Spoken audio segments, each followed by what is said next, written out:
Well, hello everybody and welcome to Edgbaston Warwickshire versus Hampshire in the Women's One Day Cup. A moment of history for these two sides as they have professional women's teams for the first time. We will be seeing the players taking the field shortly on the match centre at Warwickshire or at edgbaston.com. So that is how you will follow this game via the pictures, and we're also on the BBC Sport website. My name is Mike Perkins. I'm alongside Claire Jenkins, former county cricketer who played for Somerset and Derbyshire and now resides in these parts. We'll also have World Cup winner Barbara Daniels with us, and Kevin James will be joining us shortly from BBC Radio Solent as well. So as I say, you can follow this game via edgbaston.com, and you can also get the sound on the BBC Sport website as well. Let's run you through those teams because, as we say, this is a historic moment for both counties.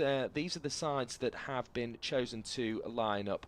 Warwickshire line up with Abby Freeborn, Chloe Brewer, Davina Perrin, Stair Callis, Katie George, Bethan Ellis, Nat Wraith, Caris Pavley, Emily Arlett, Georgia Davis and Hannah Baker. So that is the first Warwickshire lineup to take the field here at Edgbaston in this professional era of women's county cricket.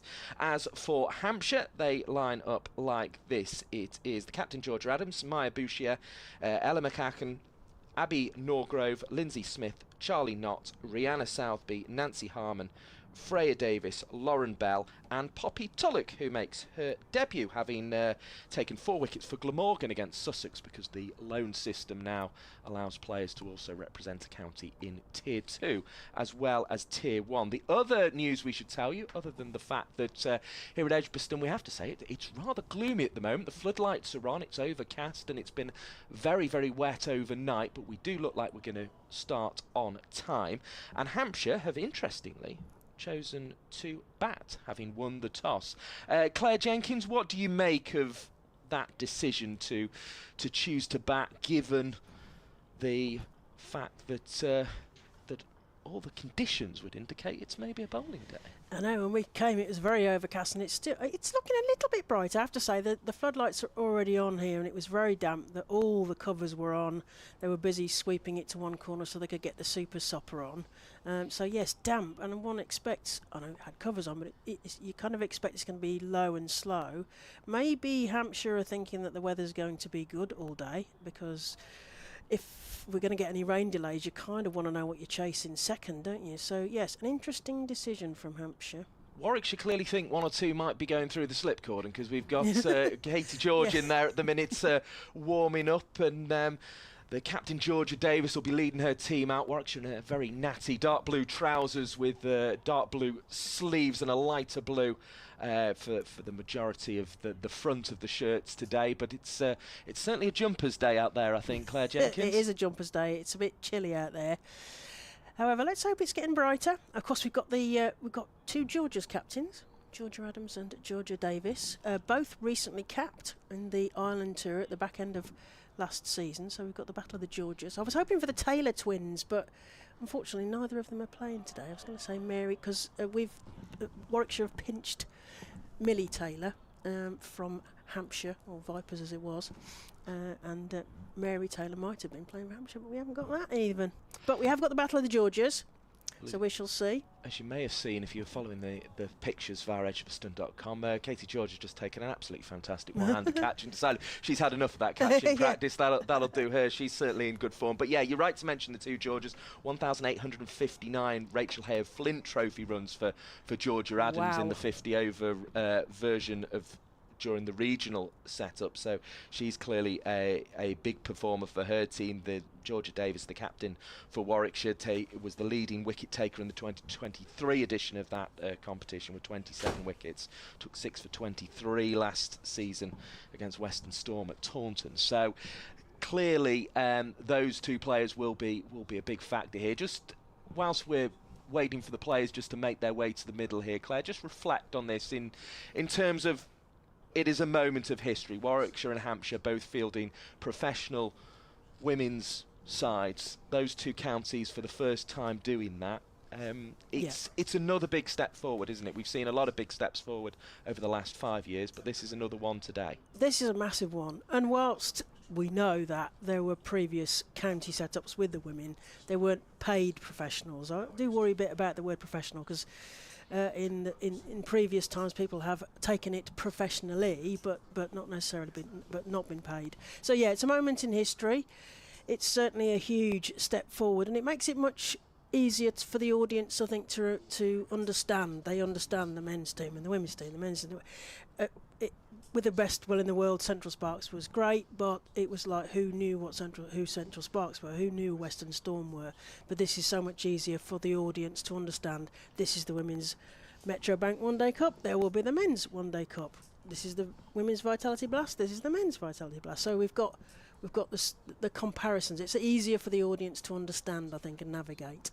And we were here for the first game of that regional setup. I mean, the improvement in standard that we've seen during those last 5 years has been huge, and that's going to now be taken on through into county cricket, you would imagine.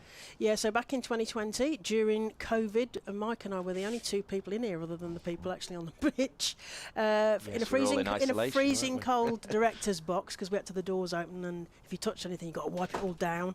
During COVID, we were here when Central Sparks were born, and the regional setup as was then for the professional women. That was the first time they'd had a nationally applicable, if you like, regional professional setup. So we were here for the birth of that. So it feels fitting somehow that you and I are here for the beginning of the county professional paid setup. And they've got a great setup here. I was fortunate enough to be here at the Warwickshire Bears women's launch, and they have a great. We're looking across towards the Birmingham End, and which is from the camera angle as you have at the moment for those people on the live stream. But the Birmingham End, they have a brand new women's. The women's team have their own changing rooms. They have their own gym. They have their own showers and things. So they have their own home. So this really does feel like home for the Warwickshire women, which is great. Yes, and as we say, it's an overcast day here, but the pitch looks in reasonable touch. It's the one where the county cricket was played on in the last round of fixtures, so it needed a little bit of work in the morning once the covers came off, but it's looking in good touch now, and we're ready to get underway. The umpires have just begun to emerge at the far end of that Birmingham end. We can see the city off in the distance. Lots of cranes as always there around the high-rise buildings in the distance here at Edgbaston. The two umpires are on their way, and we're about to see Georgia Davis lead her Warwickshire team out onto the field for the first time. She's just having one last little chat with them, and we are just about ready to get underway in this professional era for Warwickshire's women, and they will have an opportunity to come out as an 11, which is a nice place to be. Claire Jenkins. Brilliant. The umpires today are Gabby Brown and Jack Shantry, and in the scorer's box we've got Heather Vernon and AJ Ruffles. But yes, a historic moment to lead out, and I suppose that's kind of fitting that Warwickshire are effectively fielding first. I know that Rachel Flint was determined when they played Lords for the first time. They went out to toss, but she said, put it this way, I'm leading my team out. It was a toss, but it was for show. So maybe that's Georgia Davis's legacy for Rachel Flint. Of course, won the first ever World Cup on this pitch back in the day. So maybe Georgia Davis has taken a little leaf out of that book. Yes, it's a venue that's has been steeped in the history of women's cricket, Edgbaston, hasn't it? And it's good to see that it's going to be adding to that today. As for that Hampshire lineup, looking very, very strong indeed. There's obviously the England international Maya Bouchier, Lindsay Smith, and Lauren Bell. They've obviously had a tough winter, of course, but they'll be anxious to prove themselves once again at this level with another big summer of international cricket on the way, and of course a new coach who they'll be quite familiar with, having worked with Charlotte Edwards, and it will be Bouchier to come out and open the batting. But a very, very strong team, and of course Vipers, who were the predecessors, if you like, for this Hampshire team. They were always there or thereabouts for the trophy. Won a couple of KSLs back in those days, and then dominated the Rachel Hale Flint Trophy in the Charlotte Edwards Cup. The team that everyone wanted to beat, I think, Vipers, weren't they? So yes, is there life after Lottie? We'll ask Kevin that later. Life after Lottie. Well, speaking of Kevin, I think we'll get Kevin in, and he can give you a little bit more on the Hampshire perspective, and I will leave you with Claire Jenkins, who will bring you the first ball in this moment of history for Warwickshire as their professional era of women's cricket begins. Thanks, Mike. We'll speak to you later. So we shall see what we've got served up. We're starting from the pavilion end, and we shall be joined shortly by Kevin James from BBC Radio Solent, and he's also bringing us BBC Online for the joy of the radio and online systems. Jack Shantry tucks a jumper in behind his jacket, and Emily Arlott takes her place at the top of the mark.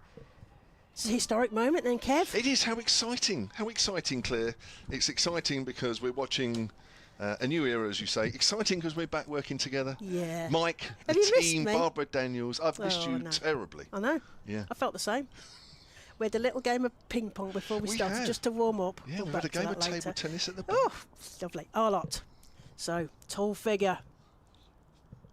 And the batter comes forward and plays that Boucher. Lovely little forward defence there, Kev.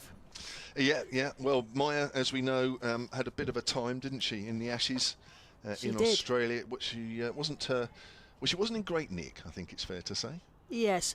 It was less than ideal, perhaps, the Ashes in the winter, shall we say. Yeah. I think that's McCacken, isn't it? Because it looks like Boucher this end. It is, you're right. It's Ella McCacken. The Yes, board has got it wrong. I beg your pudding. Correct. Arlott to McCacken. That was what was confusing me.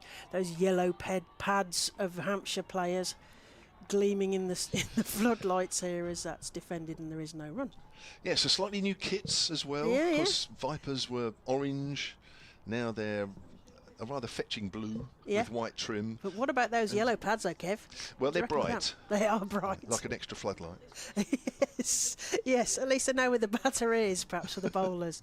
As Arlott comes in again, right arm over to right-handed McCacken, who again defends that down, just plop down. Everyone's always like they're all keen now. They're all running. There's 4 of them going in for the ball there. So that'll soon stop. Well, Warwickshire's kit has slightly morphed from Central Sparks as well, isn't it? yeah, so over the years, because Laura McLeod said, they want black kit again. They want black kit again every season. But yes, because we're now part of the Bears setup, so very much the sort of female version of the male kit as Arlott comes in again. Oh, little waft at that. That's going to keep Abby Freeborn very interested there. And Katie George, as Mike mentioned, she does take... what you should know is that Katie George does take an early slip catch if she has a chance. Does she? Yeah. So that'll be what Warwickshire... Yeah, so the kit sort of morphed, yes, very much the family now of Warwickshire, so they'll be in the same kit as the men are, obviously tailored to different shapes. As Arlott comes in again, that's played to third, and they get through for the first run there, Hampshire. So first run on the board for the Hampshire Women's Paid Professional Team. How's that feel? Because you're Mr. Hampshire, aren't you? Mr. Hampshire. You're Mr. Hampshire to me. Well, as I understand it, Tier 1, each side has 15. Yeah, at least paid 15. yeah, Yeah, at least sorry, 15 I've gone million. and bought a whole coachload of Well, players. they've taken some of ours. Yeah, Danny Wyatt. Danny White Hodge, Hodge. Alice Monaghan. Yeah, there's been some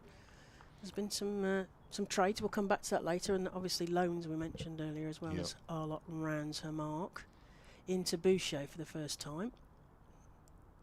High back lift. Oh, leaves that one. Big leave there. That was a test match leave there. Big lightsaber out the way. That's the end of the first over. So Hampshire are 1 without loss. Yeah, what do you reckon, Kev? Well, yeah, it's overcast, isn't it? It was, I heard you talking about it earlier, about the decision by Georgia Adams to win the toss and then bat first. I think, if I understand the forecast correctly, the weather is getting better during the day. Normally in these conditions you say, well, let's have a bowl. Yeah. And if we're going to lose a bit of time, don't you, then, Yeah, hopefully you know you what you're benefit from the chasing, Duckworth right, Lewis. yeah. But I think, I don't know, I'm not great with the weather, but looking at my app, it's not my personal app, but looking at my app I've got on my phone, that it does suggest as though we are going to get better weather coming in. So maybe later on it's, it won't matter. So, this batting first, set the tone of the game. I think that's probably what's in Georgia's mind. Yeah. I don't know. We'll see, won't we? I mean, hopefully we're not rain affected because we want a good game. That first game, get them some game under the belt. It's Katie George coming in to McCacken. Ooh! Now we've got the slip cord and interested now. I'm not sure if she played that or tried to leave it. It was a bit of both, really. It went through to the slips anyway, so no run on that one. Abby Freeborn having a good laugh there with the slip cordon. You got down there Nat Wraith, who is also a wicket keeper. Who, talking of coming from other places, has come from was Western Storm, would now be Somerset. At first slip there, Katie George coming in from the Birmingham end. Of course, left arm over, so point of difference in terms of bowling. Looking like she's really trying to keep a control of that as that's defended and there is no run. And playing against one or two of her former teammates, Katie George. She was a Hampshire player. Oh yes, she in the was not Hampshire. too distant past. She was Western Storm. Yeah, she was she started in Hampshire, didn't she? Yeah, she good was. spot, Kev. Yeah, she was there between 2013 and 2019, roughly.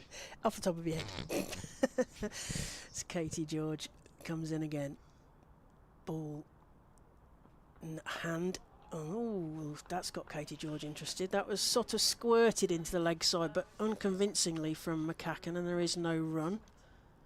Yeah, a bit of movement there Yeah. for George. Just a smidgen, just coming into the right-hander. We've got some overheads, haven't we, by the look of what's out there? You'd You were expect Kevin, but you were a bowler, weren't you, Kev? Yeah, a bit of an all-rounder. Yeah. I think these conditions probably would have helped most seam bowlers, especially with the red ball. Yeah. Well, the women do tend to get more movement Yeah. in the air, etc. George comes in again to McCacken. Ooh, again, not caught between a shot and a leave, and it's gone straight through again. No run. Yeah, she's not. I mean, She's got it back to us, so we can't see how much connection she's getting on that. Yeah, I mean, generally the ball's going across her, and I think rather than sort of getting in more behind the line of the ball, she's sort of playing with the bat a little bit away from the body, so she's playing more out towards the cover, extra cover, which as a left-arm bowler you kind of want the batters to do that. Yeah. You don't want to see the ball going too much up to mid-on, mid-off. George comes in again. Past the bat again. Oh, Katie George is going to be loving this. She enjoyed, but you must have been at that. Were you at the Wormsley game at the beginning of last season? Yes. In the 50 over. Yes. It was Rachel Hare Flint last season, but now it's Metro Bank One Day Cup. Yep. She had a bit of a go, and she got Boucher out LBW. So she was enjoying playing that day. She did all right with the bat, I think, as well. I wasn't there, but we did a game. We did a game at Wormsley, but it was the other way around when it was the home game for Sparks. As George comes in again to McCacken. Ooh, past the bat again.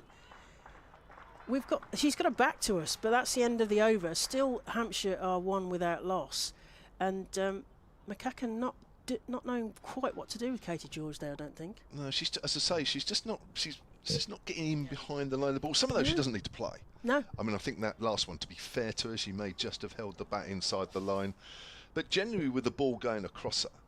You know, if you're going to play it, you kind of need to be in behind it a little bit more and look to play it back straight somewhere towards the bowler. But at the moment, she's just prodding away as if to be prodding it out to the covers. So what you're doing is you're coming across the ball.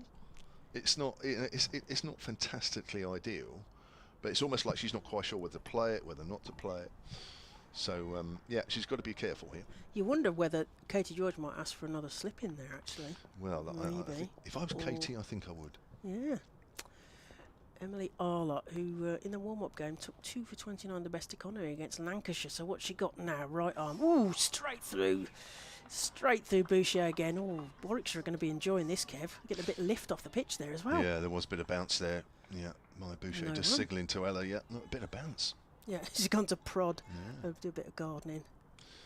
But you know, with these conditions, when you're looking around, I mean, we can see the city in the background there over the stands at the far end of the ground. So you know, it's not too bad, but it is overcast. Yeah. As Arlott comes in again to the right-handed Boucher. Comes forward and plays that straight to mid-on, but there is no run. But a pleasing thunk, and then she has to duck out of the way as the ball goes to the wicket-keeper. I don't think there's any danger there, but it's sort of hung in the air for a bit as my Bush had to duck out of the way. Yeah, I'm just looking at that game you mentioned at the Getty Ground last year. Vipers won that game in the end by 7 wickets, 172 for 9 sparks. There was rain affected there. Oh no, actually no. Sorry, they bowled 50 overs there. I looked at the this equivalent fixture, which as I say was Rachel A. Flint last year, and it was sort of honours even because Sparks beat Vipers at Worcester at the end of the season, but reversed, which was the reverse of what happened at Wormsley, as Arlott comes in again to Boucher. Leaves that one again. Lovely Very bounce. dramatic leave. Yeah, good bounce though. Yeah, good bounce. But you're right, and I remember that game because Maya Boucher started like a train. Izzy Wong kept feeding her with some half volleys and some short balls, mainly half volleys, and Boucher hit 6 boundaries in her 33. Wow. Katie George came on, you were right, and had almost immediately had Boucher LBW. So here we are then. So I think kind of honours even, but Emily Arlott likes bowling against what was Vipers and is now Hampshire, and that was just defended down. There is no run. Yeah, because back to Hove days a couple of seasons ago, she took a 5-for against Vipers as it is now, and bowled herself effectively into the Test squad, but didn't play against India that season. But she likes a bit of bowling against these players, shall we say, as she comes right arm over again. Boucher waggling that bat at the top of her. Ooh, straight through again. Straight through to the wicket keeper. There is no run, but Warwickshire are very excited here, and the outfielders haven't had to do anything yet. It's a beautiful big pitch. It's not the ball's not gone outside the 25-yard circle in the women's game. If anybody tells you different, they don't know the women's game. The men play with a 30-yard circle. The men play with 30 yards. The women play 25 yards, which actually I think is sometimes a disadvantage because it makes it a very small area to defend. As got a refusal there. It's Jack Shantry just signals dead ball there. So she's going to have another go at that. Obviously lost her footing there. Yes, 25-yard circle. And the numbers inside and outside that circle is different in the men's and the women's game, so do not be confused. Arlott in. Ooh, defended beautifully, but having to defend there because that was a great ball from Arlott. That's the end of the over. So 3 overs gone, and Hampshire still a 1 without loss. What do you reckon, Kev? Well, it's tough out there. There's no doubt about it. Lovely kick off the seam, Emily Arlott. Good carry through to the keeper. Maybe Katie George slightly less so, but both accurate, making it tough for both these Hampshire Progress. I nearly said Vipers. We should have a swear box, shouldn't we? Anybody mentions the old. And we'll be rich by the end of the season, won't we? But it's I think so far Warwickshire making full use of the overhead conditions. I think obviously from a Hampshire point of view, I just hope that very quickly some of these clouds start to disperse, and then maybe we might see a bit more stroke play. But at the moment, the bowler's on top. Yeah, as George comes in from the Birmingham end, left arm over to right-handed McCacken, who struggled, plays that off a hip quite nicely and brings into play the fine leg. Hannah Baker there, and just the 1 run, so Hampshire 2 without loss. It's just straight, a little straighter there. Katie George just allowed McCacken a kind of an easy. Yeah, you mentioned about the actions, because Arlott does tend to get bounced from that tall frame, and Katie George is much more sort of skiddy, as it were, I think, particularly in these sort of damp conditions as she rounds her mark 25 yards back. We watched her mark a run up, but if it's going to be 25 yards, she knows where that is if the circle's marked, of course. If it's marked right, which is a big if George comes in again to Boucher. Oh, and a little waggle at that. Woo!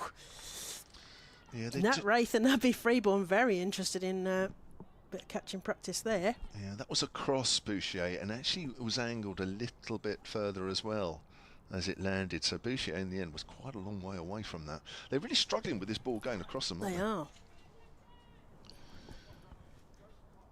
Yeah. But I mean, look at this. Hampshire will be glad when there's a change of bowling as George comes in again. I'm liking the rhythm. That's down the leg side. It's given as a wide, so that's another one to the total. Hampshire 3 without loss. Yeah, I'm liking that. Katie George, the run-up seems rhythmical but slightly slower perhaps than previous seasons, where she struggled between speed and accuracy. and it looks nicely in rhythm. Of course, has played for England before and tipped by some to be possibly getting back into that squad again as she starts up towards Boucher. That's down the legs. Oh, it's a no ball. Yeah. Oh, signal no ball. We're going to get a lasso as well in a minute. That's front foot no ball. Gabby. Oh yeah, got the lasso as well. Free hit the next one then. Boucher gets a free hit. Not great Yeah, cricket, that was me, wasn't it? Yes. Yeah, Barbara as soon just as you pointed said out it, that, yeah. of course, as soon as I said. Yeah, don't she's take in up rhythm. coaching anytime soon, No. will you? No, that's why they don't let me anywhere near coaching anymore. I did do some coaching though, Kev. Did you? Yeah, back in my Derbyshire days. As George comes into Boucher's. Oh, and of course gives a catch to the wicketkeeper, which won't be a catch because it's a free hit. Well, that was No run. that was a bit of frustration there from Yeah, Boucher. yeah. We know she loves to play her shots, and Yeah. when she's in full flow, she is great to watch. How should I say how patient is she, Kevin? That would be my question. I Well, don't know. Put that in the Yeah, air. well, on the evidence of that last shot, I think anything other than not very patient would sound a bit silly. George into Boucher. Ooh, leaves that one again, dramatically. No run. I should imagine there were a lot of Derbyshire players in those days that were benefited from your coaching. One of the Yes, early thank you. pioneers of women's cricket, Oh, lovely. like as you were. Make me sound like I'm in a suffragette uniform. I didn't know. Well, the thing about Derbyshire, Sue Whittam did the right thing. She encouraged us all to get our coaching certificate. So a lot of us were coaching, and we were then going into schools, which was the right thing to do. Having an evening league, and all of those things are all the things that have built the foundation for today. Really, as George comes in. Sure. And that's played back past the wickets. That's the definition of a straight drive. That's going to be the first 4 of today's first ever professional county setup. So Boucher gets that first 4 straight back, literally just about shaving the stumps at the far end. 4 runs That's a to great my shot. Boucher, That's 8 a great to the shot. score. It was nice, wasn't That's it? She just Maya leant on Boucher it. at Yeah, her that's best, yeah. yeah. She's so stylish when she gets going, isn't she? Really, really nice to watch. George comes in again. What's the response to hitting a 4 off me? Oh, straight through again. And there's no run. That's the end of the over. So that is 4 overs gone. And Hampshire are 8 without loss. Boucher on 4, McCacken on 2. What do you reckon, Kev? Yeah, well, it's tough out there. There's no doubt about it. A lovely shot there from Maya Boucher shows that actually, if the ball is in the right areas to hit, it can be hit. There looks to be a reasonable amount of pace on the pitch. I suspect, I wasn't here early part of the week, but this is the pitch where Warwickshire drew with Nottinghamshire, the men, earlier on. So, but there's a green tinge, maybe because of, I mean, I noticed that there was a little bit of rain this morning, wasn't there? Just a little bit, which it may rained have overnight just, heavily, I can tell you that. Yeah, and it wasn't covered the pitch, so maybe there's just a little bit of, sheen on the pitch, which is allowing the ball to come through nicely. So, you can play your shots, but at the moment, I think the Warwickshire bowlers have bowled really well. Yeah. Arlott keeping this end tied down as that's left again, no run. Straight through past McCacken there, just doesn't even have a go at that one. So very different angles, obviously, with the left-handed George and the very tall Emily Arlott from this end. But Hampshire struggling, I think it's safe to say. Yeah, but I can see some patches of blue sky. I'm looking for some positives here, Yes. Claire, from a Hampshire point of view. In the distance, they're very small. Yes, there's some little. Yes, Yeah, you're right. There's but some. they're there. Yeah, we can stitch them together. Yeah. Arlott into McCacken. And that's played to third. Player comes in from the rope there. That's just the single. They have a quick jog through. 9 without loss. So for what are Hampshire. Warwickshire's aims this year? I mean, it is, of course, so different, and I don't know, but it looks a decent squad. It's a decent squad. I mean, I noticed that when there was some publicity about, because Charlotte Edwards, New England coach, formerly of Vipers coach, Life After Lottie is there at Life After Lottie. She has said that the players must play more domestic cricket, and that's great. So Arlott comes in again to Boucher. Oh, it's bowled. She's out. That's the first wicket. And Emily Arlott, who does love playing against these players, whether they're Vipers or Hampshire, has clean bowled Maya Boucher, stump out of the ground, and that's Warwickshire's first ever wicket in a professional setup. Yeah, Ooh, Kevin. Yeah, well, it's just come back a fraction, but if you look at Maya Bouchier's position to play that shot, she's looking to play that out a little bit on the offside. The bat is a long way away from the body, so it's inviting the inside edge. She also thinks she's unlucky, and she probably is. We've seen inside edges miss the stumps on numerous occasions, but when you look at her body position, trying to play that, you watch the replay if you're watching the live picture feed. Here we go again. Oh, it bowls, and it just nips back a little bit. But there is a big gap between bat and that's well body. bowled. That is beautifully well bowled from Emily Arlott, who will be well chuffed about taking more wickets from the South Coast players. Trying to avoid saying that's the Vipers word. We'll take it. Yeah, so I was saying that Charlotte Edwards has said that she wants them to play domestic cricket. That's, you know, always the call, isn't it? Men's or women's. They need to play more domestic cricket so that they're ready for when they get higher honours. Yeah, and they were saying about the England contracted players, but Essex and Warwickshire are the only two squads that I could see that won't miss. Well, will have that won't miss. Tension contract. I don't know. I'm going to say this now. They've got no England players, so they won't be disadvantaged when they haven't got them available. But they also won't be advantaged when they are available.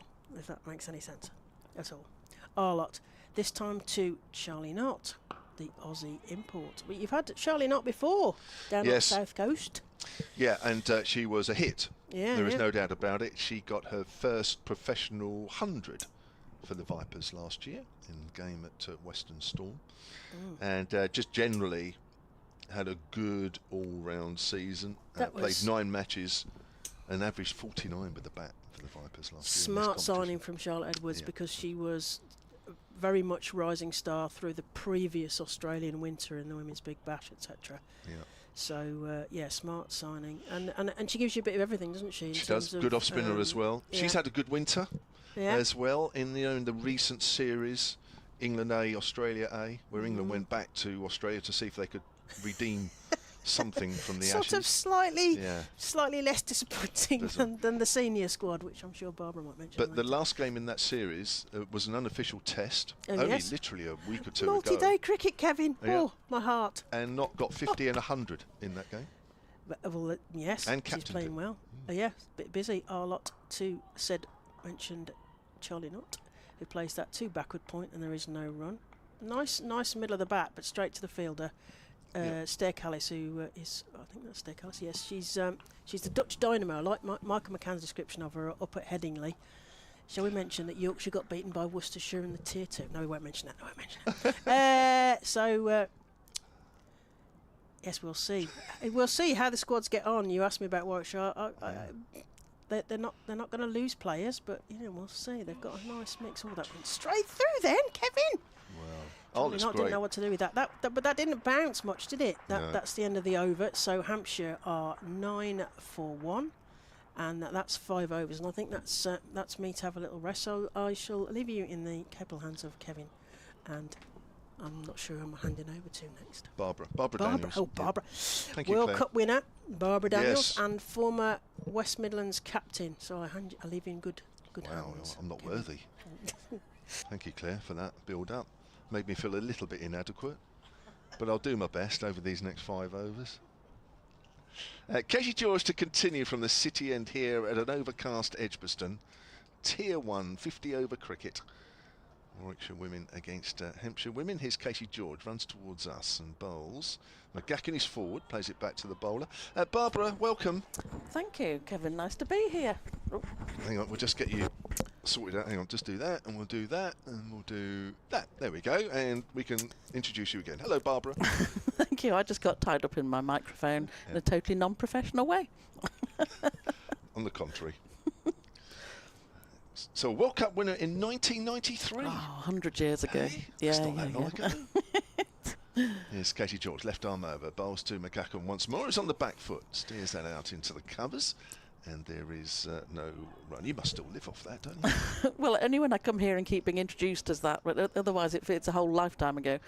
But it's however many years ago it is, when you're here for the first professional county game, it's a long time ago, and this is incredible to see what's happening now, and who knows how it'll all work out, but I do think it's a big step forward, and I'm delighted to be here on this occasion. One slip in for Casey George, bounds in. Come over the wicket and bowls. McGacken's playing and missing again outside the off stump. Again, that ball going across the right-hander is causing a few problems. Can I ask a personal question? So in 1993, well, it's not that personal. So all the talk now is 15, at least minimum of 15 professional players in T1, Tier 1, and 1 or 2 can have a few more. In 1993, when you won the World Cup, you all got paid, didn't you? I can't wait for this answer. No is the short answer. Really? Wow.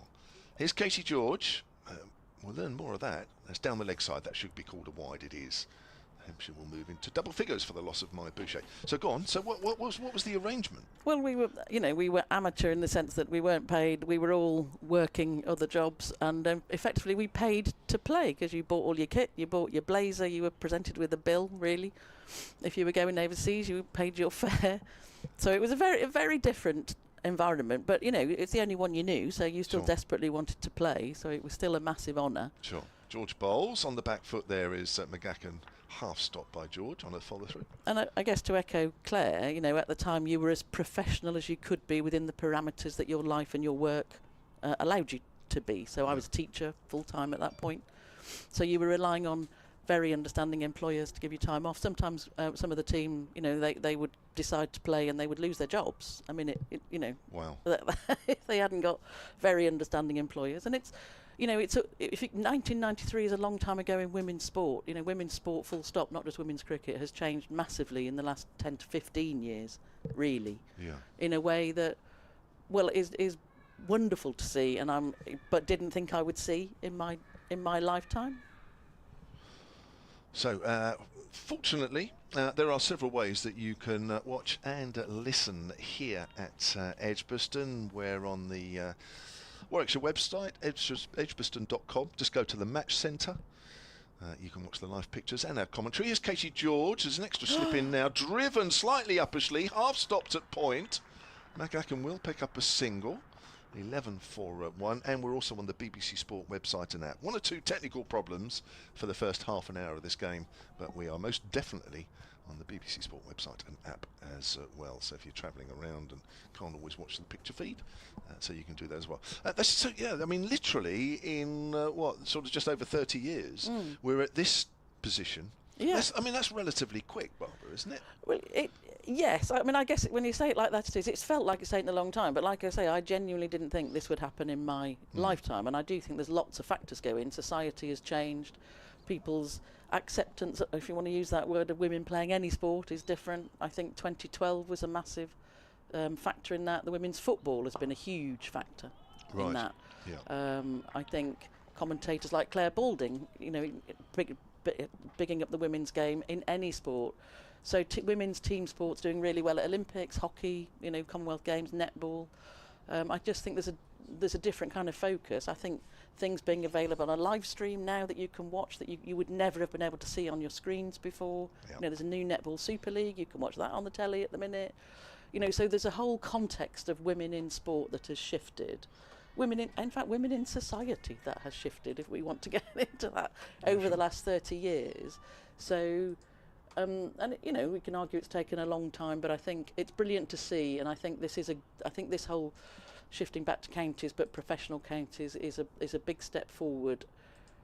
Here's Emily Arlott then running away from us, and that's driven through the covers. That's a beautiful shot, Ella McGacken.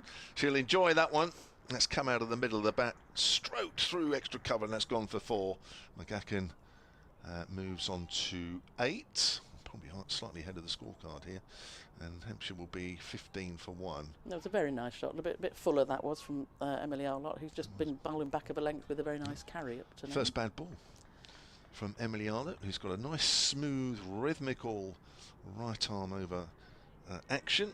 She's been around a little bit, 27 years of age now. And probably the first bad ball she put. I'll tell you another thing I was going to ask is, when you actually watch a run in, by the umpire, there are 3 orange discs. There's Arlott bowls, there's a nice drive through the covers, and that'll be the same result for McGacken. Slightly squarer this time, little bit of width there from Emily Arlott, and after being very accurate in her 3 overs to date, the first 2 balls of over number 4 have been very much, well, they've been pitched up too far. But yeah, what's those orange discs all about? Are they left over from the men's game, or is this Emily Arlott with a new look? I've noticed actually her left leg, as she takes off and goes into the bowling action, the left leg corresponds with that orange disc. Which of the 3? Well, hopefully you don't want to step on them. She seems to have missed them so far. But I've never seen, I don't know, but you've never seen that before. Here we go, look, left leg, outside the off stump. And so she's between, her left foot was between the first and second, as we can see them here. I don't know whether she's put those down or whether they can't. I mean, that must be just filling up from something else, but they're very bright, so I think I might find that quite distracting. I agree. I've never seen that before. No. I've seen white painted lines, like some of the bowlers do with their run-ups, and I think sometimes maybe halfway down they paint a line, but I've never seen that so close to the actual playing area. I mean, it's literally part of the cut bit of the square, isn't it, that they're lying on. Arlott bowls again. That's a little straighter this time. McGacken watchfully works that to mid-wicket, where it's fielded by Hannah Baker. See, one of the good things I think about this extending the professionalisation, if you take an Emily Arlott who's 27, I think when the sort of only professional option is you've got to make it to England, and I think there's been a feeling around, if you haven't made it to England by the time you're 18 or 19, you've had it, and therefore I'm not interested in cricket anymore. To be able to, we need 27, 28, 30-year-olds playing, because you just don't want to lose that experience, and that's when often people come into their peak. And I'd probably rather see people coming into an England setup at 21, 22 than 17, 18, senior setup, unless exceptionally. And allow people, I hope this allows more people to develop, at slightly different rates, to play more cricket. And I think we'll eventually see the benefits of that coming through. Well, it becomes a career. Well, yes, rather than just a phase. Yes, and it becomes a career that you can aspire to, whether or not you're in the England setup. And that, I think, will keep more people playing. I hope it brings more opportunity for female coaches, officials, etc. Arlott to Knott. Length ball. Knott's playing it forward. It's dangerously close to the outside edge. In fact, 1 or 2 of the Warwickshire women on the offside think that's caught behind. But not out, says umpire Jack Shantry. I thought that was out. I'd gone up for the big appeal. You did, here. You were. Your arms were aloft. 20 for 1 at the end of the 7th over. Just the 1 dismissal so far this morning, with Hampshire having won the toss and elected to bat first in overcast skies. Maya Boucher, who, well, she didn't look exactly at home out there, but the bowling is pretty accurate out there, and there's some movement as well for the bowlers, and she was out, bowled off the inside edge to Arlott for 4. The score then was 9 for 1. That was in the 5th over, and we're just about to start the 8th over here. This is not the only Tier 1 game going on today. Tier 2 started last weekend. Do you know what? I didn't know why. As George starts a new over straight to McGacken, who turns that down to fine leg. Somebody had to tell me this, Barbara, and I said, why is Tier 2 starting before Tier 1? And they said, well, you do know they're all amateur in Tier 2, so they've got to play at the weekends. Whereas, of course, the professionals can play any day of the week. and I refer you to my previous point. To see it as a career, I've got to be able to play midweek and train. And again, that will grow. But yeah, going back to Maya Boucher, I mean, that was a glorious straight drive she played. And I think, talking about Charlotte Edwards, that is what she's looking for more. And people being able to recognise that 50 overs is quite a long time. Yes, and I think people, her desire for people to play more domestic cricket is about that, is let's understand the rhythm of the game. Let's trust your technique a bit more, and then you can expand. If we're going to compete with Charlie Knott and other Australians and others, then we need people who can bat longer. And I think you've already pointed out a couple of technical things. You just say you've got to give yourself a better chance to hang around, basically. That's right. Maya Boucher, unfortunately, not in the best of nick during the winter. That's outside of stump. There's another no ball from Katie George. I think that's her 2nd of the morning. And Hampshire move on to 23 for 1. The other games going on today, Durham, Essex. Essex are 45 for 1 in the 11th over. Surrey are taking on Somerset. Surrey are 10 for 1 in the 2nd. So a slight delay there. And the Blaze, they've kept their name. I know, it's slightly confusing to everybody. Nottinghamshire to the everyday person. She's gone for a hoik on the leg side there, Charlie. That's come off the wrist onto the body. Ball balloons. Has it actually hit the helmet? I think there might be a call for there's a call. Has ricocheted onto the helmet. I think we could almost hear the tinny sound. So we're going to have a bit of a break here while we wait for the physio to run on from the physios to run from the far end of the ground. The Blaze are 36 for 1 in their game against Lancashire. So those are the Tier 1 games getting underway today. There'll be live commentary on the various websites of those, and my guess is this is the only game where not only do you have the picture feed, but you also have it linked to the BBC as well. This is something else you didn't see in '93. No. There's someone coming on because you've got a slight graze on your helmet. Well, and then, you mean 5 people coming on? 5 people coming on because you need a drink because it's really hot.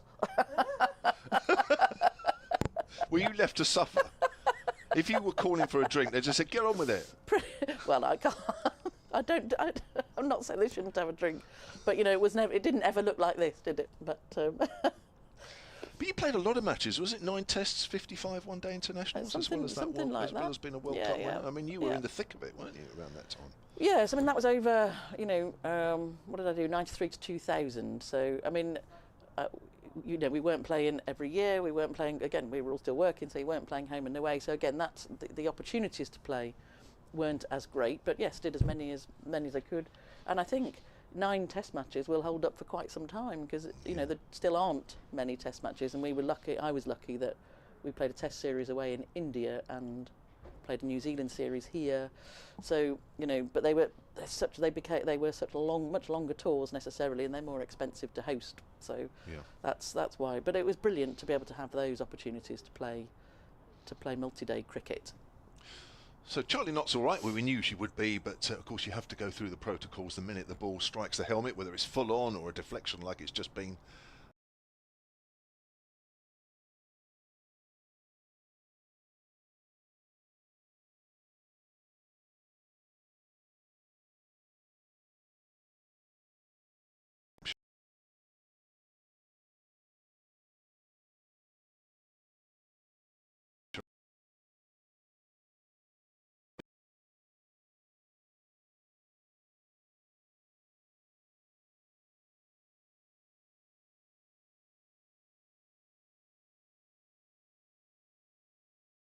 Well, there you are. Yeah, well, so she was playing for Wolverhampton and West Midlands, so she was captain of the West Midlands when I started as a young, 18-year-old I think I was when I first started.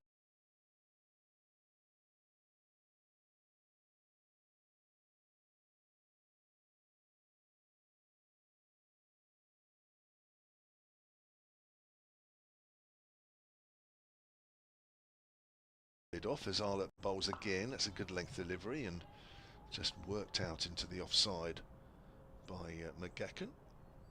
It'd be nice as this competition develops and the weather gets better to see more people coming to these grounds, not just here, but to have more people come out to watch the women play as it builds. Yeah. Do you subscribe to the theory, which I think a few people do, that now it's county based, that the fan base will grow?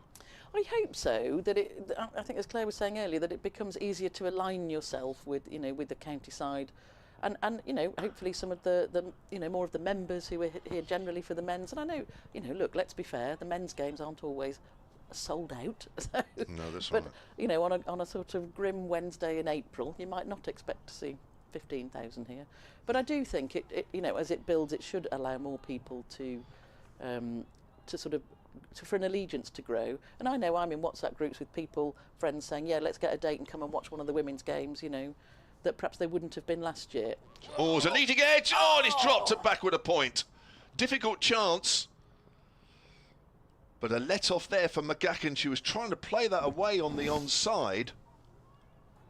And I'm just trying to work out who that is. It's at backward Davina a point. Perrin. Davina Perrin, thank you. Yeah, she's got the wrong number on a different number on a jumper, we think. Yeah, I was going to say that. And she's a super. She's got Meg Austin's jump Yes, on. she's a super fielder there, so that's a surprise she's dropped that. I wonder if she was actually moving forward a little too much then, but she'll be disappointed because she's brilliant. Yeah, she got both hands to it, but she was in full flight mid-air, diving to her left. 24 for 1, brings Charlie Knott back on strike. She's on the back foot, steers that neatly down to third, and she's off the mark. The 12th delivery that she's faced. So still a situation here where Hampshire just have to be a little careful when they're batting. And I know they want to get on with it, and they're probably looking at the board and saying, hang on a minute, we're coming up to the end of the 9th and we've only got 25, but there's been a good period for the Warwickshire bowlers here as Arlott bowls again. That's full, and McGacken just gets slightly squared up there as the ball goes out on the offside. End of the over. Arlott's completed 5 overs. She has 1 for 12, 25 for 1. Hampshire having won the toss this morning and elected to bat first. Kevin James and Barbara Daniels with you. I've got 1 more over and then I shall be replaced. Barbara will be sticking around for a little while longer. It's interesting though, 25, obviously it's not a great scoring rate. Warwickshire have bowled well, but they would be thinking we really should have had 2 or 3 more wickets in this time. Yeah. And this is where, again, the mentality that says 50 overs is a long game. It's not about being, you know, you can have scored a lot of runs after 10 overs but have lost 3 or 4 wickets and be all out in 30. It's longer than you think, and Hampshire have got time and a batting order to capitalise as this gets a bit easier, but definitely Warwickshire on top at the minute, but they would be wanting another wicket or 2 to really hammer that home, I think. Agreed. Just watching there while you were talking there, Barbara, Katie George and Charlie Knott having a chat. It actually looked reasonably friendly. Yes, I think it was. I think it. It was a chat, and I was hoping it was friendly. Polite inquiry. You see, polite inquiry. There you go. Yeah, you Hello, were right. Miss Australian. Did you hit that or not? Yes. Are you the typical Aussie that doesn't walk? We've got a change of bowling at the far end. And it is... Oh, you're right, it's Chloe Brewer. So when you said she was warming up... Yeah. Now, I must admit, I've watched Chloe Brewer over the last 2 or 3 years when she's played. I don't remember seeing her bowl. Ah. So this is for me, this is a fairly unusual move. Okay. I won't pretend any prior knowledge. I just saw someone warming up on the pitch looking like they might be interested in bowling. No, So I thought she was just trying to keep warm. She's bowling some right on medium pace, and Abby Freeborn is standing up. Well, that's down the leg side, and that's 4 wides to start off with. that's a shame. But Yeah, it's probably a little bit cold out there because it's a bit of maybe a wintry scene out there. When you look out it's from such a that warm contrast. commentary box. Well, to that first round of men's county games, you know, when it was gloriously sunny, and you just think, well, Amazing. what's that? It's not how you remember seasons starting, is it? Snowing sometimes. No, I agree. And this is a bit more of that ilk in terms of temperature. So Chloe Brewer is bowling from the city end. Wraith is the Abby Freeborn, the keeper, is still standing up. Casey George is at first slip, a little deeper, of course. As Brewer bowls, that's better. That's a bit more on the money, straight and a good length, and Knott treats it accordingly with a defensive shot. So you were saying Charlie Knott scored 50 and 100 in that England-Australia A Test match. Well, that's not a bad thing to be coming on the back of, is it? No, and perhaps to look unconcerned that I've got 1 off 13. Yeah, she's very close to getting in the Australian squad, I think. We thought that last year. Down the leg side, short, pulled away by Charlie Knott. That'll be 4 runs. That's a bit of a gift as well. Yeah, she played in 2 finals down under.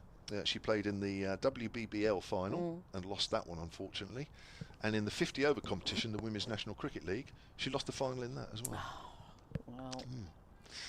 But as she told me the other day, at least we got to the finals. Yes. Well, yeah, you've got to be in it to win it, haven't you? As they say. I mean, well, you're going some. If you're on the edge of making it into the Australian squad, then you've got to be good, haven't you? For sure. Yeah, just 22 years of age, so she's still got time on her side. We'll be joined by Elise Perry later on. Looking forward to that. That's down the leg side. Good take, and they're asking for a stumping down the leg side. Not out, says Jack Chantry, but Gabby Brown, the umpire at the far end, is standing there with arms outstretched, signalling a wide. This is a bit of a mixed over here from Chloe Brewer after we watched two very accurate spells from Katie George and Emily Arlott. And this is interesting, isn't it, in terms of a professional setup, is, you know, you might have numbers of teams where they've got a really good opening attack, and what happens then, I guess. And I've never seen Chloe bowl before, but, No. you know, just release of pressure, you know, she might need an over or two just to get going. She comes in again. That's a nice drive straight back to Brewer by Charlie Knott. I'm just having a look at Chloe Brewer's bowling. So she played 48 matches for the South East Stars before she moved to the Central Sparks, where she's played 12 games, and she's taken only 1 wicket, and that was for the South East Stars. So basically, she's only bowled 2 overs for the Central Sparks in Rachel Hayhoe Flint Trophy competition. So that'll give you an idea of how little bowling she does. That's so angled off an open face by Charlie Knott down to third. And she moves on to 6:36 for 1. So yeah, literally 12 balls. Sorry, she played more games than that. She only bowled 12 balls for the Central Sparks. Oh, well, she actually played 15 matches in this competition. Maybe that's something she's been working on in the winter. We don't know, looks do like we? it, doesn't it? Yeah. To come on first change. Make herself into a all-rounder rather than Yeah. just generally an opening batter. Right arm over, bowls. Well, that's a good ball outside the off stump. Left alone by McGacken, not taken cleanly by Abby Freeborn. That swung away. That did. It looked a bit quicker actually as well. It did, yeah. Nice shape on that Yeah. one. McGacken is on 14. 36 for 1. Last ball of the 10th over coming up, so we'll be a fifth of the way through the Hampshire innings very shortly. As Brewer comes in and bowls on the line of leg stump. That's tucked away fine, and Katie George is running around from slip down to fine leg below us, and that will be 2. Is that off the pad? Oh, 1 short. Oh. 1 short signalled by umpire Gabby Brown. So it's 1 leg by, and it would have been Ella McGacken at the far end that was short of the crease. So that's 10 overs gone. Barbara Daniels is staying on 36 for 1, and she'll be joined by Mike Perkins. Okay, so that's the power play up. First 10 overs, 37 for 1. Hampshire, Warwickshire will be happy with that in terms of score. They might think they're a little unlucky not to have taken a couple more wickets. It's been a very strong opening spell from Emily Arlott and Katie George. Just with the first change now. I think Emily Arlott is continuing from this end. And we'll see. Yes, we'll see whether the pace picks up a little. But as I was saying before, it's a long time. 50 overs. There's still a long time to score a lot of runs. So Emily Arlott at the top of her mark, coming into bowl to Knott. And that's another one that Knott leaves and goes through to the keeper. Again, nice shape from Arlott, who has been driven for a couple of 4s when she's pitched it up a bit fuller, but is still going into her 6th over here. Yeah, she always has the advantage of that bounce, doesn't she? Which allows her, if she wants to pitch it up, she can, because it will leap up past the outside edge of the batter potentially. We've seen a lot of that in this opening 10 overs, and we could well continue to see a bit of that.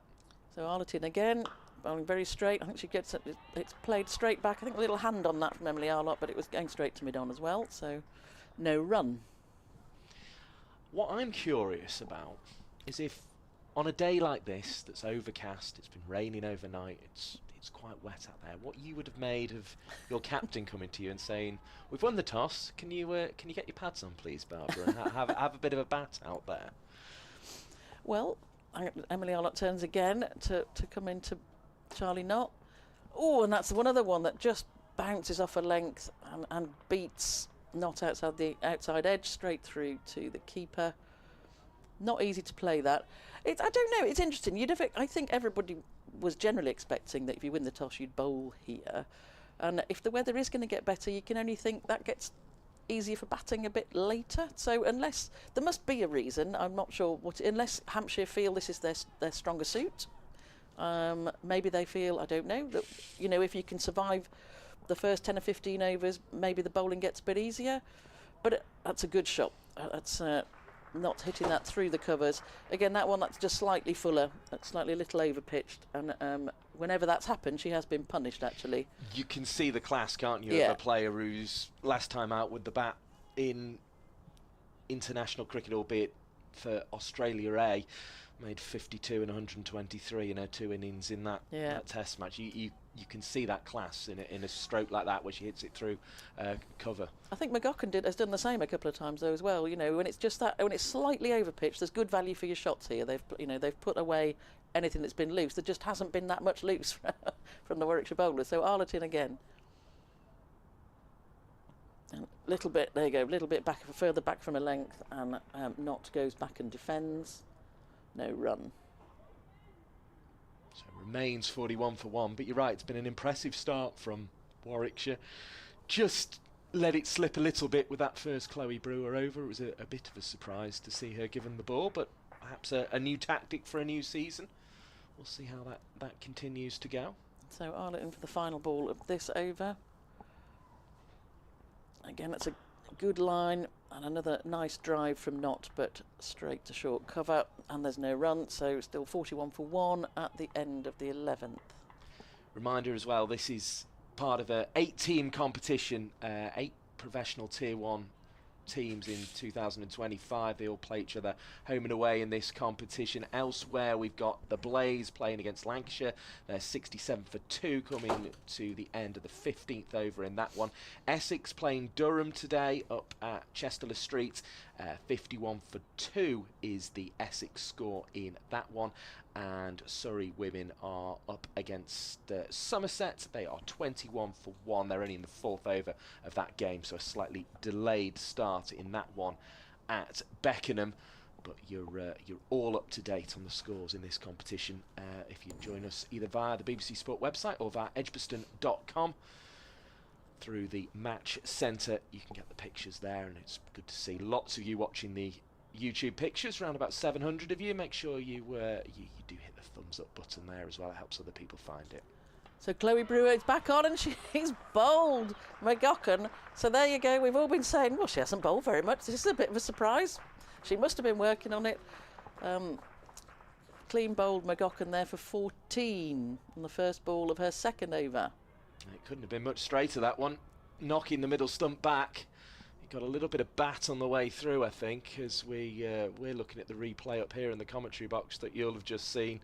And yeah, sort of jagged back ever so slightly, took a bit of McGacken's bat on the way through, but the defence just wasn't solid enough to stop that one hitting the middle stump. Oh, did that maybe keep a little low? I don't know, but possibly. But you'd still expect her to defend that, I think. I think, though, a sort of shortish medium pace bowler, you're perhaps not expecting too much bounce, so yeah, it's maybe a little bit clutching at straws from McGacken's point of view. Here comes, though, another of the premier run scorers in the last version of women's domestic cricket that we had the regional set at 1,859 Rachel A. Flint Trophy runs for Georgia Adams, including the top scorer in the very first edition back in the pandemic. So the Hampshire captain is on her way to the middle. Gosh, she's tall, isn't she? She is, yes, yeah. She can certainly dominate the pitch, Georgia Adams, and just taking a guard at the minute. A slightly different length required maybe from Chloe Brewer here, but it'd be interesting to see how Georgia fares at the start of this season.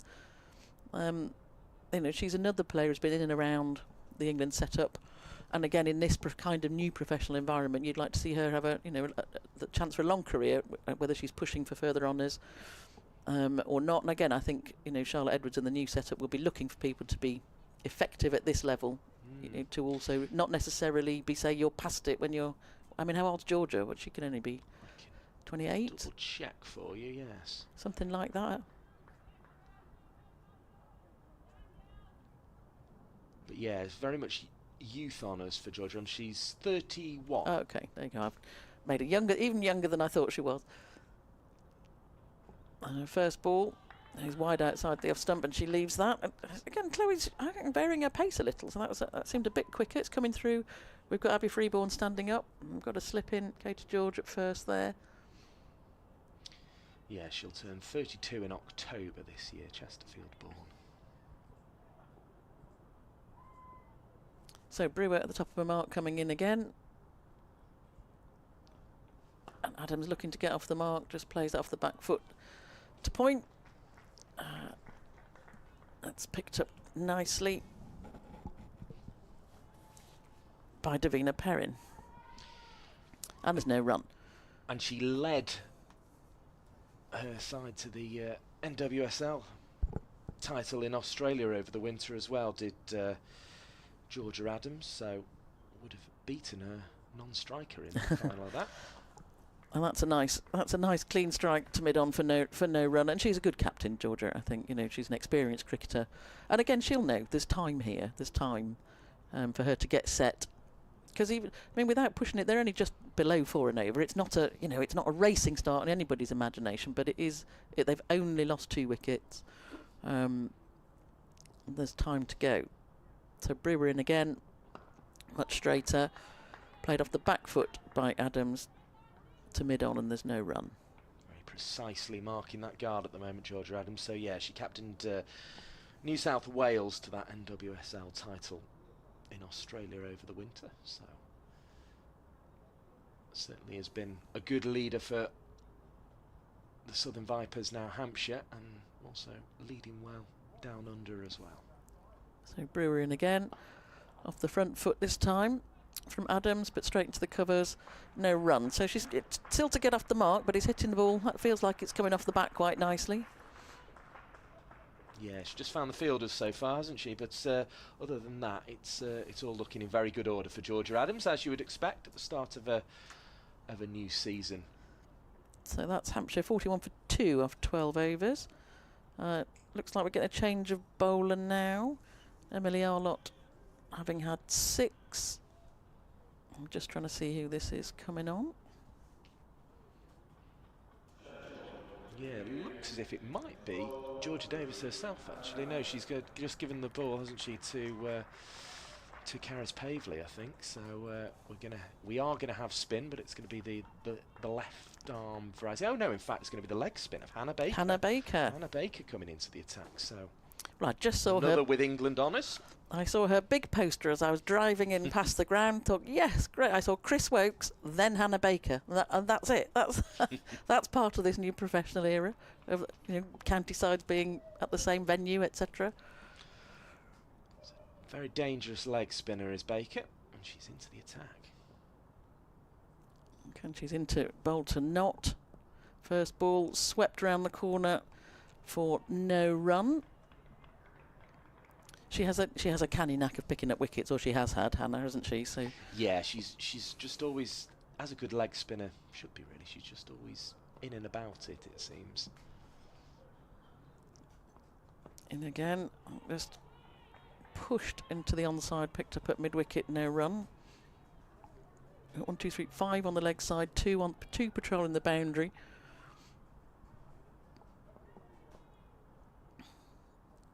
And she comes again to Charlie Knott. Bit more flight that time, driven straight back, still no run. So pressure building. Yeah, 15 wickets last season for Hannah Baker, including a best of 5 for 45. And again to Knott, they're moving her feet, another good strike, good stop at mid-on, but they've come through for a single. So Charlie Knott deciding that's the way to go, is just to come down the pitch a little. All played along the ground.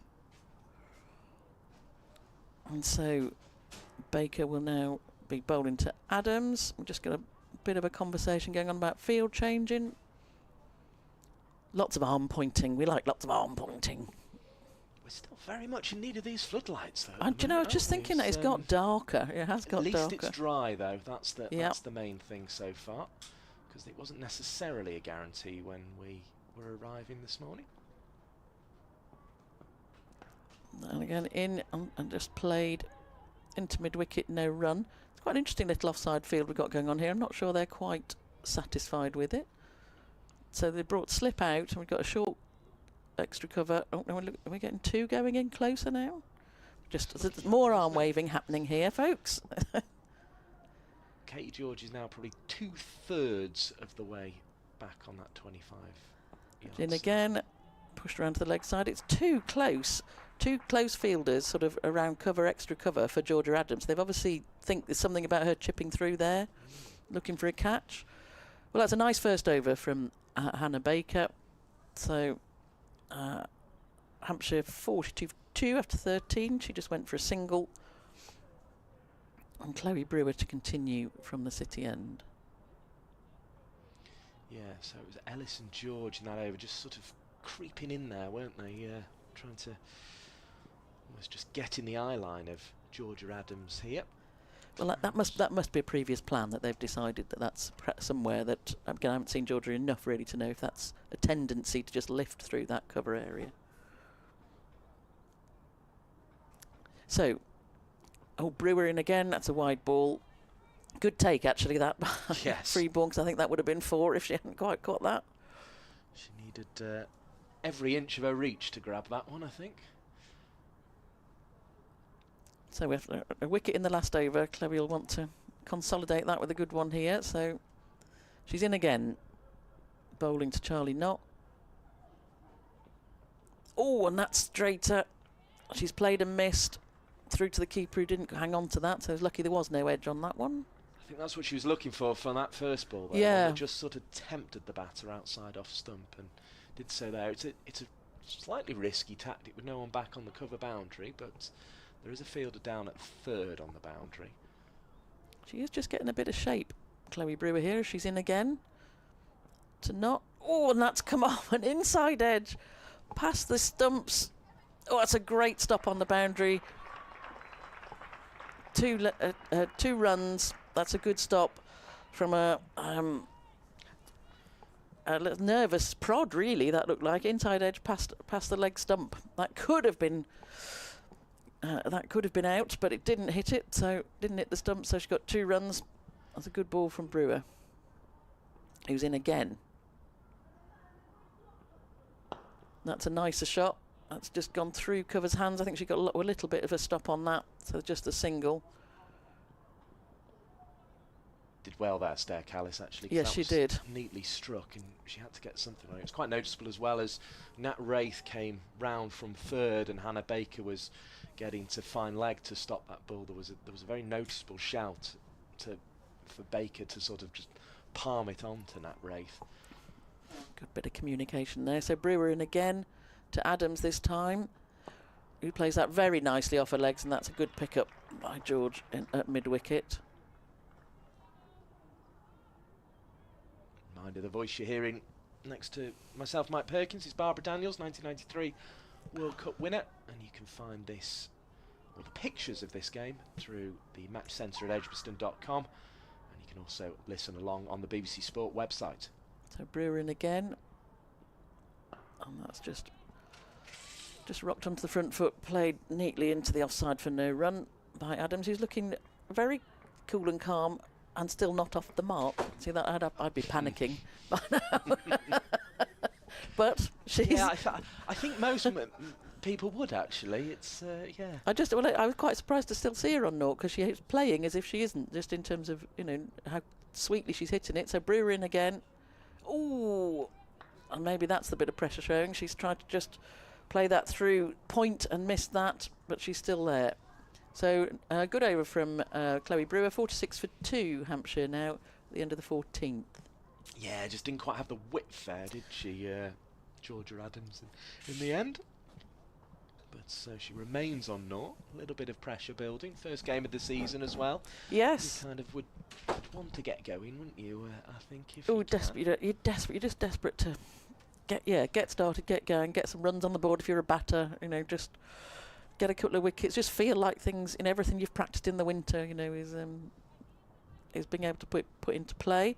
So Hannah Baker coming in for her second over and is bowling to Charlie Knott, who's moved her feet again, but it's hit it straight to mid-off, where Georgia Davis, the captain, has taken a relatively straightforward catch. That's perhaps the pressure building. Is that Charlie Knott hasn't played anything in the air, I don't think, really, up until that point. So Hannah Baker does the job again. I was going to say again for Warwickshire, but for first time for Warwickshire. Well, it continues to look a puzzling decision, this one, from Hampshire to bat first. 3 wickets down now. We're in the 15th over, 46 on the board. And that was a shot of somebody who just needed to get the board moving, really, and couldn't find the gap or couldn't find the route over the top, which of course is, I suppose, the biggest gap on the pitch, really. But she's hit it straight to Georgia Davis at mid-off, and the captain won't get too many easier catches this season, I don't think. No, it was a straightforward catch, but it's good bowling from Hannah Baker. She'd given it a bit of air there. She'd seen in her previous over that Charlie Knott was happy to move her feet and come down, but in the previous over she'd hit on the floor. So yeah, a shame for Hampshire, a shame for the neutral. He might want to see Charlie Knott batting. So the new batter coming in is Rihanna Southby.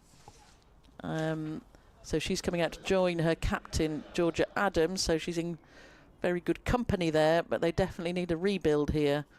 As they are 46 for 3 in the 15th. Yeah, it's almost getting into the territory of they've got to sort of just knock it around now up until probably maybe even the 30 over mark and just try and get a total. But you can really get yourself in trouble doing that as well. Well, they need to find some gaps, I suppose, even if it's not fours, just ones and twos, just get that scoreboard ticking. Well, that's a nice shot to start with, and then just a slight misfield at point. So that was a cut shot, and they have run through for a single. But that's what they need to be doing, is ones and twos. The fours will come. We've seen that, they have put bad balls away. There is value for your shots on the outfield, but Warwickshire are bowling and fielding very tightly actually at the moment. So now we come back to Hannah Baker bowling to Georgia Adams with these two short cover and extra cover, and they're debating between them on the intricate movement of angles here, one slightly further forward than the other. Baker comes in, and Georgia Adams plays up from the back foot slightly unconvincingly, but no run. It's almost as if she was looking for that gap down to third now that there's no slip. Yes, there's nobody behind. Yes, nobody further behind them point at the minute, so there is a massive gap there. Ellis the straighter and the closer. So Baker in again, and Adams has hit that off the back foot to the cover fielder, Katie George. Of course it's Katie George, I should recognise that by now. Baker in again. That's a nice shot from Georgia Adams straight to Katie George again. That might have warmed her fingers up. It's two in a row. It's almost as if Baker, Adams and George are playing their own little game here. George is the wider and slightly deeper of the field. So we've got one ball left, and just captain sent cover right out onto the boundary now. And that's another good ball from Hannah Baker, defended by Georgia Adams, who's still not off the mark. So a successful over for Warwickshire. Hampshire now 47 for 3 at the end of the 15th. And I'm going to leave you in the capable hands of Mike and hand over to Claire. Thank you to Barbara Daniels, 1993 World Cup winner. Excellent to have her insight again this season here at Edgbaston.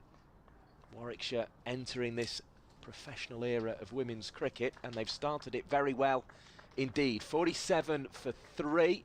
The clouds beginning to lighten ever so slightly. The darker ones are sort of moving away to our left as we look towards the city of Birmingham, and the lighter ones just moving in across our picture. And it's from the Birmingham end that Chloe Brewer will continue, bowling to Rihanna Southby, who achieved what her captain couldn't in 14 balls by getting off the mark first ball. And she hits the next one, cracked away on the cut for 4 to the point boundary. So a very, very good start from Rihanna Southby. Brings up the Hampshire 50, 51 for 3. And that was a lovely stroke by the wicketkeeper batter, Rihanna Southby.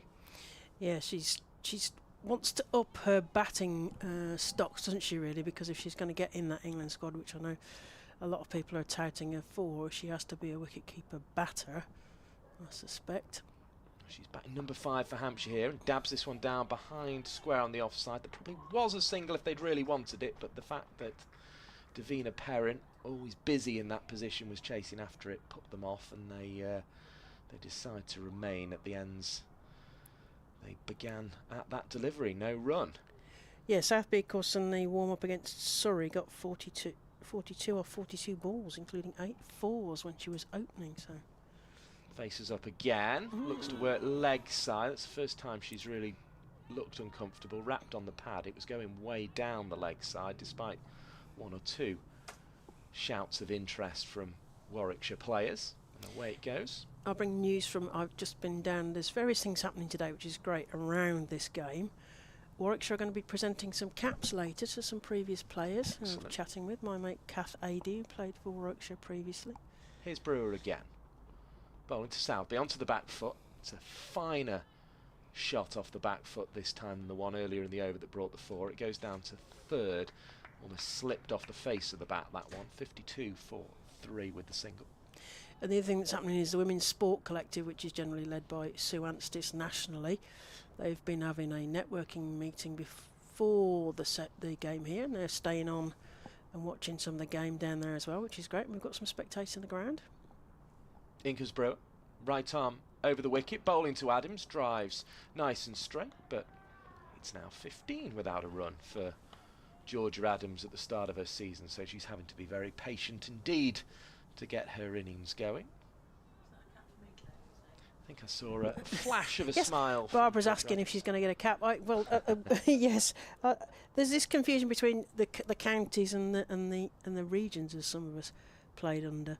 Brewer again, right arm over the wicket to Adams, down the leg side. We saw that happen from her very first ball. She's done it again, and it's going to be 5 more wides to the total, unfortunately, from a Warwickshire perspective, and that's really been, that and a couple of no balls have been the only real blots on the copybook from a Warwickshire perspective. 57 for 3 the score moves to.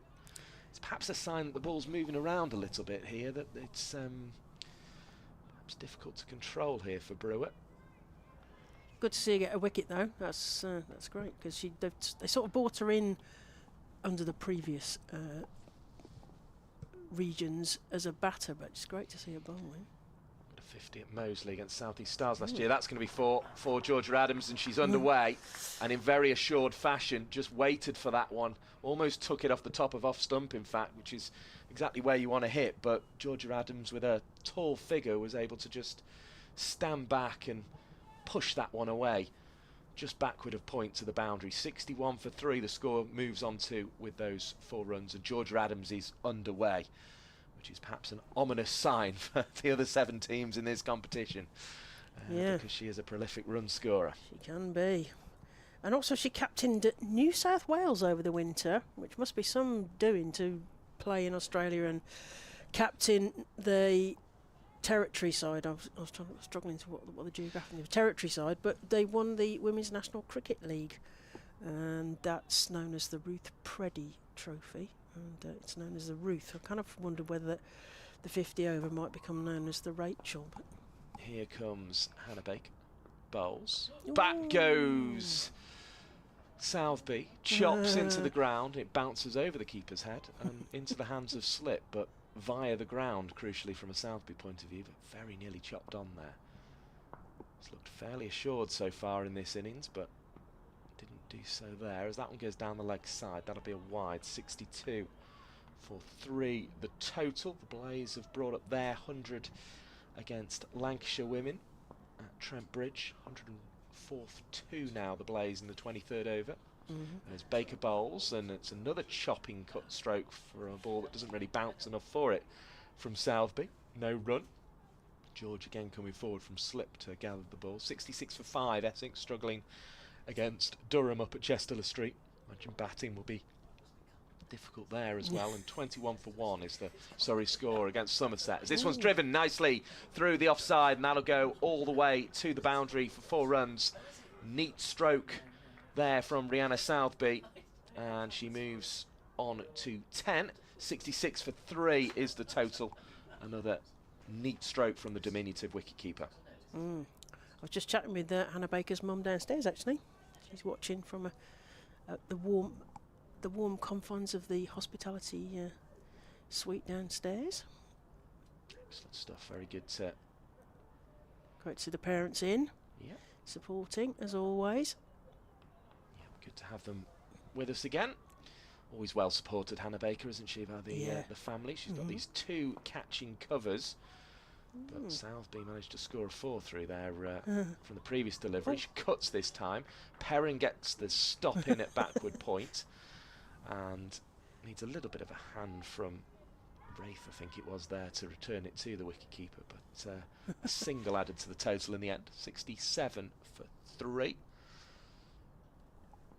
As Baker again comes into bowl, right arm over the wicket, throws this one up on a length, and it's defended by Adams. There is no run again. Of course, you're mentioning all the events happening today as well. It seems as if there's a big effort this year towards Blast-Off, where there'll be a double header between Warwickshire and Durham played on this ground. So, nice. That is one of the big efforts here. Now that's going to be 4. It's a beautifully swept shot in the end by Georgia Adams. Got the ball behind square. There was a fielder out on the boundary, but they weren't able to get round in time. And 4 more to the total. And Adams, who struggled for the first 15 balls of her innings to get off the mark, has now found a couple of boundaries and is underway. She's on to 8 off 18. It's 71 for 3 with that neatly played stroke to the boundary for Georgia Adams. Yeah, talking about those warm-ups, we've just seen Hannah Baker. She had a bit of a field day, and against Somerset she took 6 for 47 in their warm-up against Somerset. So she's been doing well with that. Obviously got a cap last September in Ireland. But now we're going to see the captain. Skipper. Yeah, Skipper comes on. Into the attack, as we say, leading wicket taker in the 2023 edition of the Rachel Flint Trophy, which is the predecessor to this Women's One Day Cup that we now have. And Georgia Davis is on to bowl to Rihanna Southby, who defends this one. Out into the offside, it's picked up at cover, and it's a dot recorded in the scorer's book. Yeah, Georgia Davis was playing for Welsh Fire in the 100 final and got Redmayne LBW. She was their top scorer that day, so that was a key wicket for them. Here's Davis again to Southby, who pushes off the back foot only as far as Perrin. Busy again at backward point, and no addition to the total. Although in a losing cause, because London Spirit, of course, took the title last August. Here comes Davis again, who bowls that one a little wider outside off stump and too wide for the umpire's liking. It will be another 1 to the total as a result, as the arms are outstretched. 72 for 3. Davis bowling to a backward point, a cover on the ring, a short extra cover and a mid-off on the offside, as Southby's back again defending, back down the pitch. Davis picks up no run, and then in the ring on the leg side she's got mid-on, a very straight mid-wicket and a fielder on the 45 with backward square leg and deep mid-wicket out on the rope. This one's hit to the opposite side of the ground nicely by Rihanna Southby. It's 4 more to the total, 76 for 3, and for the first time Hampshire look to be building a bit of a partnership here. Southby has been fluent. She's on to 15, 76 for 3 with that 4, and it was another cut stroke dissecting the cover fielder, who's going to go all the way back now on the backward point fielder. So Georgia Davis, who trying to start with her fielders up but sending them back out. There's a little twiddle of a drive from Southby on this occasion, but misread the flight, wasn't cleanly gathered by Freeborn, but will still be a dot ball. And 1 extra ball to go in the over now for Georgia Davis. Things brightening slightly here in Birmingham as Davis bowls outside the off stump, chopped away behind square. It'll give cover a little bit of work to do on the boundary, but Bethan Ellis does that work and returns competently. 1 bounce right over the top of the stumps to Freeborn. 77 for 3, and Southby moving along nicely on to 16. So Hampshire just starting to build a partnership for the first time, it feels, here, Claire Jenkins. Yeah, because Warwickshire pinned in Hampshire, didn't they, in those first few overs really tightly. They had those wickets and wicket chances, and now it feels like there's a little bit more. It's opening up now, as particularly Southby making those beautiful late cuts through point for 4. She's looked very fluent, hasn't she? Yeah, very fluent. Yeah, which is what she needs to do, because if she's going to push for England wicket-keeping duties, she will need to be good with the bat as well. Although there are quite a few people competing for that. Possible backstop. Here's Baker again, bowling a ball that turns towards the stumps, but Southby had gone back and was able to lift her bat in defence and see that one away, no problem. Firmly hitting the ground with the bat. You maybe almost pick that up at home, watching or listening, as Perrin picks up one-handed, throws to the non-striker's end, but Southby's through for the single. It was a little back cut in the end. It's a backward point. Nearly took out Katie George as well on the way to the bowler's end there from Davina Perrin, who I don't think had quite clocked her teammate in the line of it. 78 for 3. Lovely swoop and throw in from Perrin there. Here's Baker. Bowls. That's a classical leg spinner, just floated up on about the line of leg stump, turning across towards middle and defended by Georgia Adams. I think we'll be glad that Southby's looked so fluent, because she struggled to start today. Adams clips this one into the leg side behind square for 1, 79 for 3. Yeah, as you say, Rihanna Southby going at a run of ball 17, but Adams is a little bit slower in terms of strike rate, 9 off 20 at the moment. It's generally, I'm sure Kevin James, when he returns in a couple of overs, will tell you a bit more, but Rihanna Southby's generally been down the order in past editions of 50 over cricket, as Katie George makes a good stop to her left. She's now gone to the shorter, straighter of the cover positions. She has Karis Pavley in the wider, deeper one. Here's Baker again.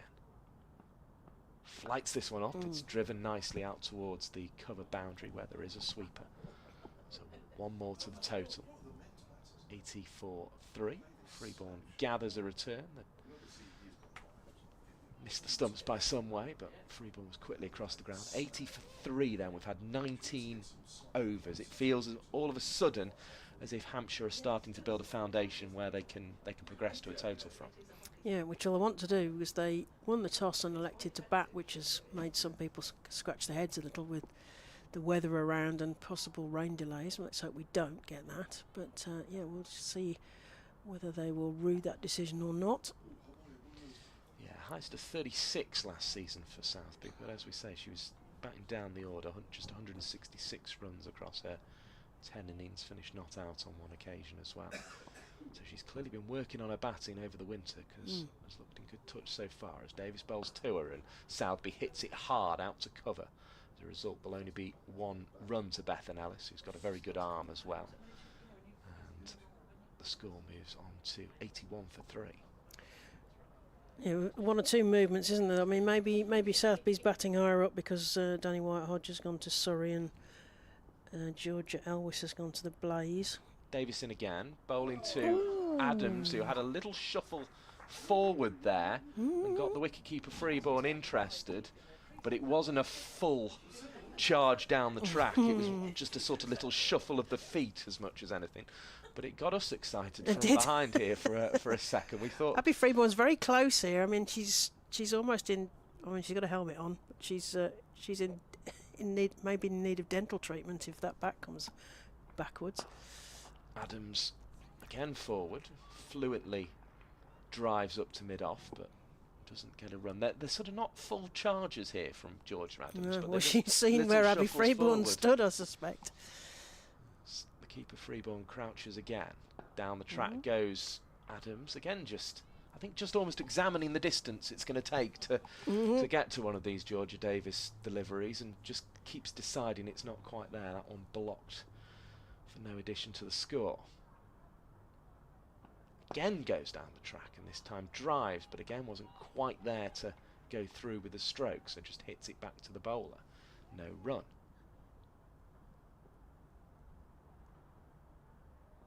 Here comes Georgia Davis to complete the 20th over. Bowling to Adams, again down the track, again fluently driving, but again straight back to the bowl. That's the end of the over with another dot ball. 81 for 3 is the score. I will leave you in the capable hands of Claire Jenkins and Kevin James.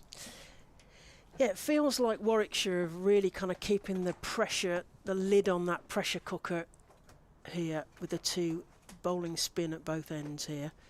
So we shall see if we see any kind of bowling change. It looks like Hannah Baker is to continue from the pavilion end here. So we shall see what we shall see there around the country. Just quick update on the scores. Do. Oh. Where's that gone? Oh, all the things have gone. Nice I'll bit come of back to that accompanying later. music. Yes, I'll sing to you later if you're lucky. That's played straight to Caris Pavely, and there is no run there from Baker. I was hoping. Do you know, you love these things when they work, don't you? These apps and things. But when they go badly wrong, it's not good. Right, Baker, right arm, bamboozler in chief. That's played straight back to her and straight to the mid-on fielder, and there is no run. It's a lusty blow, but straight into the ground, so it didn't get anywhere, and there was no run. Hampshire are 81 for 3. Southby on 19, Adams on 9. Hannah Baker to continue. That's knocked down into the ground, straight to Katie George, and there is no run. What do you make of it so far then, Kevin? Well, conditions look like they're slightly better, but it's still overcast, isn't it? It's still hard work for the batters. But I'll tell you what, I'm loving Rhianna Southby out there. Yeah. Ooh! Apart from that. Apart from that one. So she took a swing at it, and it went between the bat and the stumps. And as if on cue from Kevin's setup there, they've got two runs out of that, because they scamper pretty quick, these two, between the wickets, don't they? Yeah, they do. Yeah, I was just talking to Barbara at the back of the box before I came on that Rhianna Southby's setting up out there. Just looks very, very busy at the crease, very compact. Is this what you've seen previously? Well, for me, she looks even better than last year. Yeah, well, she comes forward, and there's a big LBW, because Kevin started talking her up. There's a big LBW shout as bat and pad come together to try and meet the ball there, but there is no run. I'll shut up now. Yeah, stop it. Wait till she's not on strike, and that's straight to mid-off, and there is no run. Another lusty blow, but straight to the fielder, so that's the end of the over.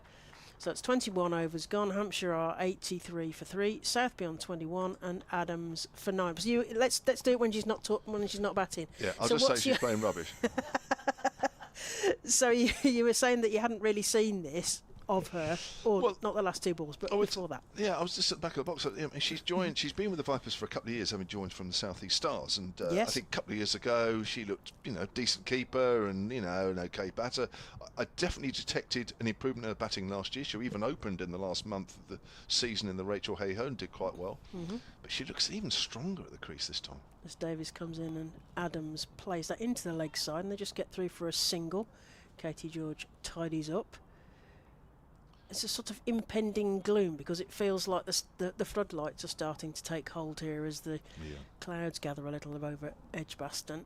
As Georgia Davies, the captain, first ever Warwickshire paid professional women's team.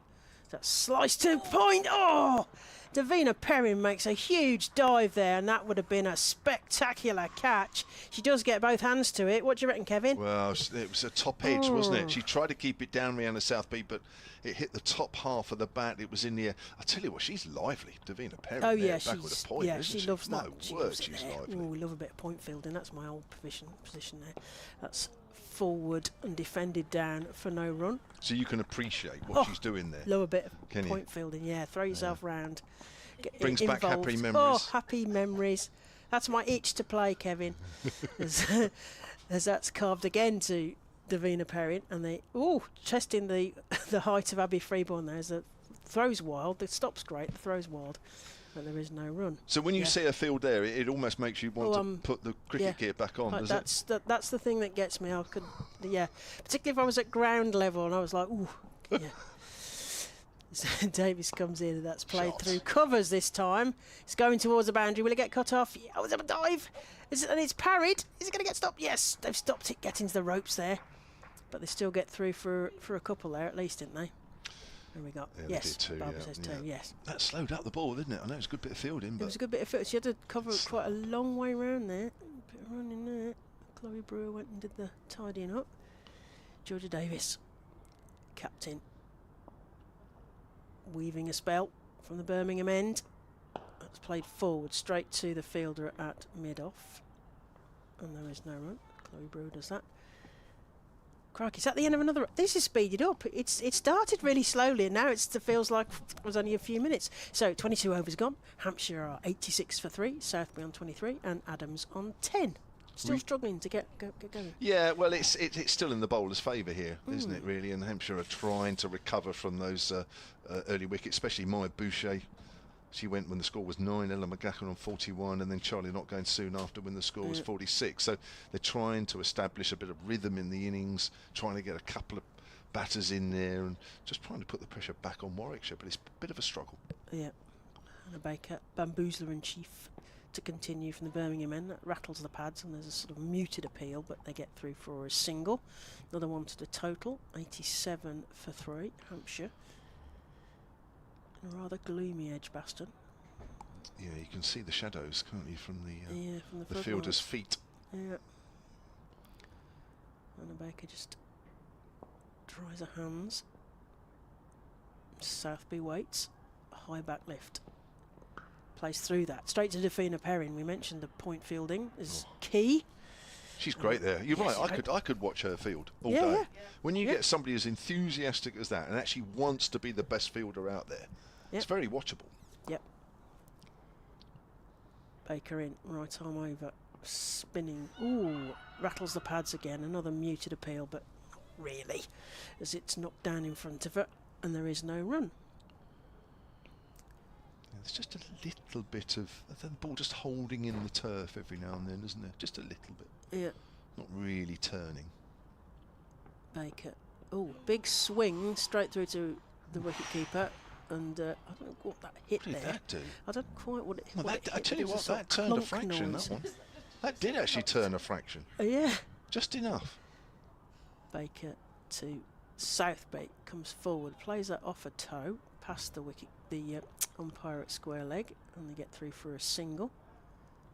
Another one to the total.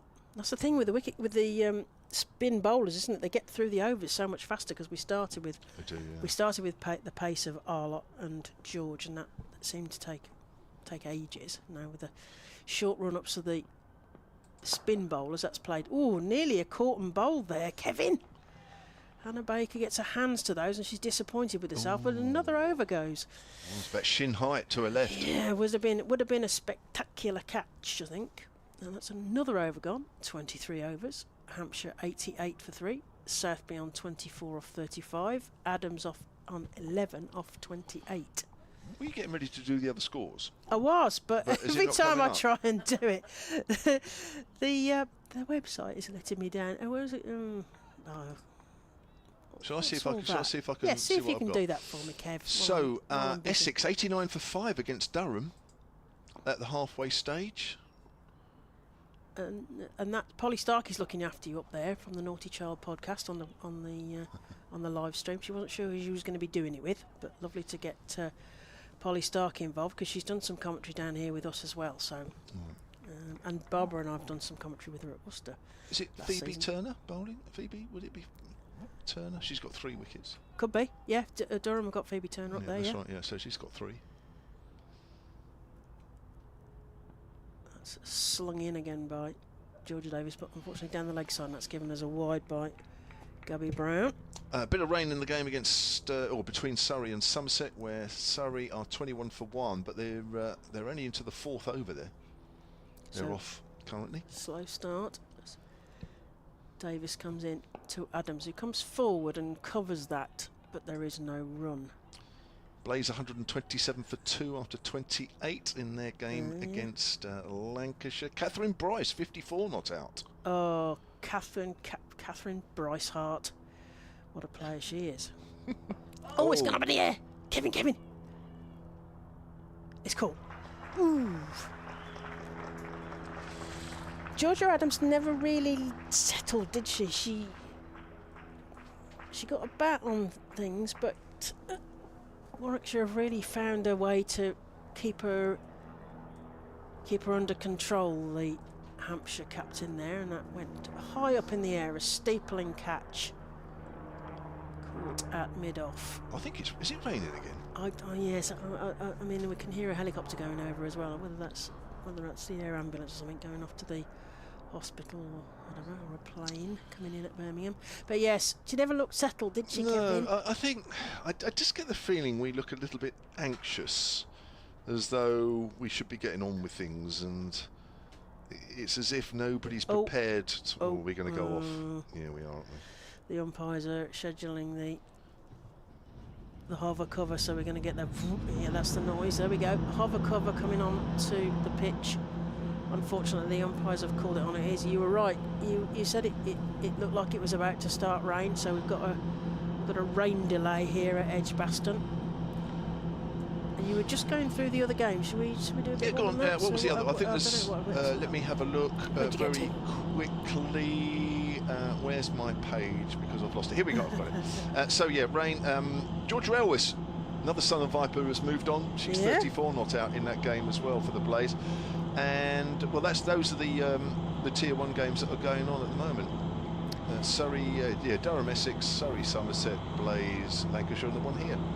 Because you mentioned some of the players that have moved around the piece here, and Hampshire Windsor, Emily Windsor, the finisher, she's gone to Durham, hasn't she? Yeah, unfortunately. She's not getting a nosebleed going that far north. Well, yeah, she says it's very cold. I saw her during the winter.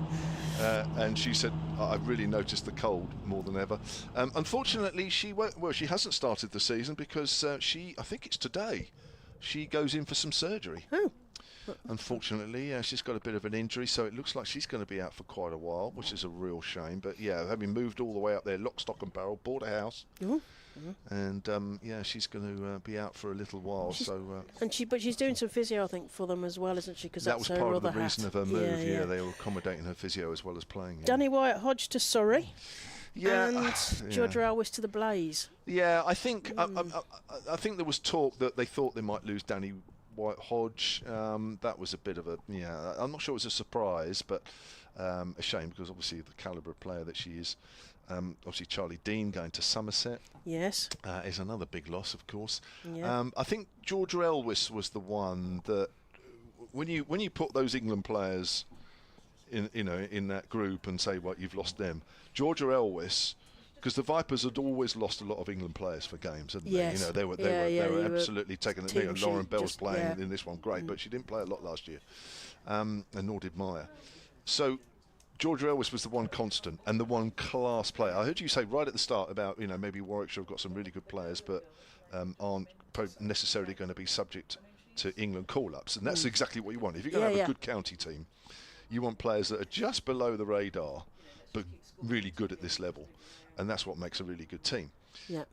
But Georgia Elwes was certainly England class, but wasn't playing anymore. Yeah. And because she'd been there and done it, hadn't she? Yeah, she'd been there. And so she was playing for the Vipers and was a class player, but England class. And also the sort of player. I mean, I played with Georgia Elwes. Did you really? I should say, yes. Well, I played so you're not you're not that old. No, we're not really. But Barbara is putting a hand up at the back of the box as well. Okay. So Barbara, we didn't play together, but we did play both with Georgia Elwes. I mean, Georgia Elwes was quite young, pre-England then. But yes, I played with Georgia Elwes. I forgot about that. She got in the England setup, but she gives you a bit of everything. But I imagine she's one of those players that you want round a squad because she's going to encourage youngsters.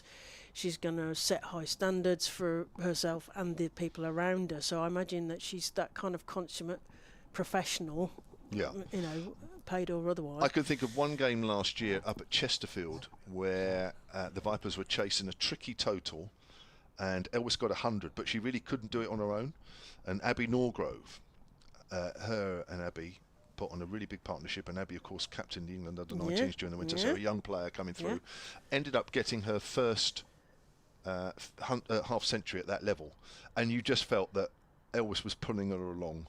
You know what I mean? She wouldn't have got 60-odd had somebody else been with her, I think. You need those seasoned professionals, don't you, to do that, because they're not worried about their own egos anymore. They've been there. She's played for England. So the fact that, yes, like you say, sort of taking the younger players with them, which is important. And you've got some of those, scattered around. You've got the likes of Fran Wilson, been there, World Cup winner, still playing, giving the best positive vibes to the squad players and things. So, yes, Georgia. So you lost, so meanwhile, Warwickshire lost Amy Jones to the Blaze. Yes. She was a permanent fixture here. She was. Well, she's been a Warwickshire player.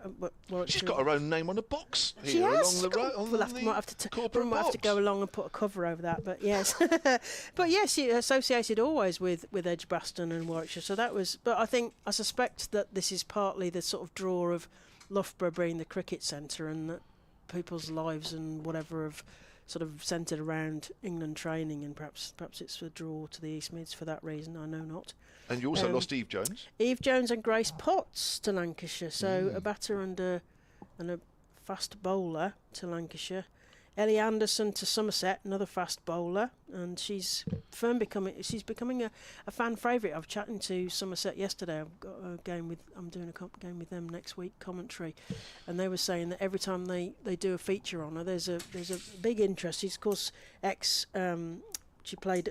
You mentioned England under-19s, but she was part of the first England under-19 World Cup squad.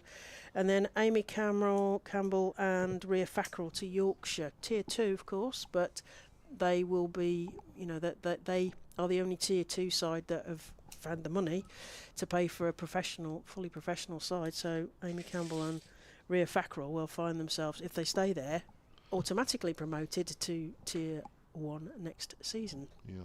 With that side, so. And then we've brought players in. So we've seen Amy. Well, we've seen Nat Wraith because she's been fielding at slip. She's coming from Somerset, wicket keeping backup as well, but a good fielder and to strengthen the batting lineup. Millie Taylor from Hampshire, spinning batting, and Amu Surinkumar, another England under-19, exciting bowler and batter. I think she's going to be a great asset. She's coming from what was Sunrisers, now Essex. So I think, some interesting ins and outs of the squads going on. So. Well, you're not missing any action because the players are currently off the field, although it looks as though it may have stopped raining. I think we'll take a break. And we're going to give them a bit of a break. Yeah, we'll give us a bit of a break as well. The state of the game is that Hampshire, having won the toss and elected to bat first, are 90 for 4 in the 24th over. Rhianna Southby is 25 not out. The wickets that have fallen: Maya Boucher for 4, Ella McGacken for 14, Charlie Knott for 14, and Georgia Adams, who was out just before that rain break and the players left the field. She was out for 11. A wicket for Emily Arlott, Chloe Brewer, Hannah Baker, and Georgia Davis. That's the state of play here at Edgbaston, with the hover cover on the playing surface as we look out over the playing pitch, and myself, Kevin James, and I think we will, Claire Jenkins, just take a bit of a break, but rest assured we'll be back as soon as play returns.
Welcome, welcome, welcome back to Edgbaston. The good news is, well, Hampshire are ready. I'm not sure. I'm not sure about Warwickshire.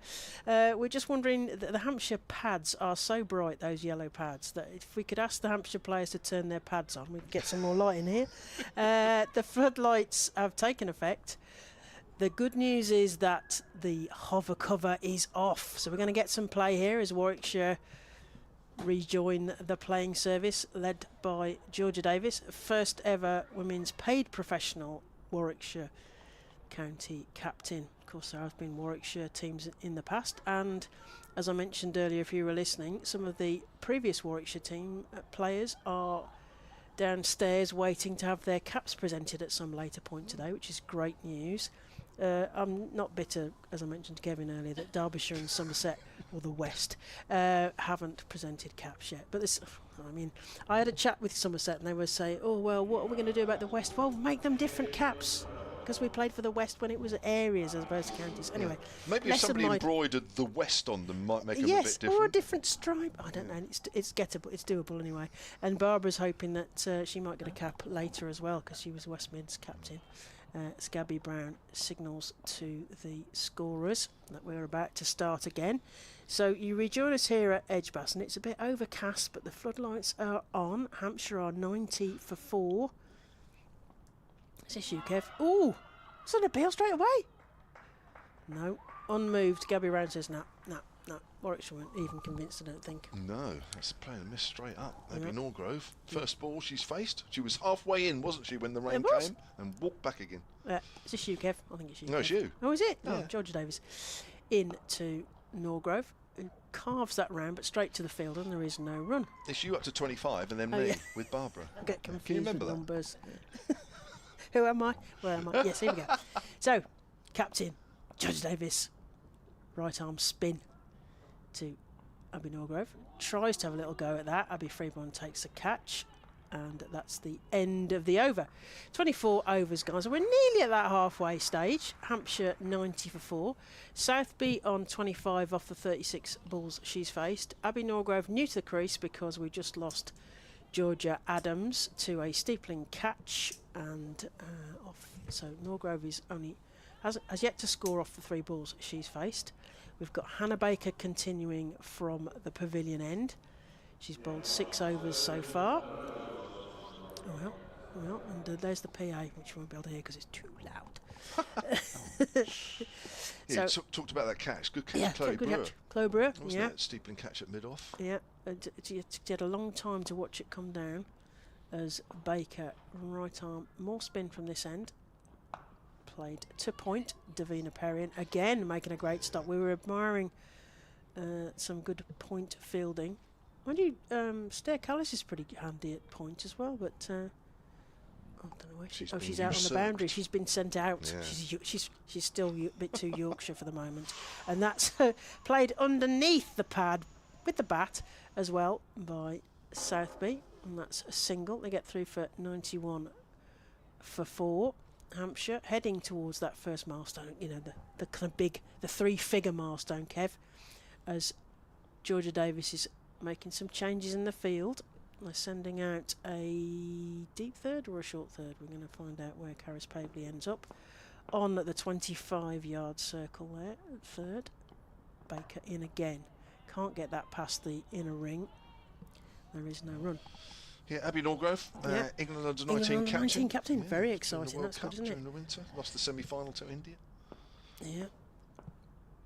The under 19 setup is going to be so important moving forward as Baker comes in again and bamboozles the batter again. Norgrove just squirts that to point, and there is no run. The under 19, the under 19 World Cup a couple of years ago in South Africa. We've got Ellie Anderson, Hannah Baker, Caris Pavley coming through that. And then the next one, another wave coming through, led ably by Abby Norgrove, and that's picked up again beautifully. Again. We love that point field. That bit of point fielding, lovely. Diving low to her left, and it's stuck in the left hand. Stuck, yeah, and that before the rain delay, that pick up and throw that she threw to the bowler's end was amazing. I can't say that I did that, but I did a lot of stopping, scooping. So that's played again to Davina Perrin. It seems to be that they're having a little game to themselves. So that's 25 overs done. Hampshire are 91 for 4. Southby on 26, and Abbey Norgrove yet to score, faced 7 balls. And I think that's me to have a little rest, so I'm going to leave you in Kevin's capable hands, and you're going to be, the next voice you hear will be Barbara Daniels, known as BB, and she explained that was Rachel Hayo Flint that dubbed her that. Thank you very much, Claire. Right, here's Georgia Davis then with her spin, and that's a driven square on the offside, out into the deep towards the holly stand here at Edgbaston by Abbey Norgrove, and she is underway with her. Oh no, sorry, that was Rihanna Southby. She's on 27. And 92 for 4 is the score. Welcome back, Barbara. Got to switch you on again. Nice to be back without the rain. Yes, it is. Forward is Norgrove. That goes out into the covers, and there's no rain. Davina Perrin is already my favourite fielder in Tier 1. And I've only seen a quarter of a game in Tier 1 cricket this year. She's really good, and I'm, just from commentating last year, I've seen her for the first time, and she's an exceptional fielder. And if we're being really honest, that's what we want to see more of all round. And again, I hope that's another knock-on of full professionalisation. That's what lots of people should be aspiring to. It shouldn't, in the nicest possible way, it shouldn't look that exceptional. Agreed. It is. I mean, she's a great fielder. She's a good batter as well with potential, but she is super to watch in the field. Forward is Norgrove, driving that out towards extra cover. It's incredible to think that Perrin is still only 18. I know.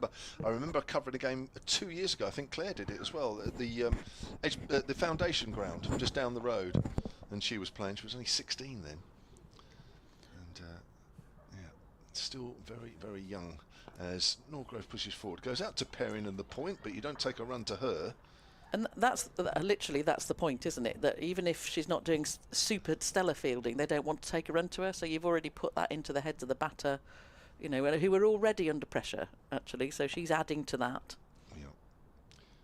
Abbey Norgrove got some runs pre-season in a game against Surrey at the Utilita Bowl, half century. Just plays that out quietly on the offside. That's a good, accurate over there from Georgia Davis. And the Hampshire total is 92 for 4. We're into the 26th over. We only had about, a 10-minute break there with the rain, maybe just a little bit more. We haven't lost any overs, fortunately. Still a 50 overs side match. So lights on. A bit chilly out there in the middle. It is. There's a few hands in pockets, like I say. I wonder if they've got the hand warmers in or not at this point. They get something else that we didn't have in 93. Did you not have those in those days? No. Oh, Did you have lunches during those England matches? Or did you have to bring your own? I was going to say, we had to cook it ourselves. No, we didn't. Of course we had lunch and we didn't have to make it ourselves. You didn't nominate a player to bring in a cake each day for the rest of the players. We did a club and county. It was, you had to bring tea for two often. You had to make it ourselves. Yeah. Not at international level. Here's Anna Baker. That's a good length ball, inside edge onto the pad there. Southby's trying to force that away on the leg side. I looked up your squad or your team around that time. Is it Claire Taylor was in that same? Is it the Claire Taylor at the ECB? No, so there's two Claire Taylors. So it's not the same one. So there's Claire Taylor. One's with an ARE and one's with an AIRE, I think. So So the younger Claire Taylor ran onto the field because she was watching in 1993 at the World Cup final, and the older Claire Taylor was playing. Right. Let's clear that one up. There's Baker. On the back foot there is Southby, but it's straight to Davina Perrin, so don't even think about running there at point. In terms of lunches and stuff, I do remember fielding in international at Somerset once. I think we were playing South Africa, and some bloke shouting from the stands, "You lot should be in the kitchen!" No. Yeah. Really? I mean, he'd chosen to come and watch a women's international game. Wow. But plainly we offended him merely by our presence. So. Wow. So push on the offside by Southby. She remains on 27. Last ball of the 27th over. Hannah Baker running away from us. And that's flighted. Oh, there's a leading edge there. It pops up in the air, bounces a couple of times before it reaches Perrin at point. And that's the end of the over. 92 for 4, 27 overs gone, and batting still looks not particularly straightforward out there, Barbara. No, it doesn't. And I think, you know, as you were saying just before the rain break, really, is that that Southby has looked the one most likely. In fact, she played 2 false shots the minute you appeared in your seat.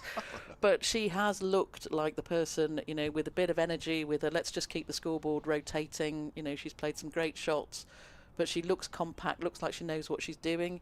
And they need a bit more of that, really, don't they? In all fairness, so we're at 27 overs. Georgia Davis then, from the City end. They're off breaks. Forward is Norgrove. They're going to take a single to Perrin this time, but it's quite rightly it's to her left hand. But even then, she gets it in her right hand quickly and has a shy at the stumps. But Southby is home. The spinner's doing a good job in tandem here. Yeah. Baker 8 overs, 1 for 20, and Georgia Davis just starting a 6th over, 1 for 14. They're definitely putting the squeeze on, aren't they? And they've been backed up by the field as well. They are. Davis in again. Bowls flighted, driven by Southby, out to extra covers, well fielded. See, that's another thing about Southby, though, from the non-strikers end, calling that single. So she's on it, she's aware, she knows she can make it. It's gone to Perrin's left hand. You know, that energy, that awareness is really impressive, I think. Certainly is. And she's forward there. It's into the gap in the covers. There'll be a single. That's good running.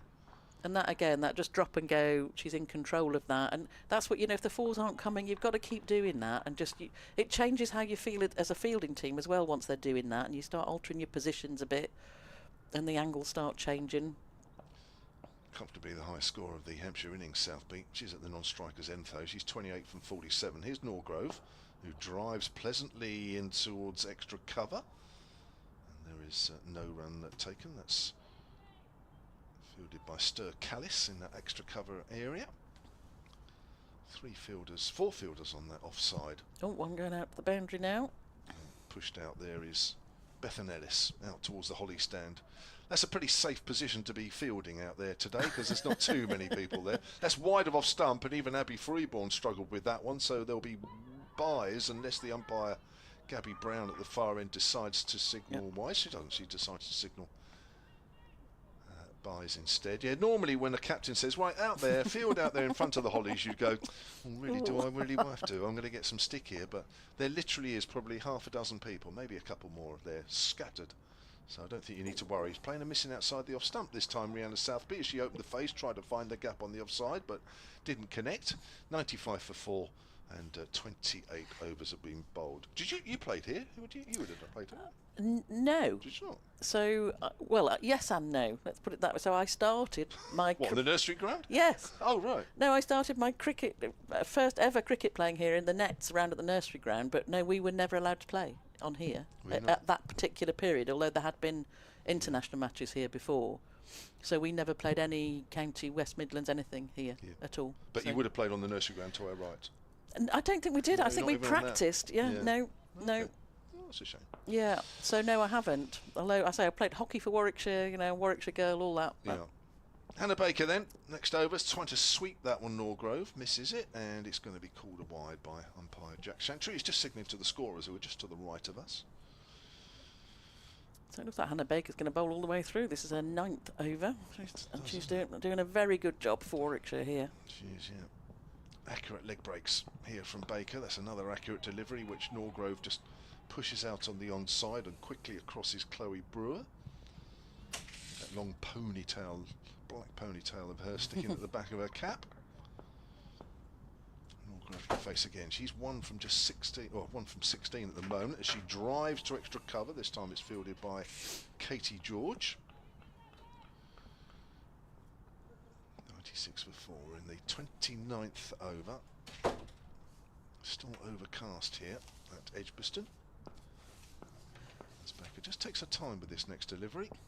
3 paces, comes in now, slightly shorter this time, and Norgrove rocks onto the back foot but can't find the gap in the covers, which is heavily fortified with 5 fielders on that offside now. If you're looking at the Hampshire team, you know, we're getting up close to 30 overs and thinking what score might they get. Have they got batters coming who you'd think could push things on a bit? Nancy Harmon is quite a strong batter in the lower middle order these days, and she's trying to give herself room again, Norgrove, but again can't get it past that cover cauldron now, away to our left. So, yeah, but I don't know about you, Barbara. I've just got the feeling that the batters up top were probably not... I always felt they wanted to get on with it. and Yeah. perhaps didn't settle for maybe a couple of quiet overs here and there while they got used to things. As again, Norgrove is trying to find room, can't, finds Katie George at extra cover.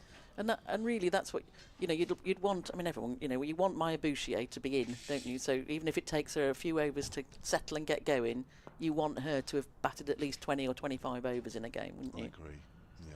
And early on, there was some movement, wasn't there, for Yeah. the seamers? Now she's found the gap this time, Norgrove off the back foot, but there is a sweeping fielder on the offside for her, and that's Nat Wraith, who's all on her own. Away to left, only the hover cover to keep her company in that area, and that's the end of the over. Another good over from Hannah Baker, 97 for 4 then, and 29 overs gone. Norgrove has 2 and Southby has 28.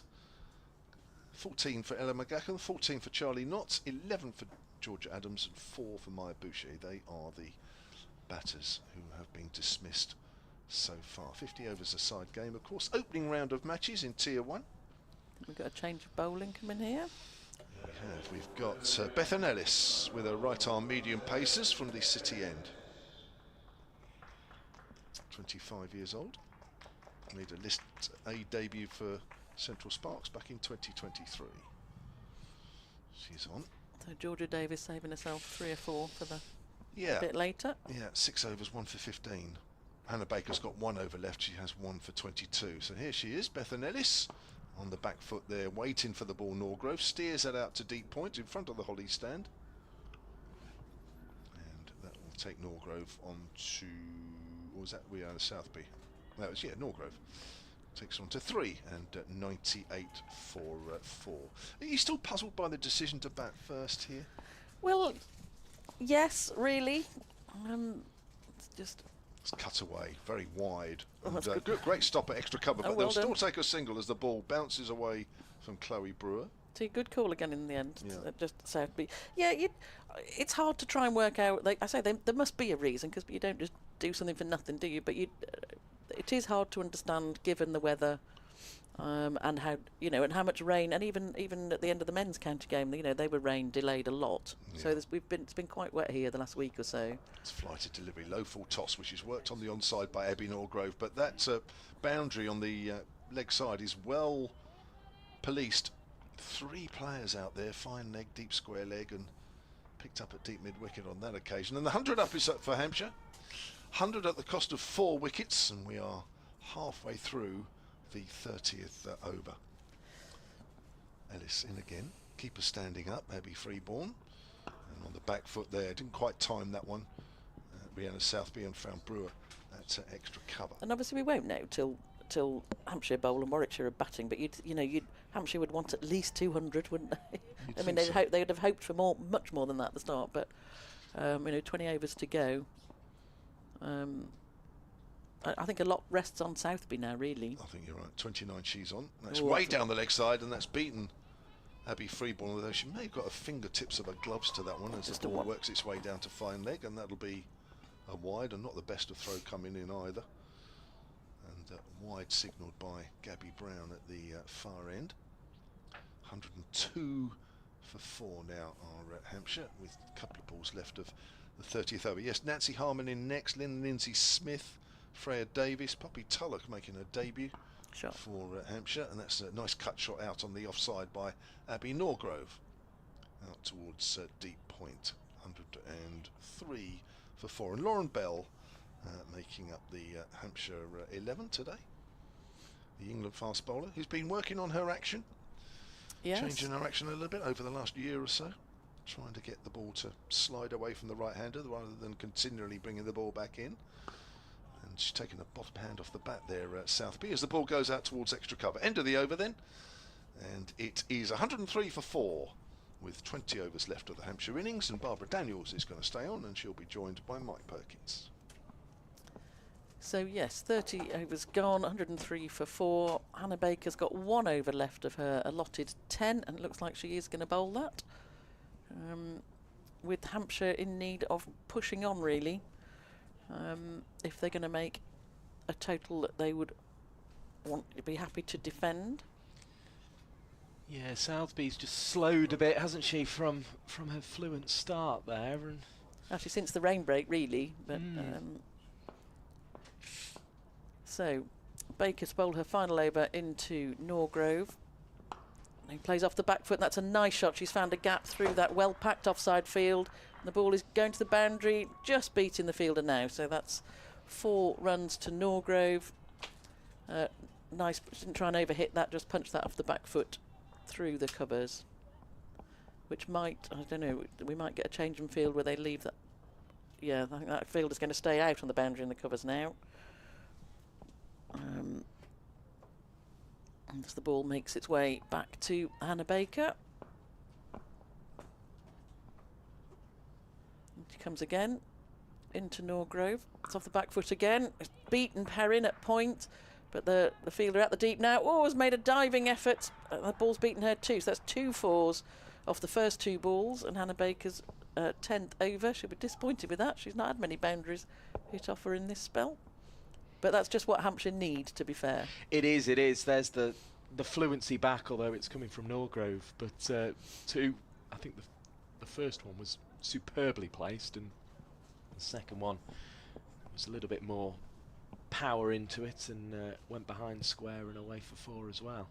So we're on the dreaded 1-1-1 at the moment, so lots of people standing on one leg. Can't see any umpires doing that at the minute. But Baker in again. It's off the back foot again. Picked up. I think that's by Katie George. No, it's not Katie George, is it, that one? Is that Pavely? Pavely, good stop. And a throw in, so no chance of a run there. So Baker in again. A bit shorter onto the leg side, flicked off her hips really through mid-wicket, just beats the mid-wicket fielder, and the deep fielder comes in to keep that to 1 run, throws in on the bounce to the keeper. Captain thought they were in the game there. Georgia Davis had hands on head at mid-off as that one went uppishly past Chloe Brewer. So Hannah Baker in again, the 5th ball, and that's a straighter and just played away into the offside for a dot ball. And so Hannah Baker comes to the final ball of her spell today, which generally she'll be happy about, aside from those first 2s in this over, I would think. A bit more flight and driven straight down the ground by Southby, but picked up at mid-on by Emily Arlott.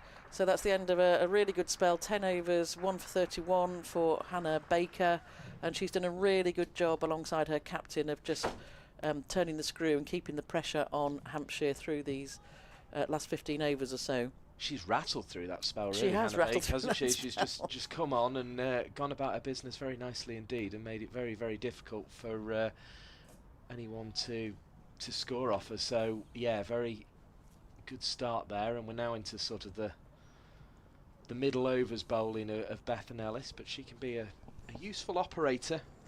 To 10 wickets last season. Well, and Warwickshire will be wanting that from her, so 112 for 4 Hampshire as Ellis comes in to start her 2nd over. And that's a straight ball, just played straight back by Norgrove. So it's funny, she's got quite a long run up. I was kind of expecting that to come out a little bit faster than it has so far, but if she can bowl that accurately, then pressure back on Hampshire to do something with that. Yeah, she's very much in the medium pace category, is Bethan Ellis. 1 or 2 think they can get after it, but it's not always possible. So she's in again, wide outside the off stump and given a wide by the umpire. Good take again by Abby Freeborn, who's standing up to Bethan Ellis here.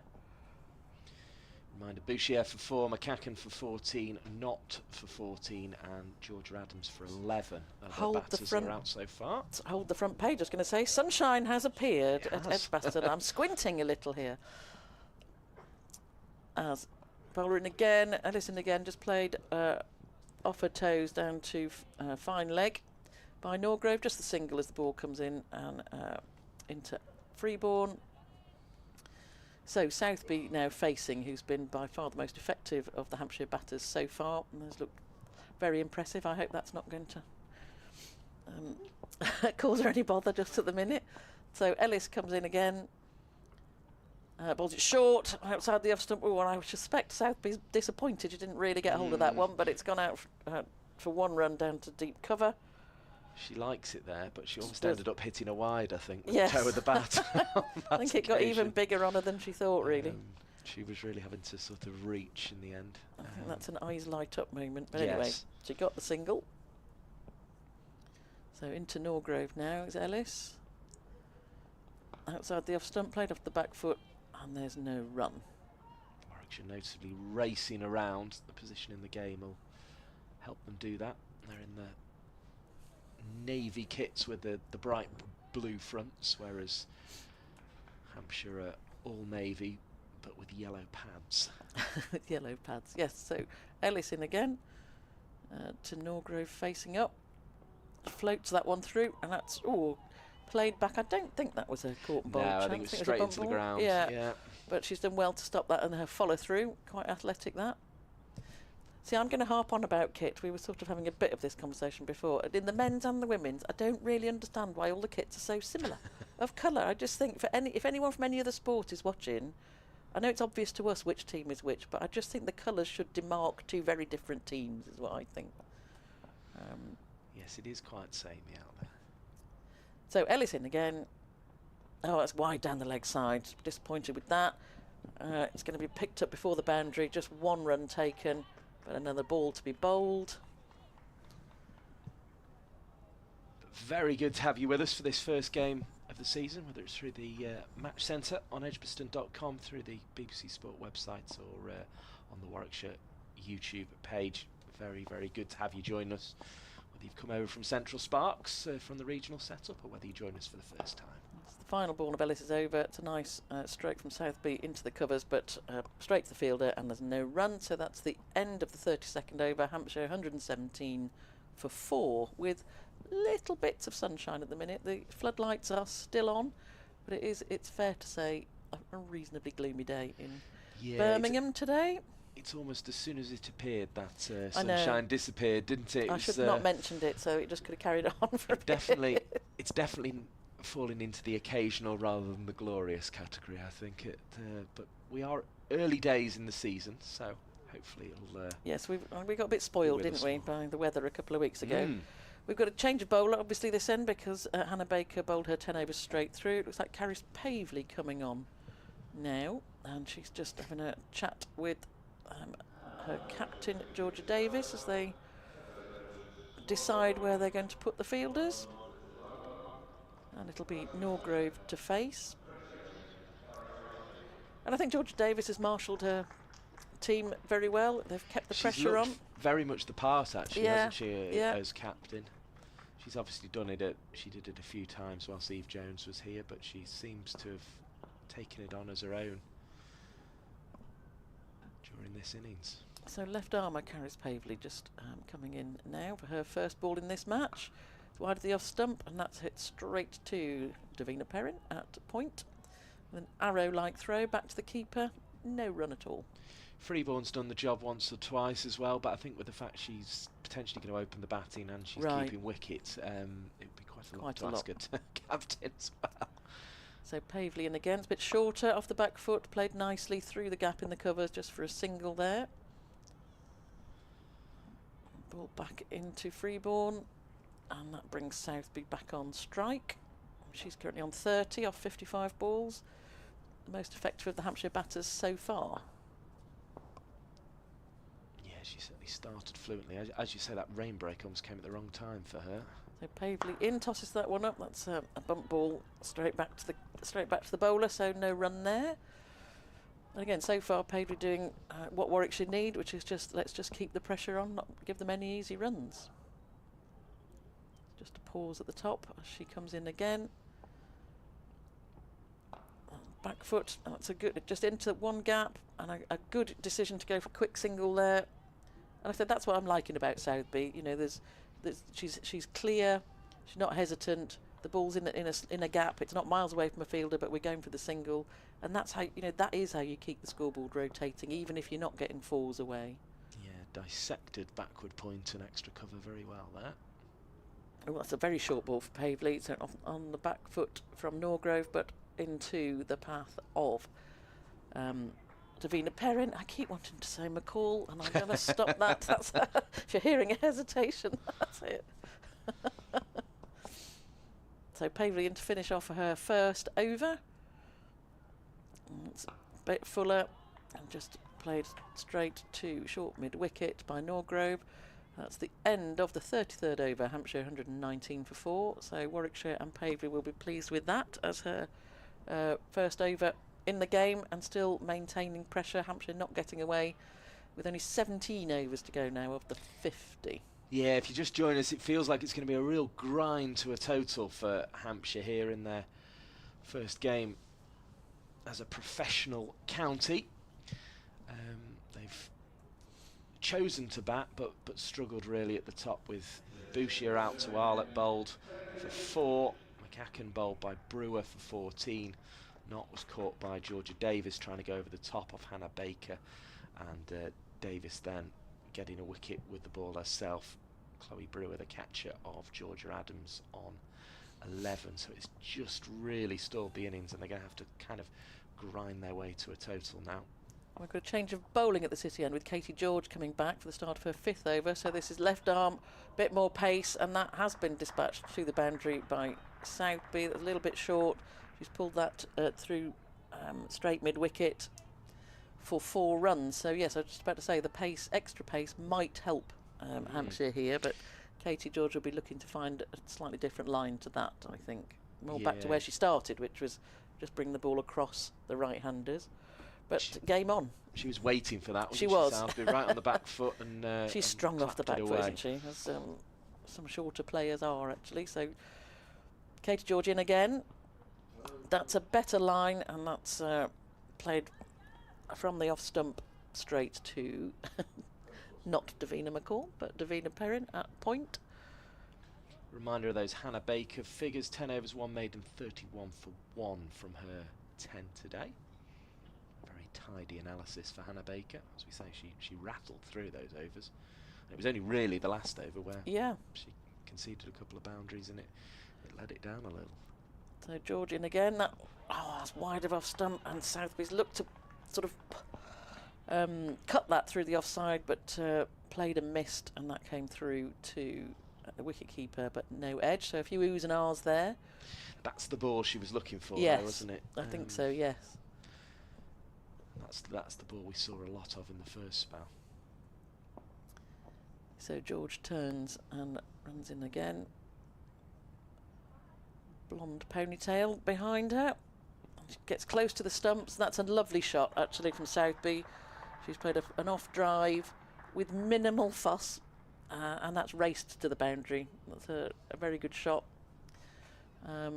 Hampshire will be welcoming that. So 127 for 4 currently. Just jammed down on the ball, didn't she, and sent it speeding away into the gap and away for 4 more. It's yes, it's unfussy. It's not elegant, but it's effective. She's compact. She knows what she's doing, and that's just without any fuss. 4 runs. So George in again. What can she do? And that's short again on the leg side, and Southby pulls that, but that's stopped at mid wicket. So no run there. Slightly late on that one. It was just didn't quite get up as much as the one earlier in the over, but again. She's looking for it. Another strong stroke. So Katie George's got 1 ball left in her 5th over. She's just pausing at the top of her mark, and in she comes now. Into Southby, raises a bat. And on the offside, just beaten Davina Perrin, which is unusual. And it goes through to the fielder on the boundary. So it's a single there.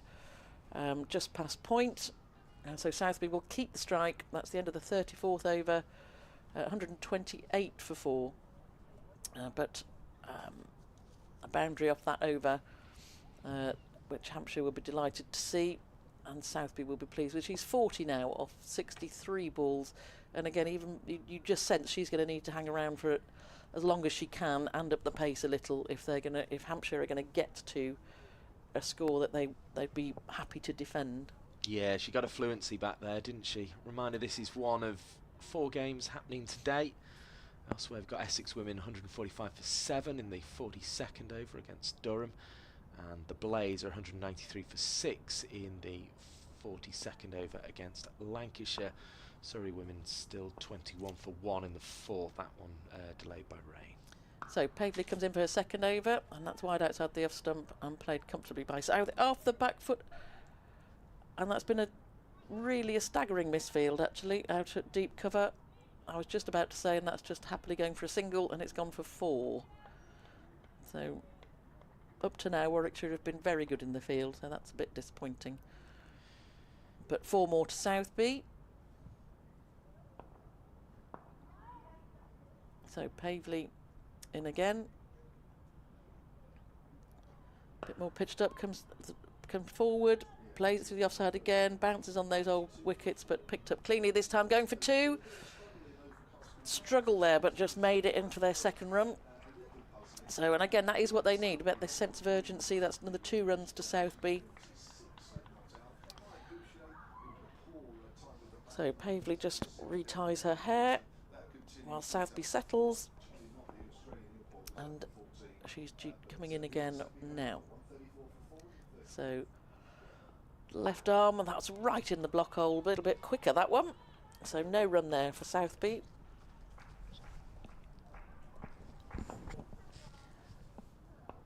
Pavely again, quite a short run, just moving in past the umpire now. Left, oh gosh, that horribly. That did jump. It almost looked like it came, well, in with the arm really, but so it wasn't what Southby was expecting. He was trying to play that off the back foot through the offside. There are footholds out there from the county championship match. It looked like that really sort of hit the corner of one and spat up. So Pavely again short of those footholds now. Played nicely through the covers. Should just be 1. Good throw back in, so just the single. Actually, those footholds look more noticeable than they have done so far. So whether that's just because you pointed them out or just... I don't know if it was maybe just with that little bit of rain that fell on the pitch before the covers came on, that they've kind of... That's just sort of darkened the colours of them up a little bit. So Pavely in for the final ball of this over now to Norgrove. Again off the back foot, into that gap, another single. And that's the end of Pavely's over. So that's 136 for 4 Hampshire after the 35th over. And I'm going to move out here and leave you with Mike, and Claire is going to take over from me. Thank you to Barbara Daniels, World Cup winner. Will be replaced by Claire Jenkins, who's coming in to join us. The former county player, represented Somerset and Derbyshire, and is now heavily involved with cricket in this part of the world, as Warwickshire, I think, will be very happy with where they find themselves at this stage of the game. 136 for 4. The clouds lightening again, but it seems to be plenty of changes in the colour of the sky during the course of things. We've had one little rain delay, which is why we're slightly behind the other, 2 of the other games, as that one's flicked away into the leg side, fielded at long leg by Hannah Baker, who returns 1 bounce for the cost of a single. It was a slightly short ball from Katie George there that was helped on its way around the corner, but it feels as if it's going to be a real grind, this one, Claire Jenkins, to a total. And you said, I mean, I think Warwickshire would be happy to be in this position. If you'd said to them, this is the position you'll be at 35 overs, I think they'd be happy about that. Here's Katie George, bowls to Southby, turns it round the corner again, and Baker this time to a right, having gone to a left for the previous ball. He's able to pick up and return again on the bounce for the loss of another single. 138 for 4. Southby and Norgrove trying to send Hampshire to a defendable total. You feel it would still be a nervy chase, though. It's just that sort of day where ball is on top of bat at the moment. Here comes George and bowl, short of a length, lifted in the air by Norgrove. It's going to bounce short to the fielder, who won't be able to cut it off either. It was struck firmly, and it almost looked like it had been struck too sweetly, but Nat Wraith out Poor there, on Nat Wraith. She made a good go at it, but it bounced, unfortunately, and beat her. Must be quite strange for Wraith, who generally had the gloves on at Western Storm, who were her previous team, now Somerset, but has joined Warwickshire. They've clearly decided they want to see a bit more of her batting, and she's brought in to strengthen the batting lineup, I think, isn't she? So and obviously is a useful backup keeper if needed. But she's a good fielder. Of course, Katie Jones is doing well down in Somerset for them, young wicket keeper. George bowls and is driven by Norgrove into the offside. There's one more to the total, 143 for 4. So Hampshire will be happy with this over so far.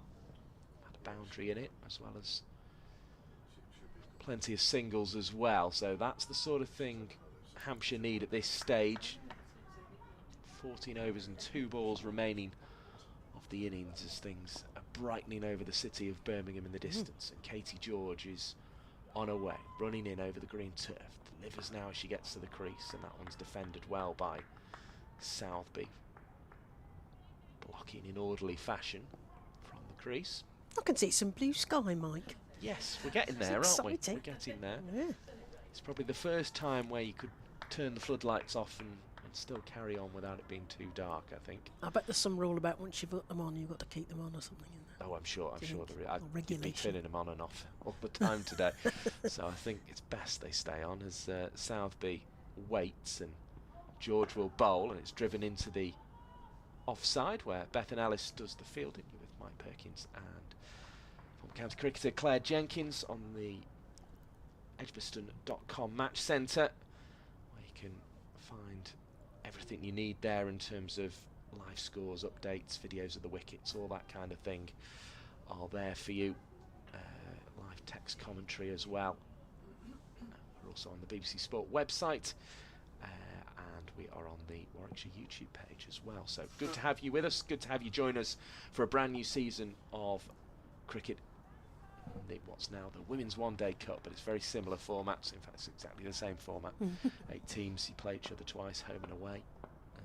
By the time we get to September, we'll have a winner and a champion to crown as Pavely begins their 3rd over with a dot ball that was well delivered onto middle and off stump and just popped back down the pitch by Norgrove.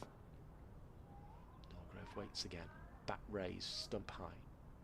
Freeborn with the gloves behind the stumps is poised, but it goes out to Perrin instead. She's getting plenty of practice out there at point. She's there's always just a magnetic presence in the field as Davina Perrin prevents the run on that occasion. Here comes Pavely again, left arm around the wicket. Ball's shorter this time, it's worked behind square to short 3rd. There will be a single on offer as a result, but Baker keeps it to just that, 144 for 4. A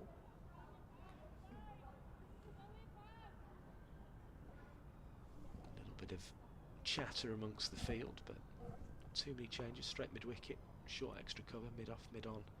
The fielders in the ring in front of the bat as that one is prodded to mid-wicket where Arlott is.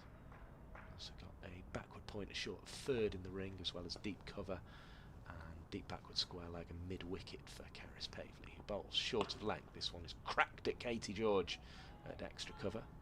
Moves swiftly though to a left-hand side and prevents a run being scored again. Pavely once more. Southby on 48.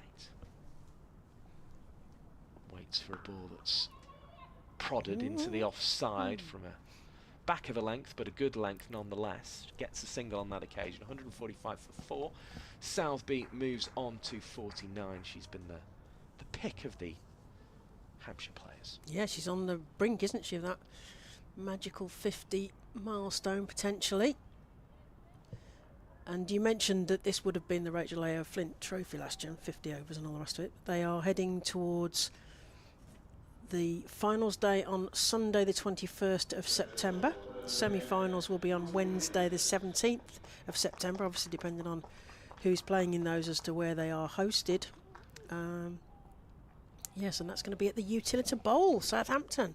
Kevin's territory down there, that's where the final's going to be on Sunday the 21st of September. So, of course, we've got 2 T20 competitions this year. We've got a knockout competition and the blast. As this one swept nicely behind square. It came slightly off the top edge in the end though, which is just slowed it up. They'll get back for 2, down to a very, very fine leg. And that is the half-century for Rihanna Southby. So she has been the mainstay of the innings. 51 from 75 balls, hit 6 fours, and she raises her bat to the delight of the Hampshire players, and they've needed that innings today. And she's looked the most assured at the crease throughout.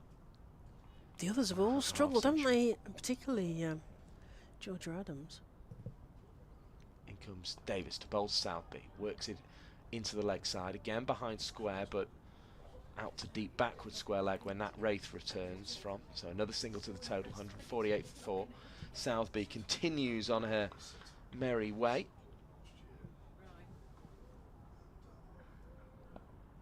As Davis waits at the back of her mark. Throws this one up. It's defended, and defended well in the end by Norgrove. It's almost a nutmeg there, wasn't it? She got her legs and her back tangled up. Slow flighted Yorker, sort of trying to beat the batter in the flight there from Davis.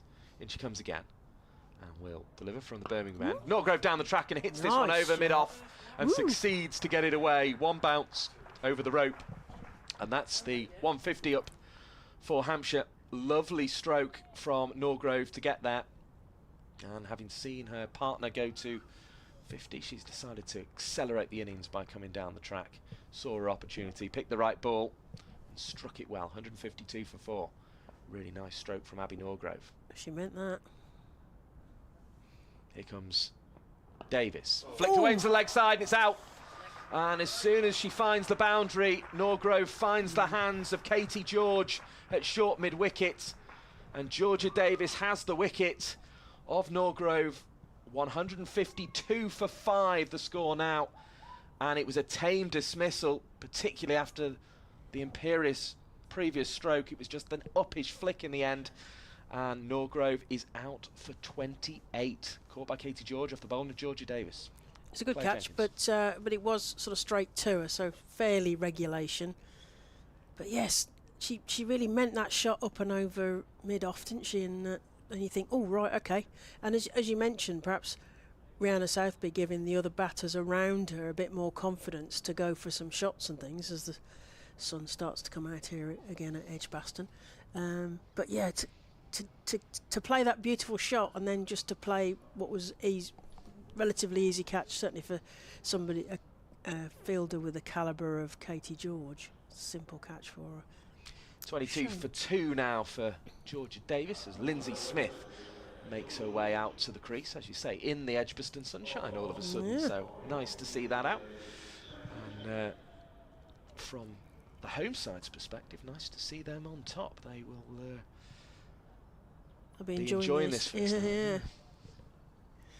They will.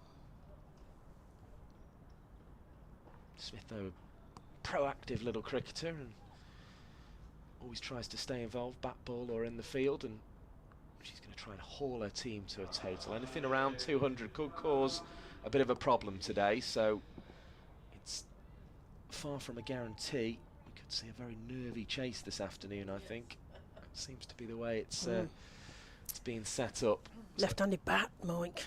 Every run will be precious. Smith faces up and watches the first one go wide, and the umpire decides it's too wide and stretches the hands out to signify as much. 153 for 5 with the extra to the total. First time we see the weather vane in all its golden glory glinting in the sunshine on top of the scoreboard, which will have a couple of additions to it here, as this one is just slid off the face down to third for a couple of runs. Neat little back foot stroke by the left-handed Smith. 155 for 5 the total moves on to. So Smith is underway, but Norgrove out just when she got going, it felt, which has been the theme today for Hampshire. Went over the top of mid-off and then flicked one in the air to Katie George, and as we say, by Katie George's standards, that was a routine catch. Short mid-wicket. Lindsay Smith, a left-handed bat, although Hampshire have got some other left-handers, not playing today because Kemp and Datani are not involved today.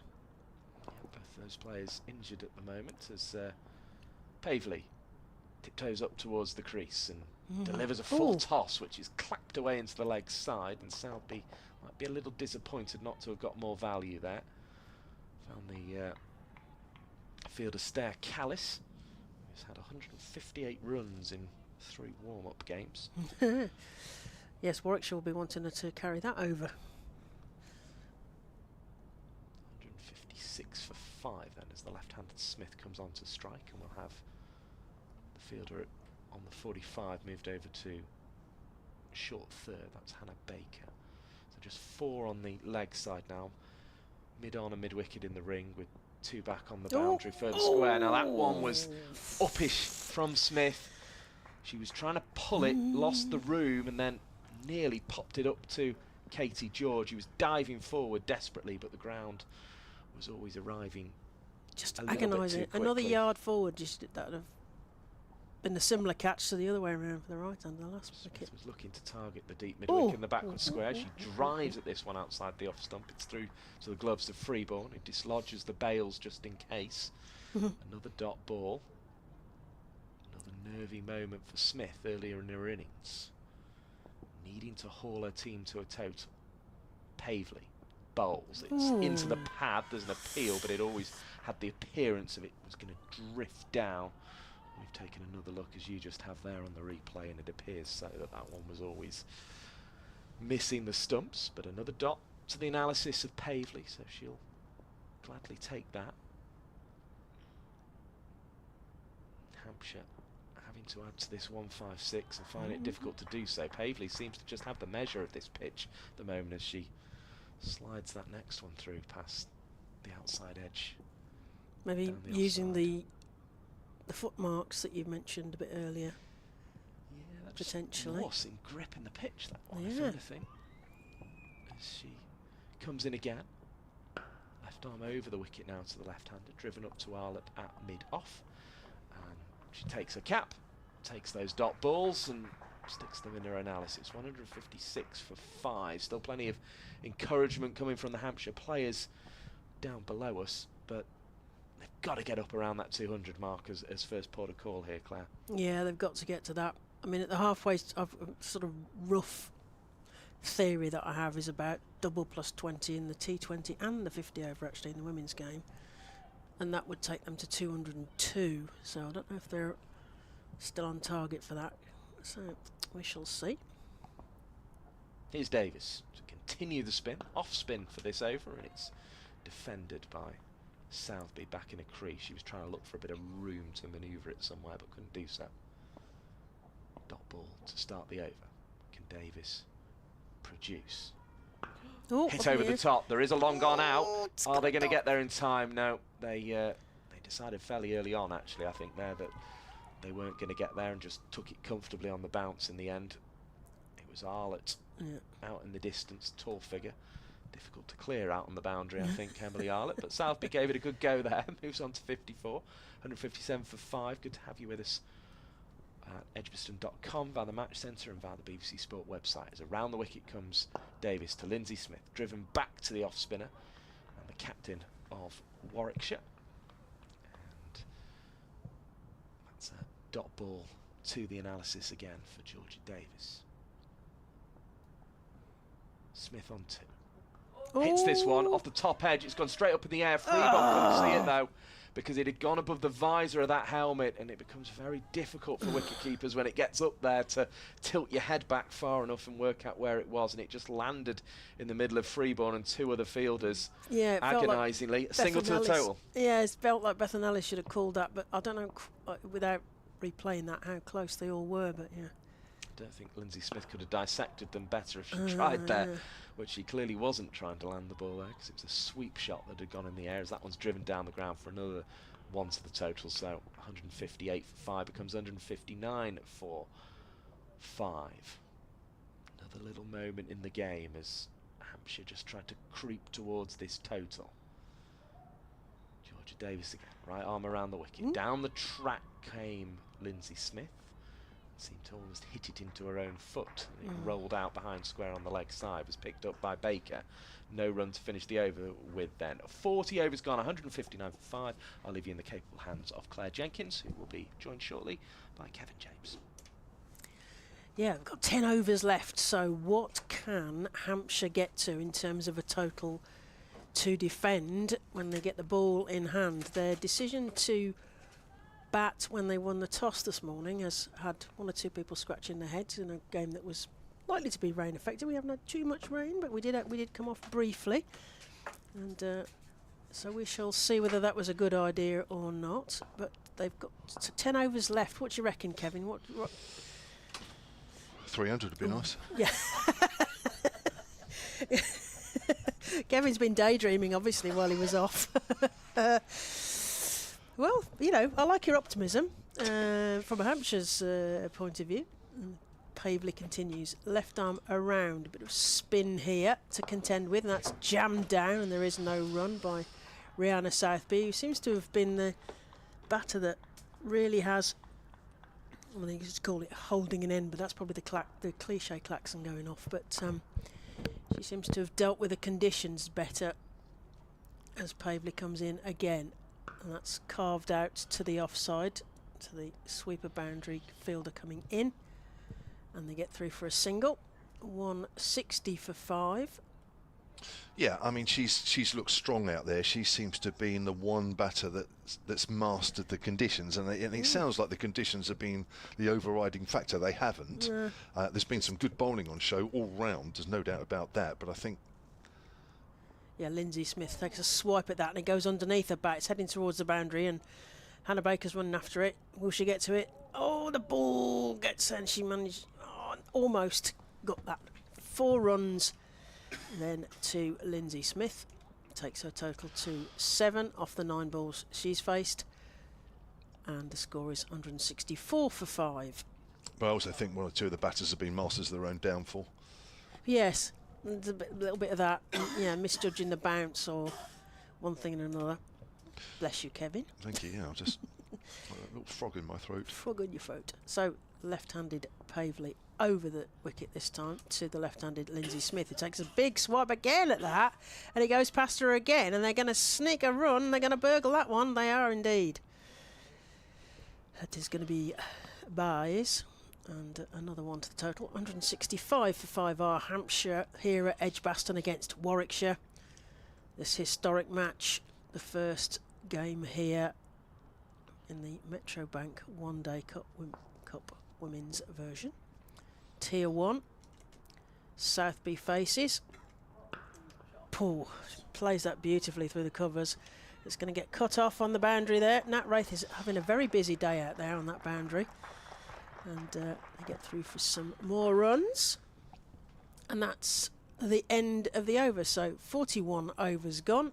Hampshire are 167 for 5. Southby on 58 off the 84 balls she's faced. Lindsay Smith on 3 off the 11 that she's faced. What do you reckon, Kev? Well, yeah, I mean, they're looking for 200 plus, aren't they? There's no doubt about it. You feel that Southby is the key to that. Interesting innings from Lindsay Smith so far. There's been a bit of a mixture, to say the least. Interesting that she come in place of Nancy Harman. I presume Nancy Harman to be in next, but Lindsay has got the nod. I can't emphasise how important this is from Rihanna Southby. This actually is now her highest 50 over score. Oh, congratulations. I mean, you know, I'm sure Warwickshire are delighted, but... Yeah. Well, I'm sure they're applauding all around the field for it. The thing is, this has got to be the England factory, hasn't it? So yeah. if they're doing well, and that's played straight to the mid-off field, and there is no run. Yeah, I mean, Rihanna Southby brought to the Vipers from South East Stars a couple of seasons ago by Charlotte Edwards, so I'm sure she's making note of what's happening here. Yeah, Charlotte Edwards, anybody, England coach. That's given a wide down the leg side as Lindsay Smith tries to play it, but it sort of beats her around the corner, as it were, and they don't get a run.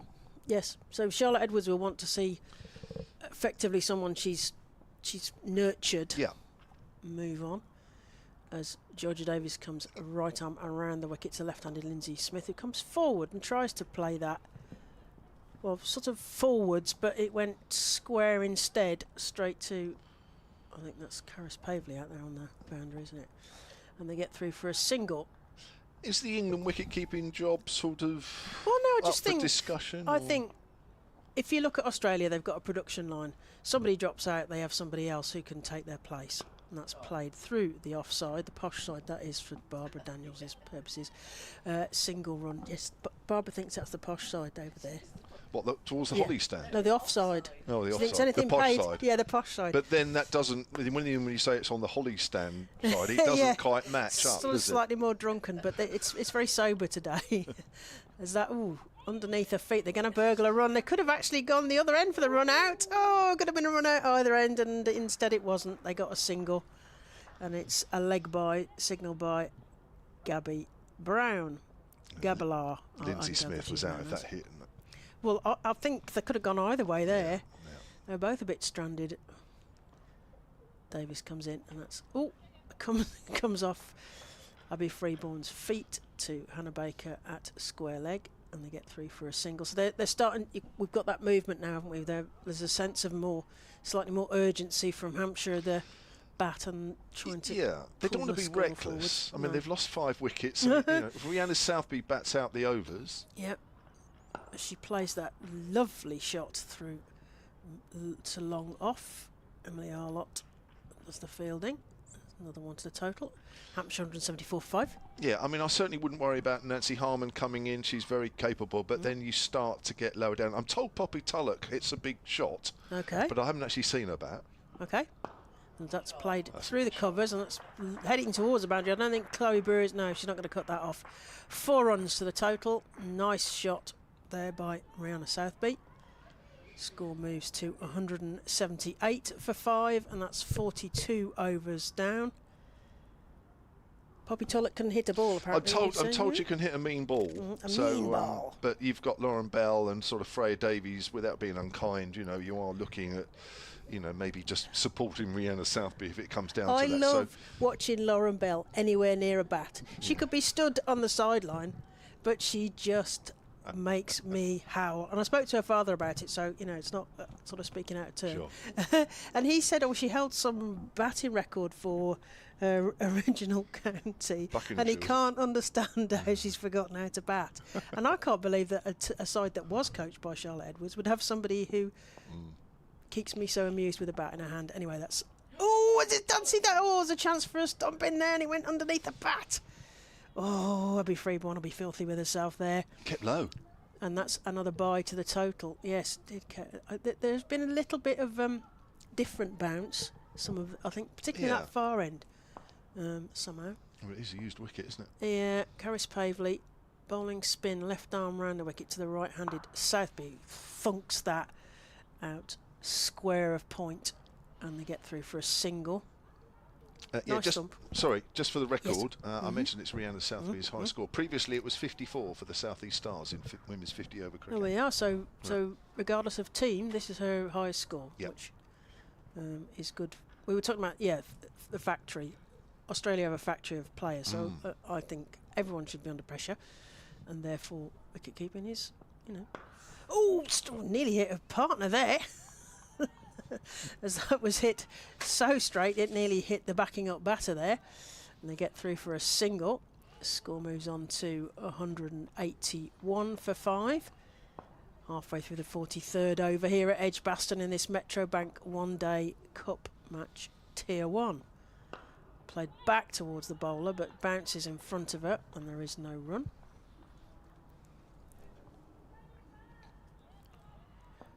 Of course, Lindsay Smith played for England before, didn't she? So, She got brought back, didn't she?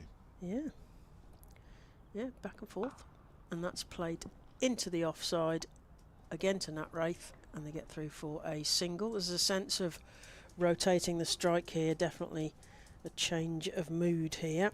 Yes, Lindsay Smith debuted in 2018. Yeah, then a The bit of a break, wasn't T20 it? World Cup and a bit of a World Cup, and she seems to be sort of certainly pushing her way back for potential England slot again. This is played into the leg side, past the square leg umpire by Lindsay Smith. Oh, They're no. going to push for 2. Is it going to be a run out? Oh, yes, Gabby Brown says that's run out. Lindsay Smith takes a long, hard look at Gabby Brown and is going to trudge off at that. So that's a wicket. Lindsay Smith finds herself run out. They were a bit stranded. It seemed like a bit of a mad call. What do you reckon, Kev? Well, she stopped. She she stopped momentarily, and that hesitated. might have been her downfall. He Would who have cost her half a hesitates. yard. Yeah, that's the challenge. Once you've decided, you've got to go, haven't you? So that's another wicket down for Warwickshire in their taking wickets column. And Lindsay Smith finds herself run out on 6 of 17 balls. Southby still at the crease, 65 off the 89 that she's faced. And that'll be 182 for 183. Yeah, they'll get one for that. 183 for 6. Yes, because they got the first one, didn't they? 183 for 6. Hampshire then. Warwickshire, I think, will be certainly the happier of the two teams, and I think if you'd given Georgia Davis this score at this stage, I think she'd have said thank you very much before the game. Yeah, definitely. I still find the decision to bat first a little puzzling. I'm sure there is a reason for it. There will be a reason for it, of course. It'd be interesting to hear that after the game. But you're right. I think Warwickshire will be very happy with where they're at. Hannah Baker, the only bowler that's bowled out. All 10 she's bowled 1 for 31. Bowled really well, very accurately with her leg breaks. And Lindsay Smith played the last T20 in the Ashes series. Yeah, she did. Down under. Yeah, and you think she's sort of she felt a bit forgotten for a while, so it's good to see her pushing for England honours again. Yeah, but we need to be replicating what Australia are doing with this production line of players. Every player looking over their shoulder for several people behind them as Arlott comes in from the Birmingham end, banging it in straight through the player, straight to the wicket keeper. I might have appealed to see if that hit something on the way through then. Well, I was going to say, she found a bit of bounce there. She found a bit of bounce from this pavilion then, didn't she? Bowled really well, opening up 6 overs, 1 for 16, picked up the big wicket of Maya Boucher, got a ball to nip back on Boucher, and she got a little inside edge onto the stumps, but that was a really, really good spell, which set the tone. It did, and it cramped Hampshire at the start, which was they really wanted to get into form, and they couldn't. Oh, that's walloped into the deep on the leg side, but it's going to bounce. Nice pick up from Nat Wraith, who's been very busy out there. Just a bit of a wild throw, which has to be backed up the far side by Callis and Perrin, but it was a spectacular one for. Did they only get one there, Kevin? They did, yeah. Southby was looking for 2, which I thought was ambitious. But she's obviously decided this is the hurry up, let's get going. She's probably thinking, right, if I'm going to get 100 here, time's running. That's what I'd be thinking. Never got to that heady heights. Arlott coming in from the far end towards us. Harmon at crease, goes down the leg side. It's given her a wide by Gabby Brown. Yeah, I mean, just going back to that, I do think it's important she bats a large part of these last just under 7 overs, because Harmon can play around it. Then I start to worry a little bit about what's coming in after that. So what you don't want to do is wasting overs right at the very end, because Southby and Harmon are both gone. Yeah, and you're trying to keep on strike because the other Arlott bangs that down the leg side again. It's another wide. I think it's close. Just nothing on it, is it? So it's a very finely wide. It is wide, definitely, because if Gabby Brown says it's wide, it's definitely wide. But it's fine margins down that leg side. And definitely those orange discs are Emily Arlott's, because she swapped them from this end to the far end. They did. So if you can't. If you're listening on the radio or online, they look like orange peel bits. But 3 of them, they're obviously part of Emily Arlott's armoury, as it were, and that's played down in front of her, and there is no run by Nancy Harmon.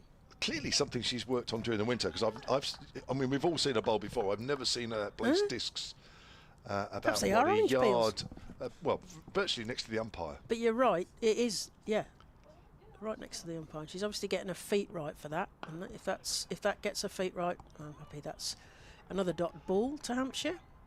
Yeah, well, we noticed it in the first spell this morning, and she takes off with her left foot. She does. To turn around to win a bowling action. And to be fair, she hits those discs every single time. And if it works, because, I mean, Katie George gave away a few front book no balls, and Arlott has not done the same, so. That's banged in again. Harman plays that just into the gap, and they're going to be looking for two, but no, not hard. Just the one that Emily Arlott ran all the way to get the ball, and Katie George picked it up. I bet she's really delighted she ran all that way and didn't pick the ball up. But Georgia Davies has ball in hand now, the captain. First ever paid professional Warwickshire team. Took the field first, was the first player to get across the line in this historic game as Arlott comes in from the far end to the right-handed Southby. Taps a bat, plays that lustily to long on. Katie George out there. They get through for a single. Goodness, is that the end of the over? It is, even for a fast bowler. That's quite quick. So 44 overs gone. Hampshire are 188 for 6. Southby on 67. And Harman just the one off the 3 balls she's faced. Yeah, I guess, I don't know, 220, 230 is probably what's achievable, depending on who stays in and who goes quickly. But it's an okay score. It's nothing more than that, really. Yeah. Especially if conditions they haven't greatly improved. There is a little bit of blue sky above us, but it's only a little bit, and we had that early on in the Hampshire innings, but still predominantly cloudy. And you know, maybe there will still be a little bit in this wicket for the Hampshire bowlers, both seamers and spinners, with it being a worn wicket. So I think if conditions stay like this, they might not change drastically, but I still feel with the start that Hampshire had, 46 for 3 in the 15th when Charlie Knott went, it's, that may yet be the difference between the two sides. Got a change of bowling from the pavilion end. We've got Chloe Brewer coming back on again. She got in the Somerset warm-up game. She took 1 for 21 with the best economy in that game. And also the best economy in the Durham warm-up game where she took 2 for 19, right arm over. Played through point. I think that's going to go for 4, and it is. Nice shot underneath the point fielder. 4 more to the total. Yeah, she got Ella McCacken out this morning with a beauty that nipped back on McCacken. Was out for 14. That was 41 for 2. A bit of a mixture though in her spell, I thought. 4 overs, 1 for 29 she bowled. There was a couple of balls a bit like we've just seen, a little too short and a little wide. Right arm over to the right-handed Southby, who takes a swipe at that and going to deep mid-wicket. There's a fielder there who gets right behind that, and they just get a single. There's some sort of helicopter or something flies overhead. It is indeed a helicopter. I see it. You see it disappear over the pavilion top. Is it the police looking for you, Kev, again? Again, yeah. I thought coming up here I might have evaded them, but it looks like they caught up with me. Still chance to get a getaway.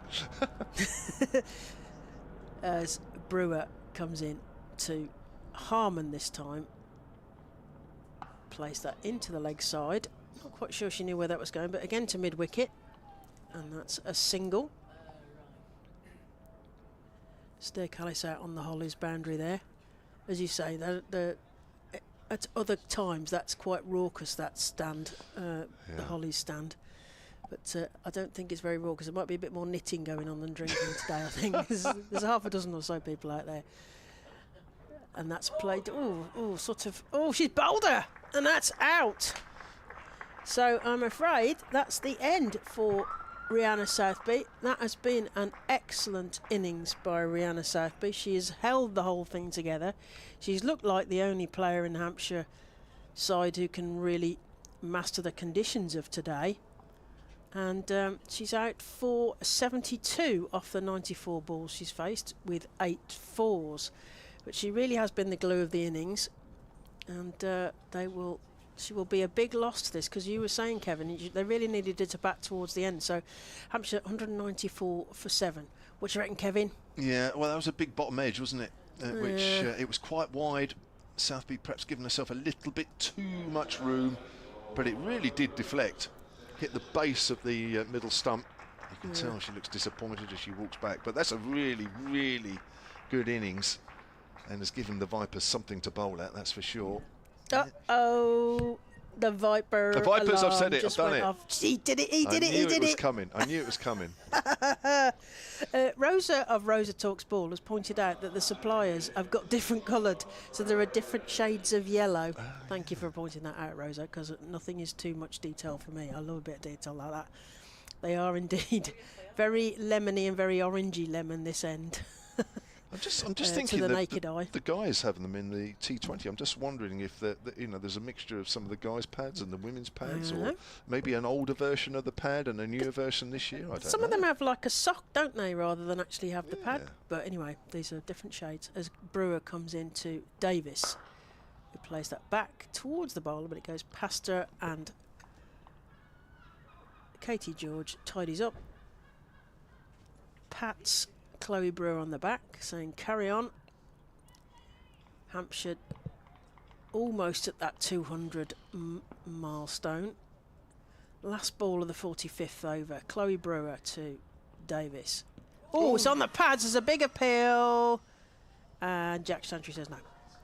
So that's 45 overs gone. Hampshire are 194 for 7. Davis yet to get off the mark. Harman on 2. Now, I think it's me to... Is it me? Yes, it is, me. yeah. It's me to have a little break. So I shall leave you in the capable hands of Kevin, and I'm going to be replaced by Barbara Daniels. Yeah, that ball just nipped back a fraction there from Chloe Brewer in that last delivery of that over. If it had gone straight on, I'm sure then Freya Davis might have been struggling, but just fractionally going down. Rihanna Southby's innings of 72, 95 balls with 8 fours, 194 for 7, with a potential 5 overs left of the Hampshire innings. Barbara Daniels and Rihanna Southby, I think she's done she's pushed her cause a little bit. She's been on the England A squad scene, there or roundabouts as Emily Arlott bowls. That's nudged away on the onside. Now, are they going to run 2? Nancy Harman is not running the quickest. Davies looked like she was looking for 2, but they've settled for 1. I think that's a good early season knock, isn't it? Just to nudge those that are looking around. We know the domestic scene is being looked at a little bit more than perhaps in the past. Helen, let's turn you on again. Sorry. There we go. She's done herself no harm at all there, and I think, she's a good player, and she's shown that today, and she just needs to keep doing that. And that's, when people talk about looking at the domestic games, as Arlott comes in, I think, one innings isn't enough, but I think what we're seeing is, a person of character, someone who's read the game, someone who's knocked into gaps, put the bad ball away where she can. She looked like she belonged. She looked like she knew what she was doing, and she didn't look phased at all. And she came in at quite a tricky point, and she's just, gradually picked up the pace. It's a shame for her to get out just when she did, and a shame for Hampshire, really. That's for sure. Emily Arlott from the City End bowls short, pulled away by Freya Davis. That's a nice looking shot. Kept on top of the bounce, goes down towards deep backwards square. They're only going to get a single there. Hannah Baker does well coming round from fine leg, gets a round of applause from the crowd, such as it is below us here in the pavilion. 196 for 7. We talked a lot, we mentioned a lot about you being a former World Cup winner. But what sort of player were you then, Barbara? Oh, well, it depends how many people are alive you can remember. So I don't know how much I can lie. That's turned away again on the leg side. Only be a single, 197 for 7. So if I obviously didn't see you play, and I'm disappointed because of that. But if you had to describe yourself to me, the sort of player you were, Gosh, that's a were good you question. Well, so I was a batter with a very strong bottom hand, hence the reason why I often was on the leg side rather than the posh side. But like to play the shorter ball. I ran. Maybe I like this in Southby. I would run quickly. I'd make 1s and 2s. I was a busy batter, I think it would be fair to say, and I'd like to keep the scoreboard going. So I wasn't a massive hitter. No. But yeah, I was always looking to score runs. A scamperer, a bit of a scamperer. You like to keep the scorers busy. Yes. Didn't and like the pen to run dry. No. Through not a lot of use. And I loved my fielding as well, and obviously captained a lot. But I just liked being involved in the game. That's what, if you're going to stand on the field for 50 overs, you might as well run about and Definitely. and enjoy it. Arlott into Nancy Harman this time. Harman hits that a long way on the long side out towards deep square legs. Gone quite quick to the fielder, so they'll only pick up a single. It's quite a big boundary away to the left. Oh, she's hurt. Oh, What has happened there? I think that's Charis Pavley there, who was throwing the ball back. I think her leg slipped from under her. And she's being helped by one of the fielders. I hope they're a qualified physio, what they're doing there. They've got her leg up in the air. Seems she's got some cramp, actually. Pavley is lying flat out with her leg stuck up in the air. Now, Katie George is joining in, trying to, like they do when they straighten the leg, don't they, and straighten the foot. Either that or Katie George is trying to balance on her sticking up leg. No, she's got up. Sometimes you see physios run on really fast, don't you? We haven't seen Not this one. I think he's just suddenly seen what's going on, or she, and he's now running around the boundary. I would say Pavley's going to get some treatment, surely. Is she going off? Yeah, she's asking the and they'll question. need a sub-fielder on. I think you're right, though. I think she may have slipped just after she threw it. Well, no, she's running. No, she's running over to she third now. Oh, no, no, she's running up. No, well, I'll tell you what. If she had an injury, she's fine now. She's running about 100 yards. Oh, now she's running back. again. What is going on?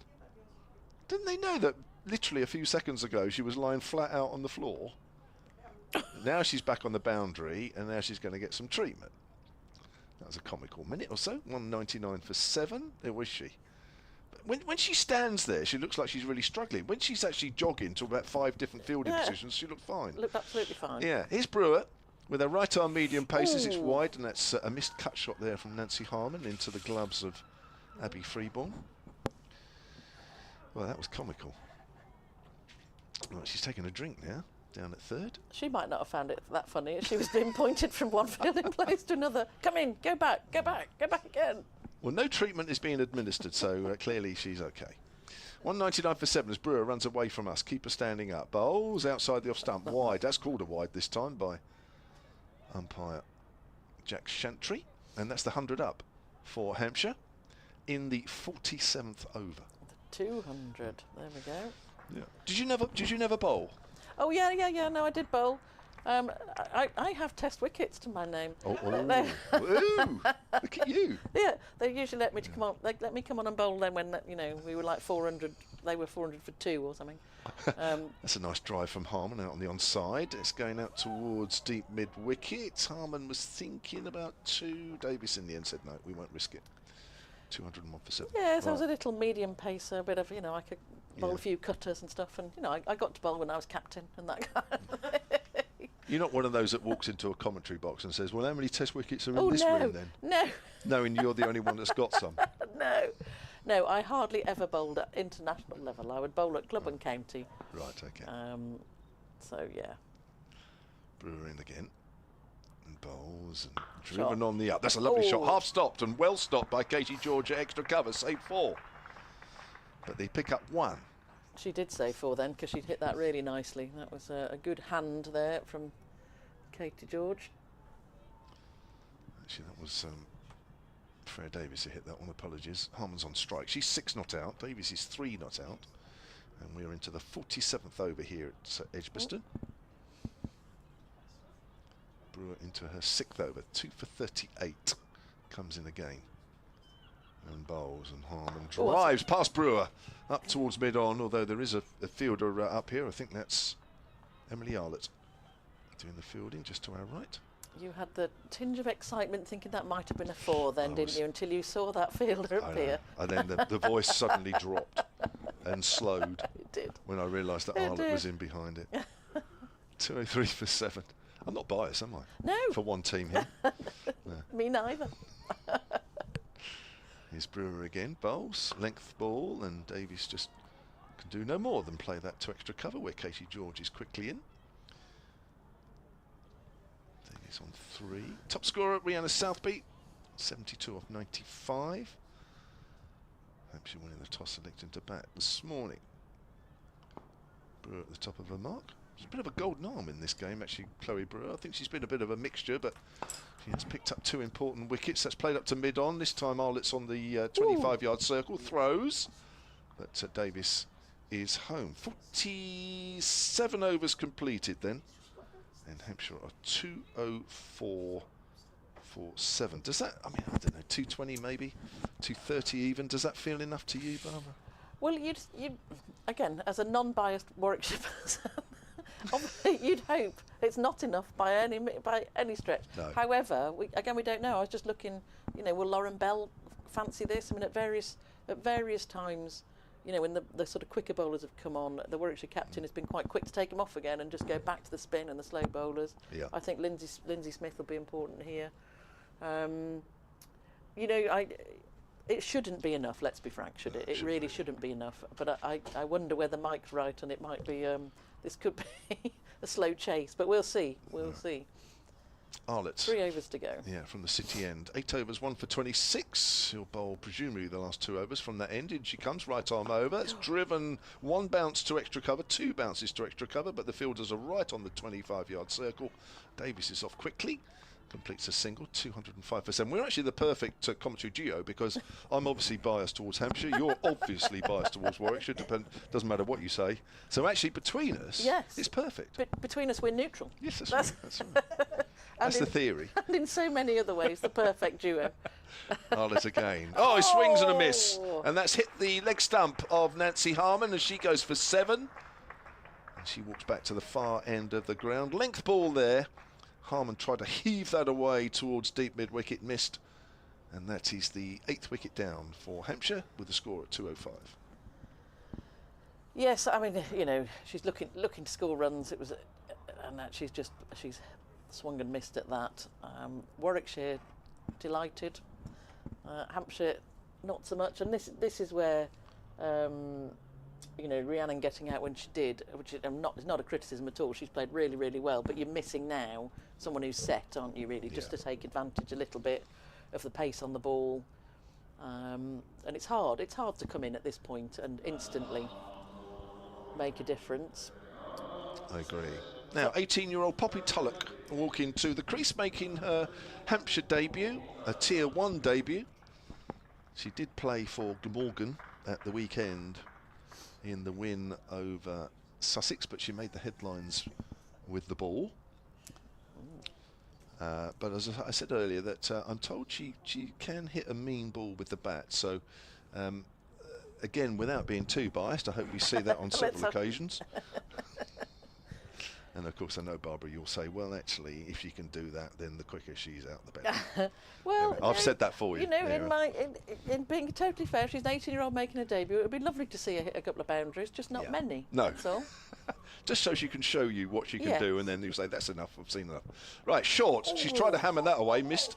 That's a good ball first up, actually. That is a good ball first up, but she didn't seem shy in having to go for it. So, actually, if she'd got hold of that, I think that would have gone, wouldn't it? But it's clever bowling from Arlott there, and Gabby Brown, the umpire, letting everybody know that was one for the over.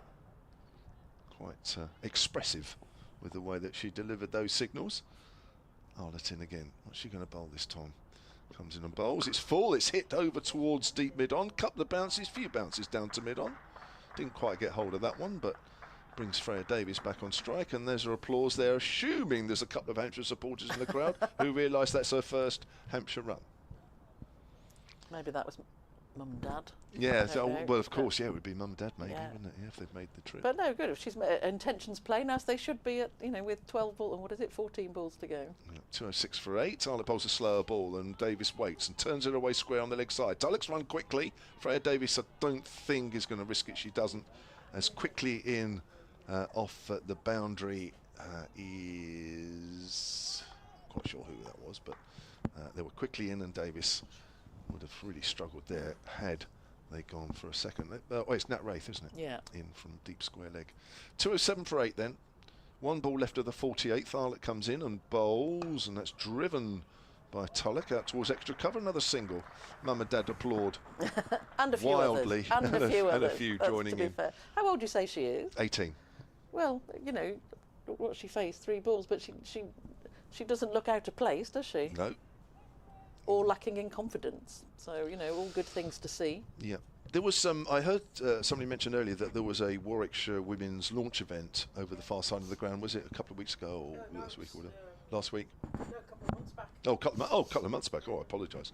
Well, there was a similar event with the Hampshire women. It was about 2 weeks ago, and they had a warm-up game against Surrey at the same time. So they were playing Surrey. Right. Then this event was happening in the atrium, in the pavilion afterwards. And I turned up to watch the last few overs, and one of the Hampshire batters smacked his ball hard for 6 over mid-wicket. And I don't know who he is, but I'd like to think it was Poppy Tulloch. For the sake of that story, let's say it definitely was. So it was somebody right down the order anyway. Here's Chloe Brewer to bowl the Penarteret's ball, and that's low. Well, it's full. Actually, that's well bowled. Tulloch hits it into the ground, bounces over Brewer, up towards mid-off, no run. That's clever bowling from Brewer as well, not giving the batter a chance to get to the bounce, or sort of, you know, get underneath the bounce there. That was too full. Is she going to keep it up, or is she going to do something different? Bowls. That's a length ball there. Tulloch gets wrapped on the pad, called through by Freya Davis. And the throw, it's out. I think it's run out. It is. That is a great throw. Is that Perrin? It's a great throw from point. It probably was Perrin. And Tulloch was languishing there a little bit. I think she was slow off the mark. Well, I think she thought she was in and slowed down. I think, you know, she kept going. She would have been in. I think it looked like... oh. Good throw. Good throw. I mean, it's a good call. There was one there. Yeah, she just looked like she took a couple of yards to actually believe that Freya Davis had called her through. But, well, we've often said throughout these 50 overs that you don't take a single to Perrin, and so it's just been proved. Just been proved. Thanks, Mike. See, we've been thinking of nicknames for Davina Perrin, so we've decided that those of us who are old enough could call her Reggie, as in Reggie Perrin. I've just now got Leon Perrin in my head now, but no. But for both calls, you need to be about 90 years plus to understand between us, we are, because we are the perfect pair. Leon Perrin, I like that. Other spicy sauce bottles are available. Oh, yeah, sorry. So, Lauren Bell is the last batter in for Hampshire. The England seam bowler. I think they'd be pleased to make it to 220 from here, wouldn't they? So, what would have got 10 balls? No, it's Freya Davis to face, though. And she's wrapped on the pad. Is that going down? Yes, it is. Oh, is she bowled? Oh, no, it's flicked off the pad. She's bowled. It's gone onto the stumps. And that is the end of the Hampshire innings at 208. And that comes in the 49th over. So they weren't quite able to bat out the full 50, and it goes right back to the fact they had Rhiannon Southby out in the 45th over. Hampshire not able to use up their full allocation of 50 overs. It leaves Lauren Bell not out, having not faced a ball. Freya Davis bowled by Chloe Brewer for 6, and Brewer has picked up 3 wickets for 40 in just over 6 overs. Well, that was all over rather quickly, Barbara, wasn't it? It did. All of a sudden, you know, we haven't got time for even more puns or anything. But I obviously, Warwickshire will be delighted with that. And really, they set the tone, I think, as you said, with Emily Arlott, and it's carried on. And, you know, with the exception of Southby, really, the Hampshire batters have found it very difficult to score. There's been some tight bowling, some very good fielding. But it's been lovely to see some of the youngsters and to see Southby play the way she did. But 208, 209 to chase, Warwickshire would, I hope, feel confident about doing that. So 208 all out. There were still 9 balls remaining in that innings. Had Hampshire used all that up. Rhiannon Southby with 72, the top scorer. Abby Norgrove with 28. They both put on 62 for the 5th wicket, which lasted 14 overs. That was the only meaningful partnership. Maya Boucher at the top of the order, looking to score some runs and get back in form after a poor Ashes series. She went for 4. And as regards the bowlers, well, it was shared around a little bit, the wickets. Emily Arlott with 2 for 30 from 9. Chloe Brewer, as I mentioned earlier, finishing with 3 wickets for 40 in 6.5 overs. There was a couple of wickets also for Georgia Davis with her spin, 9 overs, 2 for 38, and a wicket also for Hannah Baker, accurate with her leg breaks, 1 for 31 from 10. We're going to take a break for lunch, and when we come back, I think it's half an hour in these games, isn't it? Yes, it is. All too short, unfortunately. But when we come back in less than half an hour's time, we'll call you through the Warwickshire reply, where they'll need 209 for victory.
simply nothing that the Bears cannot do.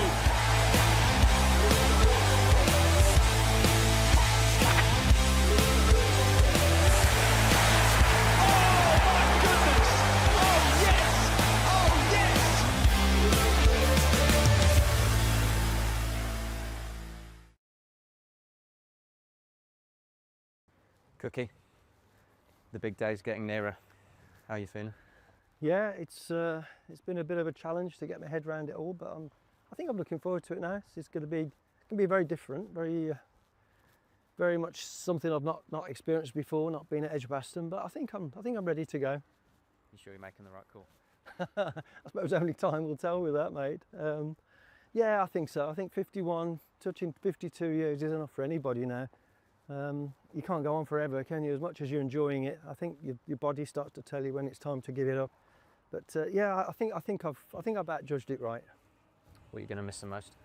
Obviously, apart from you, Ed. But, Right, yeah. Yeah, I think the team spirit, you know, being part of the group in there with these boys, that's the thing that you just don't get in any other walk of life. And I've been really fortunate to have that for so many years. So, not having that chat in the morning, the banter, and just that fun that you have in a dressing room, I think that's really hard to replace in your life. Really, won't be quite the same up in the allotments, I'm sure. Mate, you've done most jobs since you've been here, haven't you? Yeah. Tell me something that stands out from the 52 years. Cool. I suppose I've been lucky because not just domestically, I've also worked for the club when we got international matches on the ground.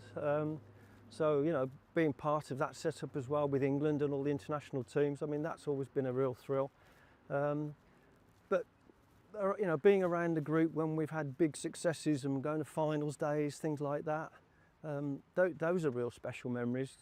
Trips to Lords, winning county championships here, and actually being able to walk out and hand the trophy over to the captain at the time, that was pretty memorable. Oh, you've done well. So I was worried then. You were basically saying when we get lost and the big dogs come in and you do the international matches, that's the highlight, is it? No, that's definitely not the highlight, mate. No, but it's one of those things that sticks in your mind because it's so different. And then, you know, there's a complete flip around. The Warwickshire move out. There's international matches move in. That does push you quite hard. It's a lot of hours and a lot of days. So more importantly, from a selfish point of view, who am I going to call when something goes wrong? Well, you'll always have my number. You know, I'll always be on the end of a phone for you. But I know we've got some good guys in there. They're really looking forward to getting stuck in. And we've got a great setup. You know that. There's not going to be anything that they can't deal with. You've got it covered, I know, Wes. You're too kind, Cookie. Look around, mate. Changed a bit. Yeah, well, Since this you is a started. bit different, isn't it? I mean, it was a two-level porter cabin, I think, when I first arrived. There was nothing on this side. It was the old Hillbank stand.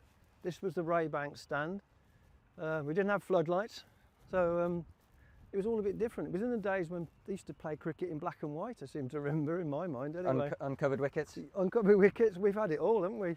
3-day cricket matches and 4-day games, playing Sunday cricket in between. There's been a lot of changes, not just on the field, but off it as well. You must have seen a few characters pass through the gates over the years. Oh yeah. I think those are the things you'll take with you. The memories of the people that you've worked alongside. They'll be something you cherish. Been some real characters. It's hard. I wouldn't mention names, but there's been a lot of very interesting. Let's leave it at that. So I mean, I feel like I've been here a long time. You looked a bit different when I first turned up. Who's been the main culprit for all this grey? I'd put it down to probably our physio, Mustard. No, I think it's just a combination of things. But I mean, yeah, we've all changed, haven't we? I probably didn't have any grey hair when you turned up. Maybe it might have something to do with you. You never know. Yeah, could be. I did hear a rumour. Was it your first day that you were late for? It was, yeah, it was. I came for the interview August 1973, just after I'd finished school, and came along, and I thought this is a great place to at least start and try and get a job. I was fortunate, they gave me the job pretty much straight away.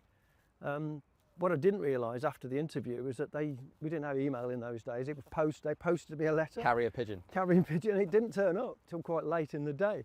But the letter asked me to start on the Monday morning, which was was the Monday before the England-West Indies Test match in '73.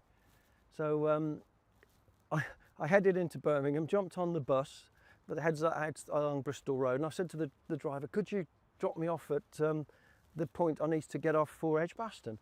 And the driver forgot.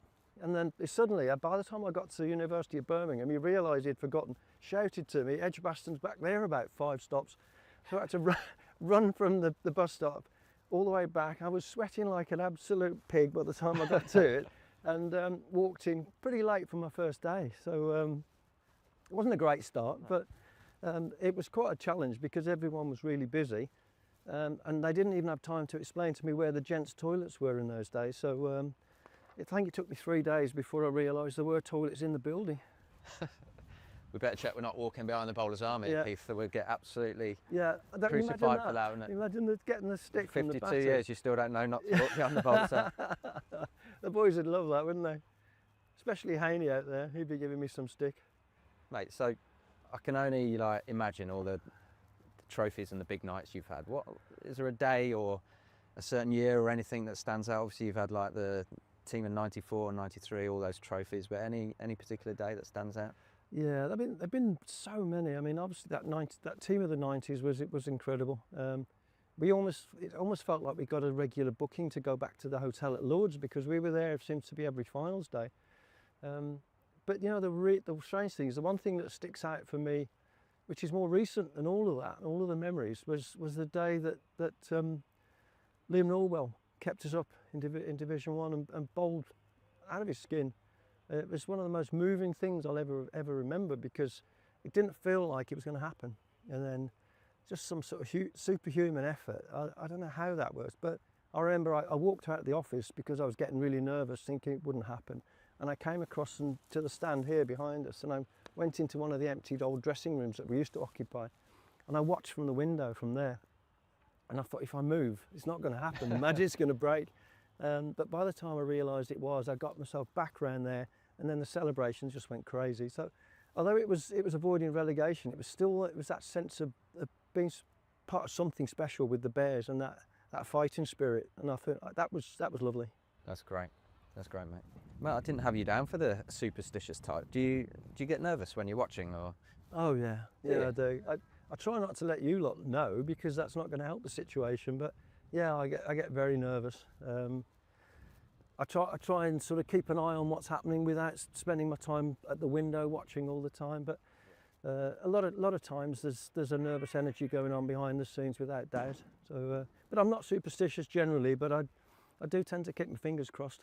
I'm going to put you on the spot now. Who's your favourite overseas player that you've worked with? It's got to be a tough one, hasn't it? Oh, there's been so many. I know you don't like upsetting people. No, this is the problem because you've got to get off the fence. There'll be lots of them saying, "Why didn't you pick me, Cookie?" I have to say, I've always had a fantastic relationship with my old mate Anton Ferreira, Yogi, we called him. He's been back to Edgbaston quite a few times, and we've had some real good catch-ups, and I think that was a special relationship as well. But now I've been blessed with meeting some fantastic people. And how many captains have you seen come and go? Oh wow, that'd be an interesting trivia quiz. How many captains have I think the captain when I started was A.C. Smith. So I've seen a lot since that time. Obviously not many as good as I was going to say, who's been your favourite? Well, I don't want to embarrass you, Wes, but well, But it's not me, is it? no, I'd find it very difficult to find anybody better than you to deal with. Cookster, I think it's fair to say that you're going to be missed around here, mate. I would like to persuade you to do another couple of years. But I guess from me and all the players up there today, like, just a huge thank you again for everything that you've done, the service you provided, and done it always with a smile on your face. And Thank you know, to leave after 50 odd years and nobody will have a bad word to say about you is testament to what a great man you are. Thank so you, it's from everyone at the Bears around the world, we love you, mate. Thanks, mate. It's been a privilege and a pleasure. Don't go. Don't go. Come on. April 1882. Queen's Hotel in Coventry, Warwickshire County Cricket Club was formed. Over 140 years of wearing the bare and ragged staff, the triumph, people swarm onto the field here at Edgbaston. the ecstasy, the agony, Disappointment for Warwickshire, who can't secure the domestic double. but throughout we've been together as bears. We're now ready for the next chapter. History will be made. Are you in?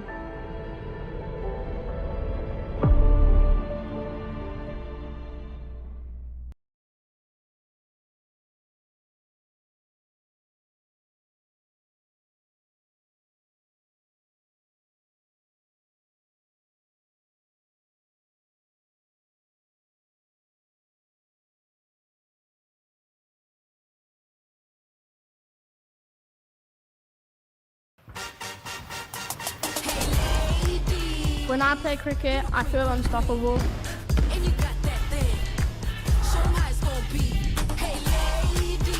This is our turn to be in the spotlight.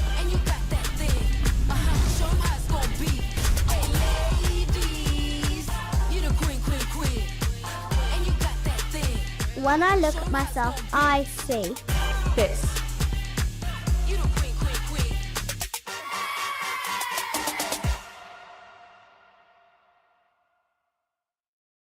I can tell by the looks on your faces, some very special memories. They really were. Really special. Really good days. Hard work, but enjoyable.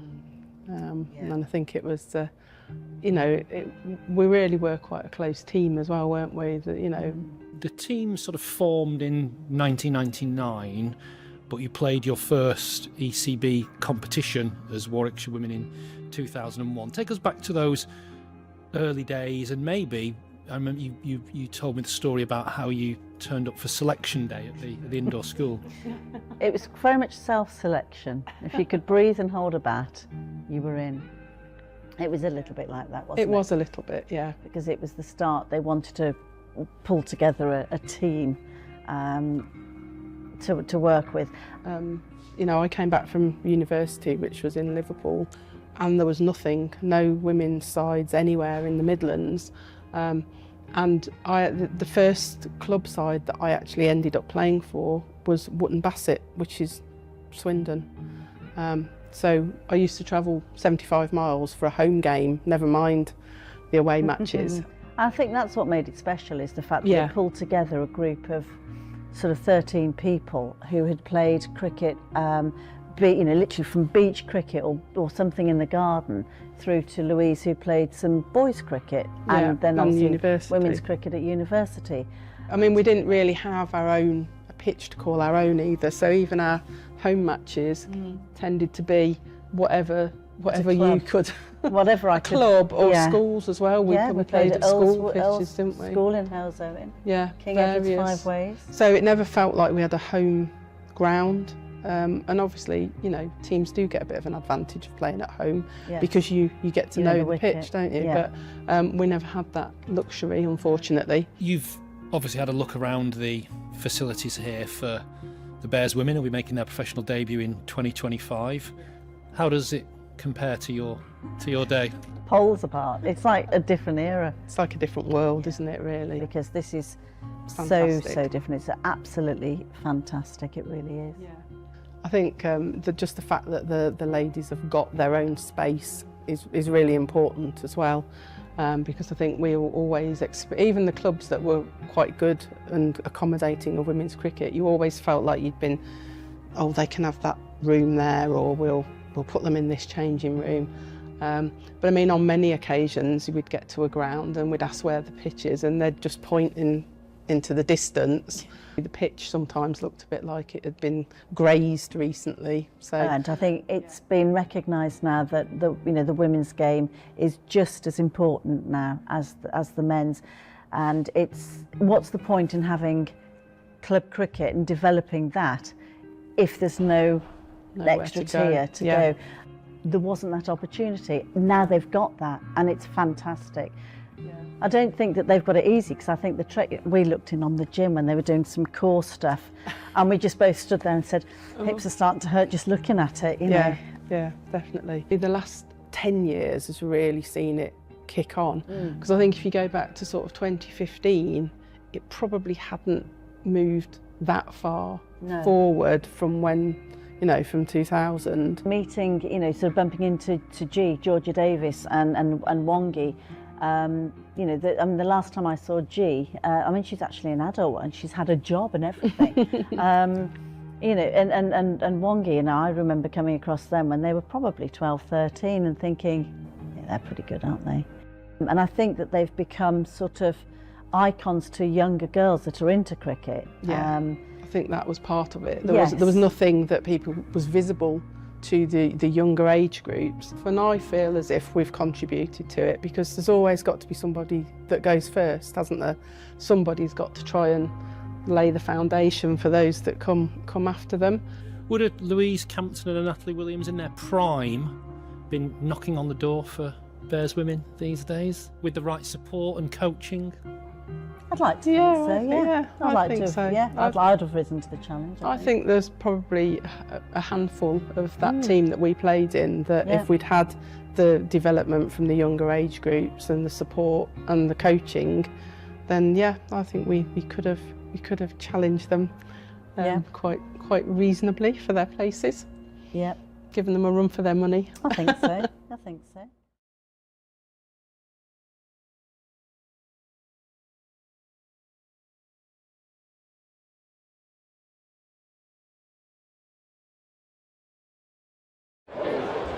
Get the flag out.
Good as it gets from Hassan Ali.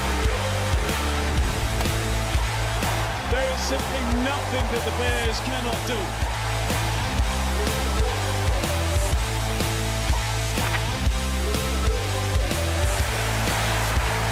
Oh my goodness! Oh yes! Oh yes!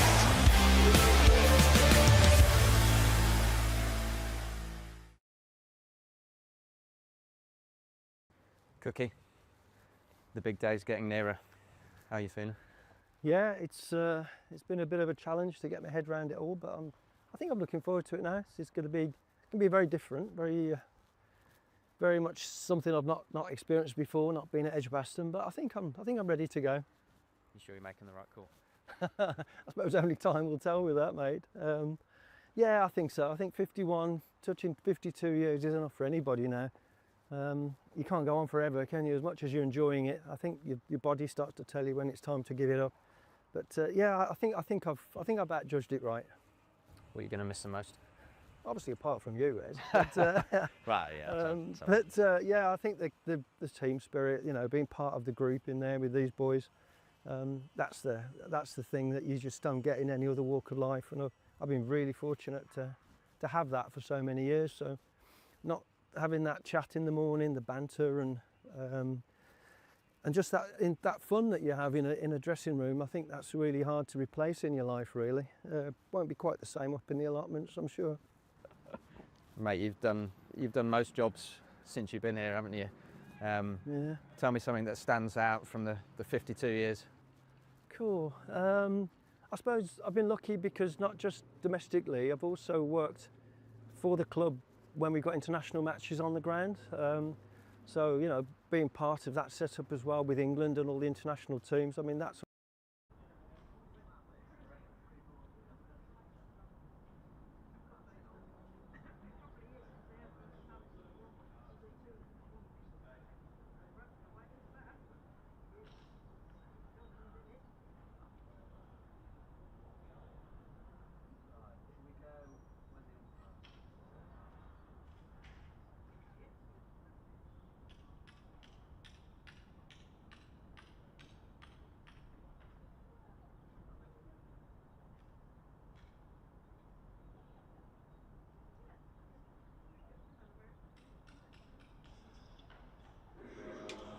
Well, welcome back everybody to Edgbaston, which is bathed in sunshine now after the interval. And how that'll affect the game, we will find out. The chase will be 209 for Warwickshire to beat Hampshire here in their opening game of the Women's One-Day Cup. The umpires on their way to the middle, and they'll be shortly followed by the two batters, and the Hampshire players who were out there nice and early looked ready to go here, Claire, and they're going to need a fast start, the fielding side, I think, to make this one the nervy chase that we anticipate, but that doesn't mean it won't be just that. We're used to a nervous chase, aren't we, here, Mike? So that's what we're used to. We shall see. I mean, through the close season, Warwickshire have brought in Stair Callis and Nat Wraith to strengthen that batting line-up. So we shall see. Callis has been batting very well recently. So against Somerset she got 49, against the Blaze she got 59, against Durham she got 15 not out, and she hit 51 for Yorkshire on Saturday in Tier 2 against Worcestershire. Did we mention that Worcestershire beat Yorkshire? No, we didn't mention that. Yes, so we hope Warwickshire will be hoping that Callis maintains that form, because that's me talked her up now, so that's probably out first ball or something. 158 across 3 innings. She's marking her guard at the moment, just sweeping away at the crease. Abby Freeborn's the non-striker, and Lauren Bell has the new ball for Hampshire. Not a particularly distinguished innings from Lauren Bell. Came out and faced no balls. That's probably her favourite innings. Possibly is. She prefers to have ball in hand. But the mainstay of that first innings, if you just joined us, was Rihanna Southby. Good to have you with us on edgbaston.com via the Match Centre, as back into her crease goes Stair Callis and the BBC Sport website as well. And it's nice to see around about 1,500 of you watching that YouTube stream during the first innings. So it'll be good to have you back with us. Opening up with a dot ball there from Lauren Bell, who Kevin James from BBC Radio Solent was saying has been remodelling the action to try and take the ball away as well as bring the ball in, has been a style. She has a long run, a little skip in the middle of it, approaches the crease now, finds the outside edge, and that one perhaps did go away from the bat a little bit. Callis getting an outside edge on the ball, but playing it with soft hands down to third for the first run of the innings. So just another 208 to go for Warwickshire women to win this game. But it does feel one of those days as if we might be chalking them off one by one at stages today. Yep. Abby Freeborn again during the warm-up game against Durham. She got 45 not out, was retired because those warm-up games, it's hard to tell how much they really are reflective of how it's going to go, because they're kind of fielding 12, batting 13 and batting twice and things like that, so retiring batters out, so we shall see. 998 runs in 50 over cricket over the last 3 seasons for Abby Freeborn. Looks to get started with one of those characteristic little dabs she plays to the leg side, but she misses it, but it becomes a wide as a result, because it was way down the leg side there from Lauren Bell. 2 without loss, the score goes on 2 with the extra. It's always the thing I've thought about Lauren Bell's, it's always when she was bowling the in swing regularly, it did seem to occasionally drift down the leg side. So It's something she had to be careful with that tactic, but she seems to be trying to use a slightly different approach this time, and that one goes away outside the off stump. It was watched all the way past by Abby Freeborn, who will be relieved to hear the sound of the keeper's gloves rather than the clip at the outside of the off stump. Jack Chantry just checking that she's not straying into the protected area there, I think. Certainly a pitch that Hampshire found difficult to get any fluidity on in their first innings.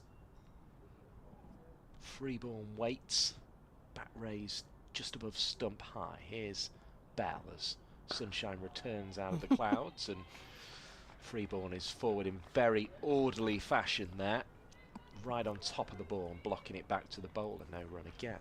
One for the photos there, wasn't it? Proper textbook forward defence. Lauren Bell took a couple of wickets against Surrey in their warm-up as well, but had the best economy to boot.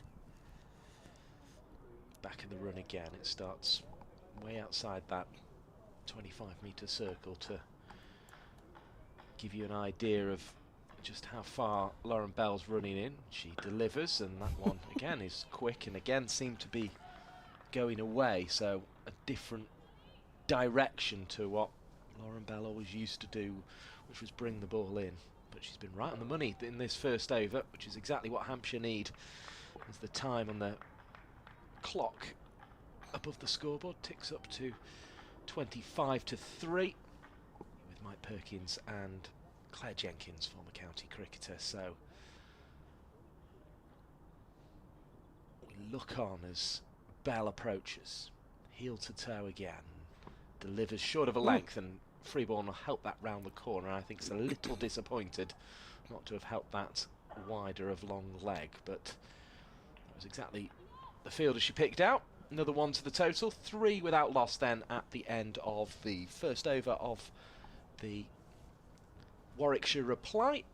They need 209 to win this match in the one-day cup, and a good start seems imperative here.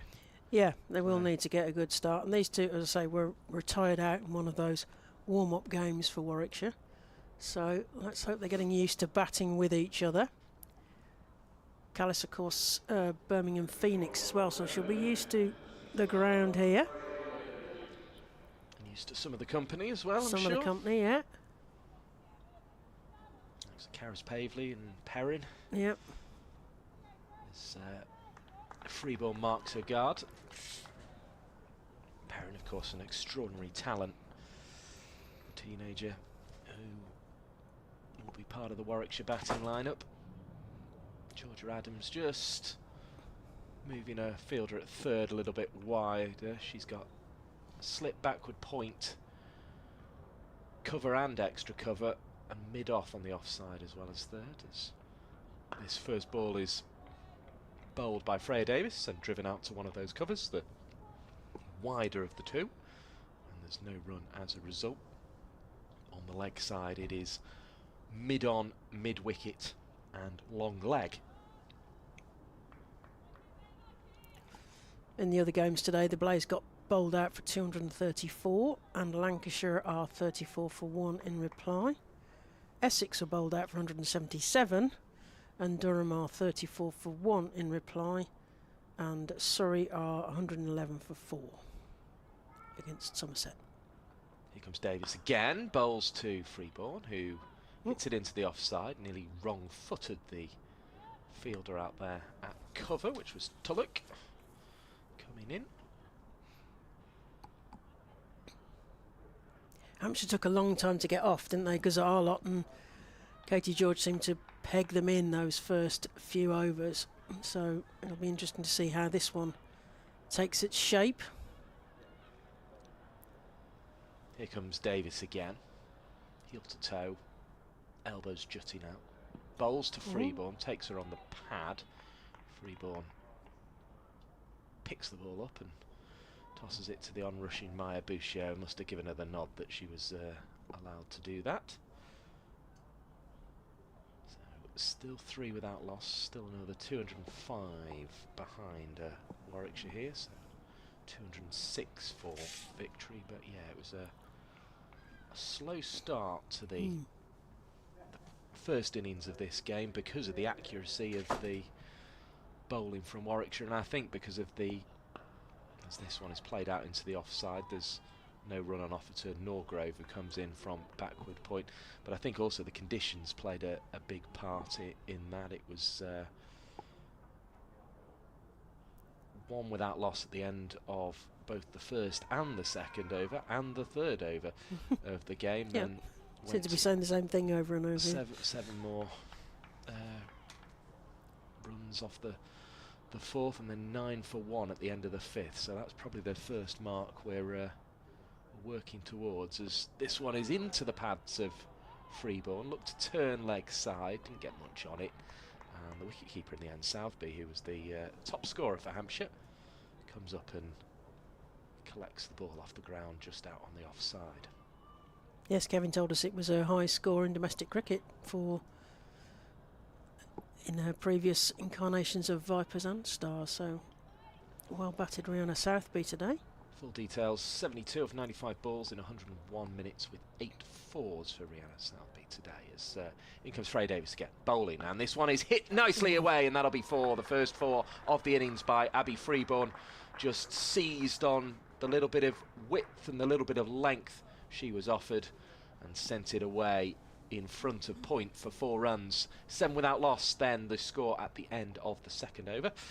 So they've chalked most of that 9 they need by the 5th over off already, but we were expecting probably a quicker start from Warwickshire than what we saw, just because the conditions are a little bit more in the batters' favour now, and they know exactly what they need, which will help.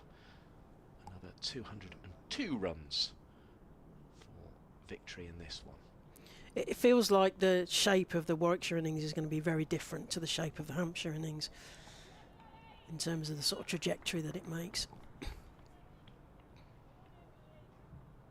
Callis waits, just adjusts the thigh guard before settling into the stance and tapping the bat as Bell's on her way, and is going to deliver now to Callis, who drives smoothly into the offside, but without the contact she would have wanted in the end, and only finds Norgrove, who's gone to cover. For Lauren Bell, we have 2 catching behind the wicket in the form of Adams and Bouchier. Bouchier just about moving into gully there, and then steps back a couple to make it a 4th slip. Gully-ish. Also got backward point cover and mid-off, as well as 3rd out on the boundary. On the leg side, it's mid-on, mid-wicket, and long leg again, as Bell bowls a ball that does go down the leg side and is signalled wide by the umpire. So 8 without loss. 2 infringements for that particular indiscretion from Lauren Bell.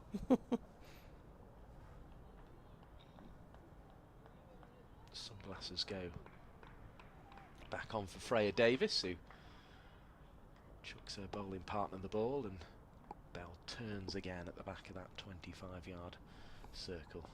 A good few paces outside it she starts and makes her way in to deliver this one again down the leg side. There's a good bit of wicket keeping in the end by Southby to stop that being more than just the 1 to the extras column. 9 without loss, the score moves on to. These are runs that Hampshire can ill afford in what's going to be a tight game if they're to get anywhere close to victory.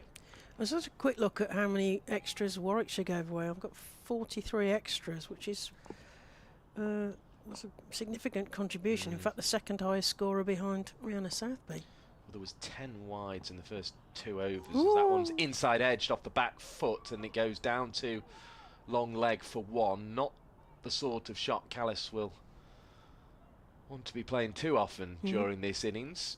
She moves on to 2, 10 without loss.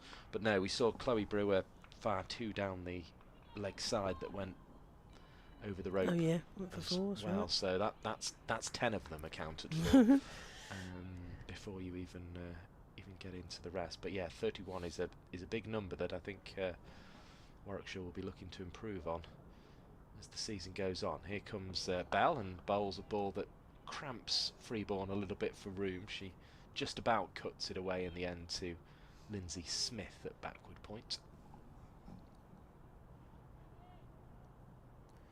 The pitch is bathed in sunshine, but the backdrop that we've got across the Birmingham city skyline is very dark. Yeah, if the forecast is to be believed, we've just about seen the last of the rain for the day, so that crossed. would be, I think, ideal for our need to see the conclusion of this game, as that one is again cramping Freeborn for room. She finds Norgrove at cover this time. Wasn't even really able to throw the hands at that one at all. It just bounced up in the end. It's going to be a long run here from Bouchier up towards Davis and Bell, and she situates herself catching at short extra cover now rather than in that full slip gully region. It's that two covers thing that we saw in the Warwickshire fielding. Whoop. Bell bowls, and that one is driven into the offside, finds Norgrove, who's the cover, the back of the 25-yard fielding circle, returns it to the keeper without any addition to the score. So Hampshire just feeling their way into the season here with the ball. Warwickshire with another 199 to get to reach their target for victory. Here comes Lauren Bell, bounding in, bowling right arm over the wicket. This one's driven up to Tulloch at mid-on, who picks up, brings the over to an end. Second from Lauren Bell, and it's been a slow but steady start for Warwickshire, which I think is exactly what they need. Yeah, bit of stability at the beginning of this first innings of the county professionally paid era. Metro Bank One Day Cup action here at Edgbaston. There was the false shot from Callis off the inside edge, but we haven't seen the same sort of the jump and the lift that we did in the first innings past the edge of the bat so far in those opening 3 overs. Callis takes a guard and just marks it once the umpire's told. And asks for another stump as well. And takes a couple of goes at that one and then marks it again. But as you say, she's been in form. 158 in 3 innings pre-season. She's also, well, she's joining Warwickshire on loan from Yorkshire, but Yorkshire in Tier 2, so she can have dual registration, if you like, in that sense, as that one's driven up to mid-off, wide of mid-off, but no run on offer for Stair Callis. But she looked a batter in form there as she hit that one. I think we're going to see a lot of that between Tier 2 and Tier 1, where players will want to be getting match practice. If they're not getting a game, then better that they get the games done and under their belt and get them ready for their call-up. Sturge at Glamorgan for Hampshire, and Sturge at Kent, as that one's driven away, 4 runs through backward point. Slid off the face of the bat slightly of Callis, but she was well forward and on top of it and guided it down and powerfully away for 4 runs. 14 without loss. The total moves on to Stair Callis is on to 6. So yeah, so Poppy Tulloch representing Glamorgan against Sussex, taking 4 wickets. She's got a nod in this game, and Megan Sturge on loan for at Kent as well. So plenty of those taking advantage of being able to play in both tiers of the competition. The flag with the Warwickshire emblem on, but allowing from right to left as we look towards the Birmingham end, where the ball is delivered into the drive of Stair Callis by Freya Davis. 14 without loss. The score at the moment. The scene just beginning to darken again. Will that help the field inside as it seemed to in the first innings? Of course, when they get towards the back end of the competition, Hampshire, they will be losing potentially Bell, Bouchier, Smith, and potentially Georgia Adams, but they won't have the stability that Warwickshire at this point would have. Freya Davis bowls a ball that is defended by Stair Callis into the offside. Abby Grove comes in front of square from backward point to pick up and prevent the run being taken. In fact, it was more than a pick up, it was a good bit of field and good sweeping stop in the end. 195 to win for Warwickshire women in their First game of the Women's One Day Cup. Their first game as a professional women's county. Right arm over the wicket from Freya Davis. That's driven beautifully nice by cap. Stair Callis. Through cover and away for 4. A classical drive brings 4 more to the total. And Callis is into double figures, onto 10. And if the first drive in the over slipped off the face slightly, that one found the very middle of the bat. Nicely placed into the gap in the field there. Didn't try and overhit it. Just allowed the ball to hit the middle of the bat and head away for 4. Callis waits again, looking for another opportunity to do something similar. This time onto the back foot, diverts it towards backward point. Norgrove with a diving stop this time prevents a run being scored at the end of the over. 4 of them gone, 18 without loss. So Warwickshire very much in the ascendancy, but we're expecting that early in the innings because Hampshire did struggle at the start of theirs. They went 9 for 1, remember, at the end of the 5th over were Hampshire. So double that already on the board for Warwickshire. They've made a very good start here. It's such a shame that a couple of weeks ago it felt like summer was beginning. And then today looks more like late spring. I mean, we're definitely heading in the right direction. Yeah, heading in the right direction. But yes, let's hope for no more rain delays. The leaves in good order on the trees around Edgbaston. Such a feature of the ground here that there's so many trees around the parks and that kind of thing. As this one is cut away and well stopped by Lindsay Smith, who's going to get a little pat of appreciation from Norgrove running over from cover, because had Smith not got there, that one would have been quite the chase to the boundary. But Freeborn instead has to remain on 5. We've had a treat with the point fielding. Kevin was liking Davina Perrin there. First half, second half, Lindsay Smith's a bit handy there as well. His belt, right arm over the wicket, finds the outside half of the bat, but it flies into a vacant gully region.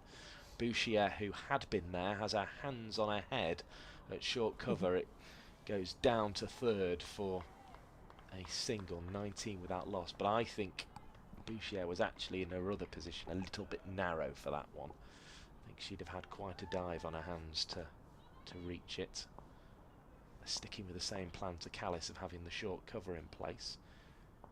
Here comes Lauren Bell, bounding in. Delivers short of length, and it's hit away firmly by Stair Callis. She's going to look for 2. It's picked up on the slide down at 3rd again, and returned 1 bounce for the cost of 2 runs in the end. Good fielding from Nancy Harmon. Yep.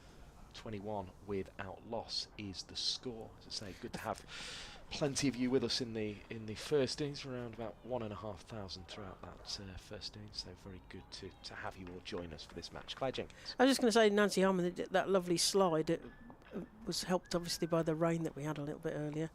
A good slick surface.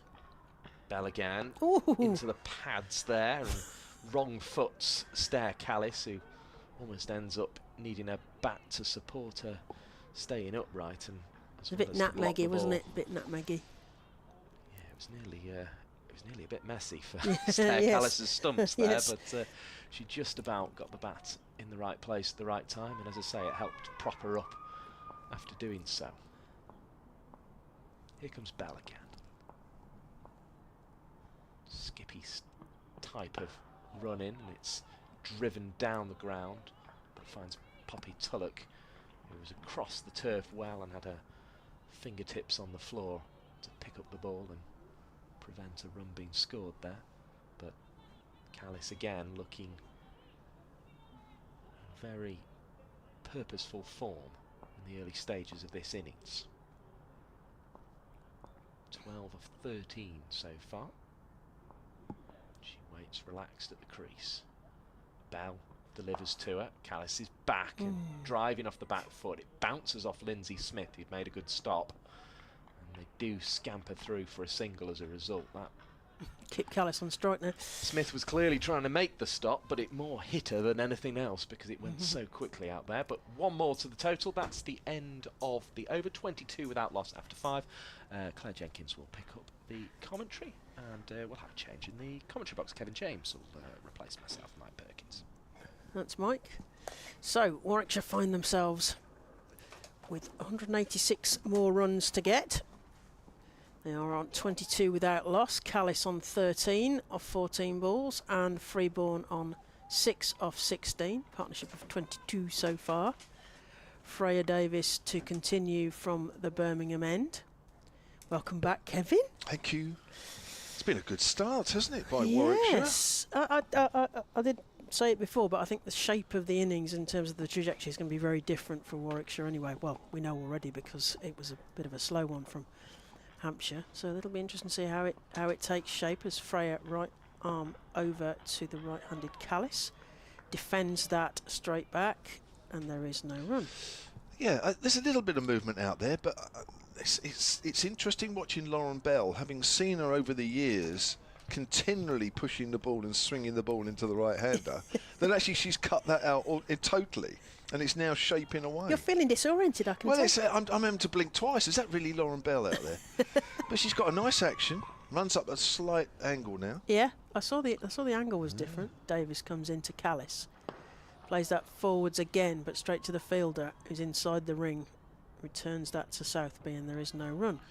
So yeah, very interesting. She's obviously worked really hard on that. You know, you don't suddenly go from continually hooping the ball in to consistently shaping the ball away, and without putting an awful lot of work in over a period of time. So that's interesting. Be interesting to chat to her sometime about that. But and Freya Davis, you kind of know what you're going to get with Freya. You know, it's pretty steady.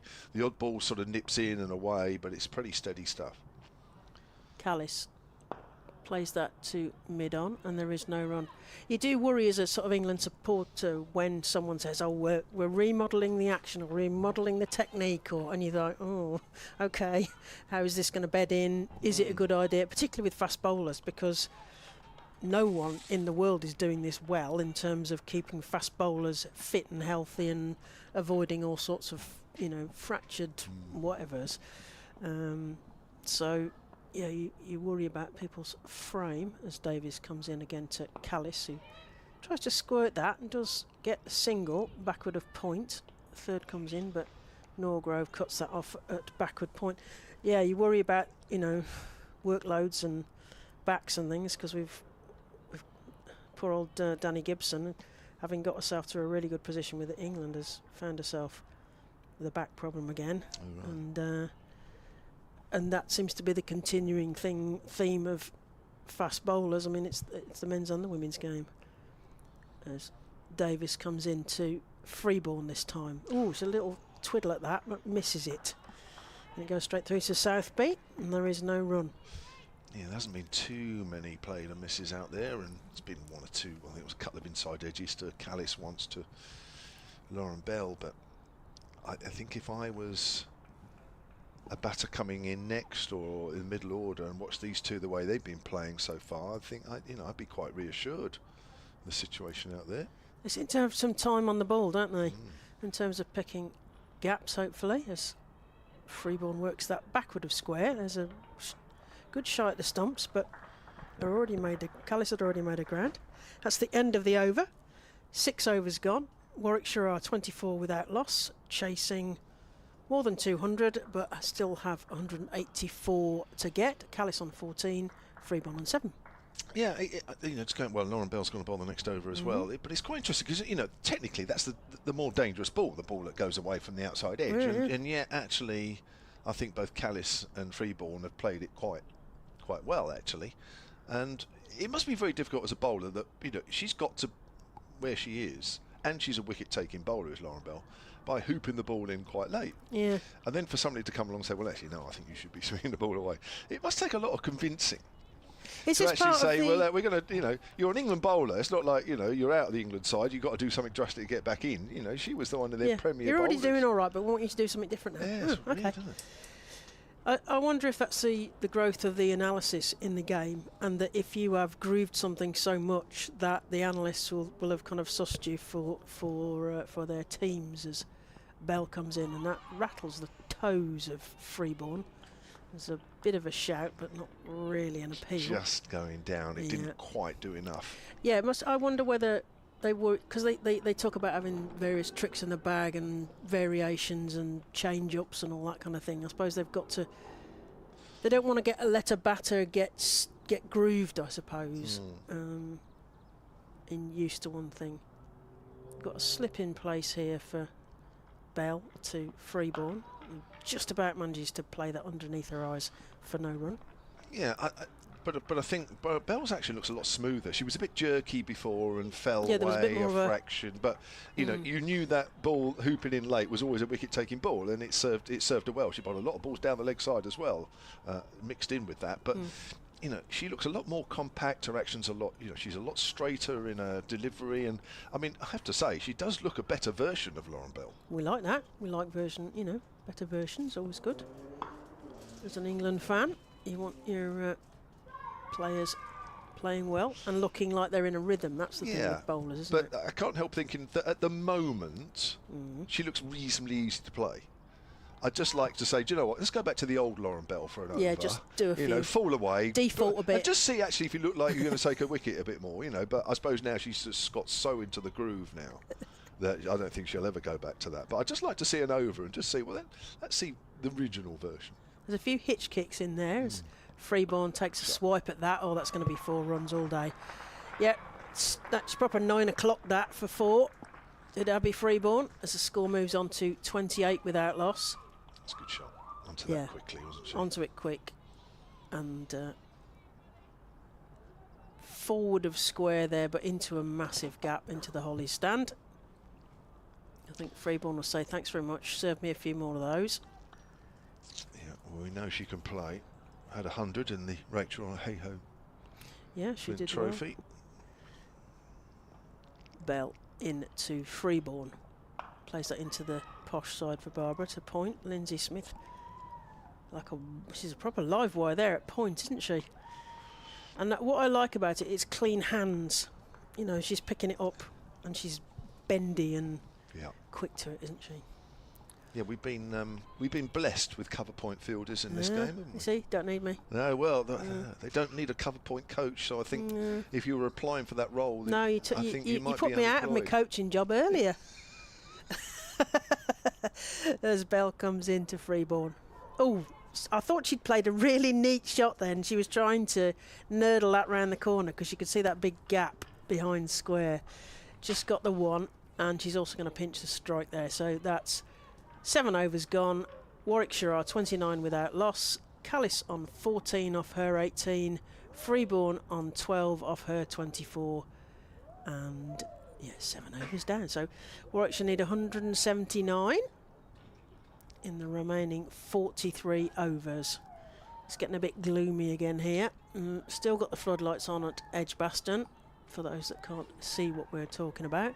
And some very nasty looking rain clouds with little tiny strips of blue sky, giving cause for some optimism, hopefully, that we shall get the game finished without any more rain delays. We did have a short one earlier. It wasn't very long, just long enough for us to stretch our legs and come back. As Davis prepares to come in from the Birmingham end to Abby Freeborn. Freeborn tries to work that round her leg. She's obviously decided that's the shot. I'm slightly worried that she's kind of premeditating that a little, because she tried that the other end and don't get a run off there. It's more of a little sort of help sweep on the left I think side, she's hoping there's more pace in it, and then she can guide it down to sort of fine leg, but it's not coming fast enough to do that. We shall see what she does with the next one. Quite still at the crease. Abby Freeborn. Oh, there's a little swipe at that one. Doesn't quite edge it, but straight through to Rihanna Southby, and there is no run. Just came back a little, actually. Came back at it, yeah. We're watching it at an angle, so it's sort of difficult to see to work out where the variations are and how much deviation it makes.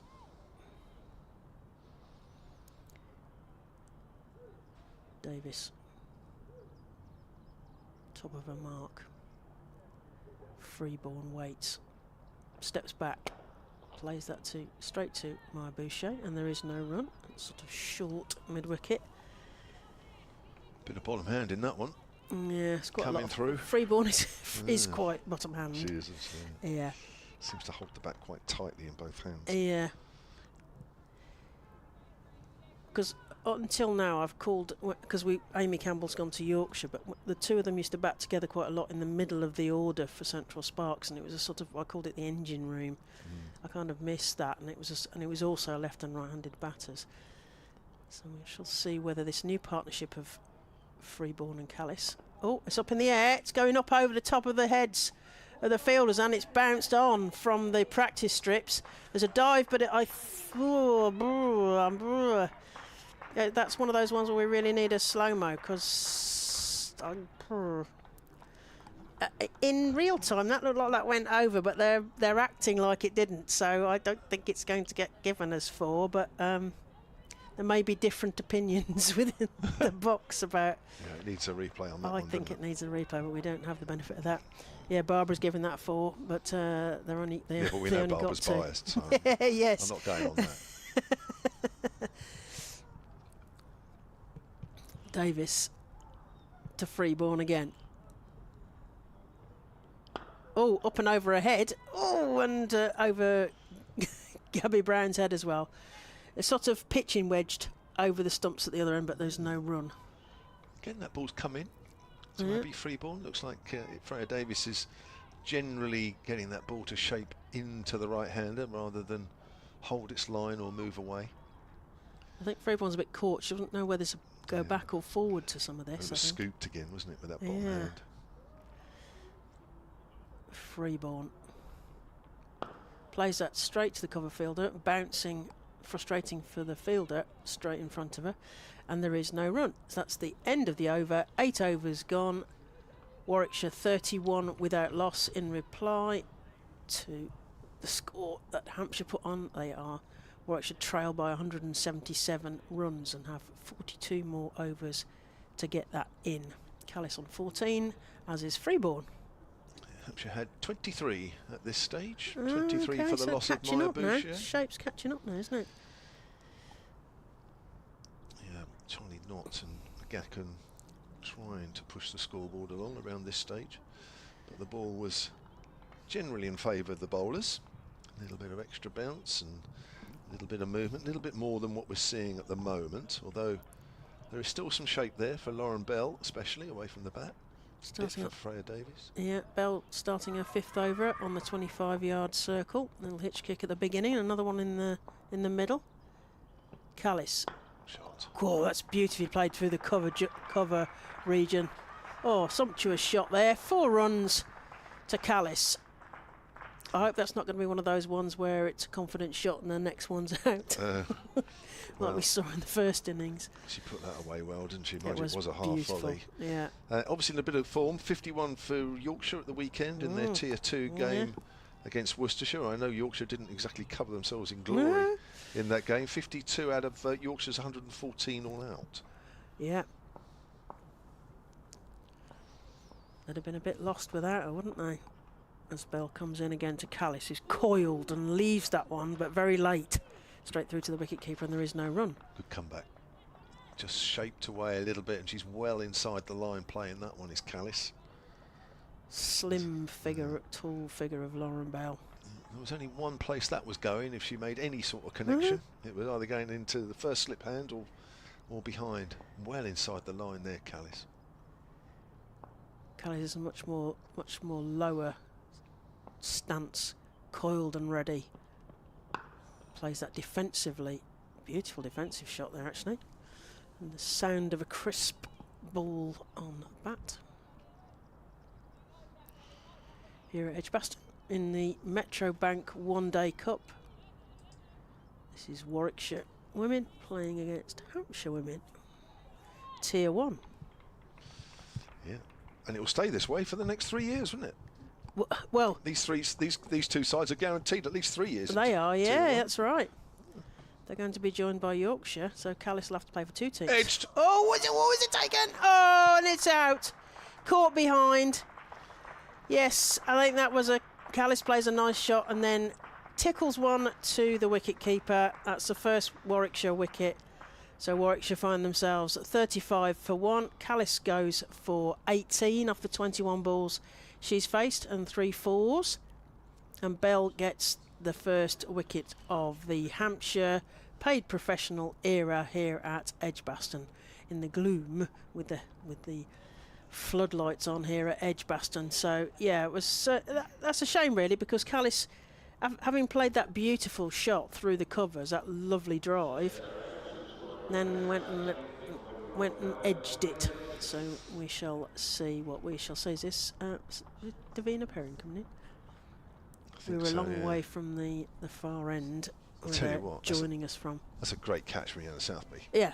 Because there is daylight, big daylight between her and Adams, who's probably more second slip than first slip, and Rihanna Southby has dived to her right, one-handed, and taken it in that gap. Absolutely super catch to go with her innings of 72 in the Hampshire. Looking sharp. Total of 208. Yeah, I have to say that's a superb catch. I think Lauren Bell deserves that.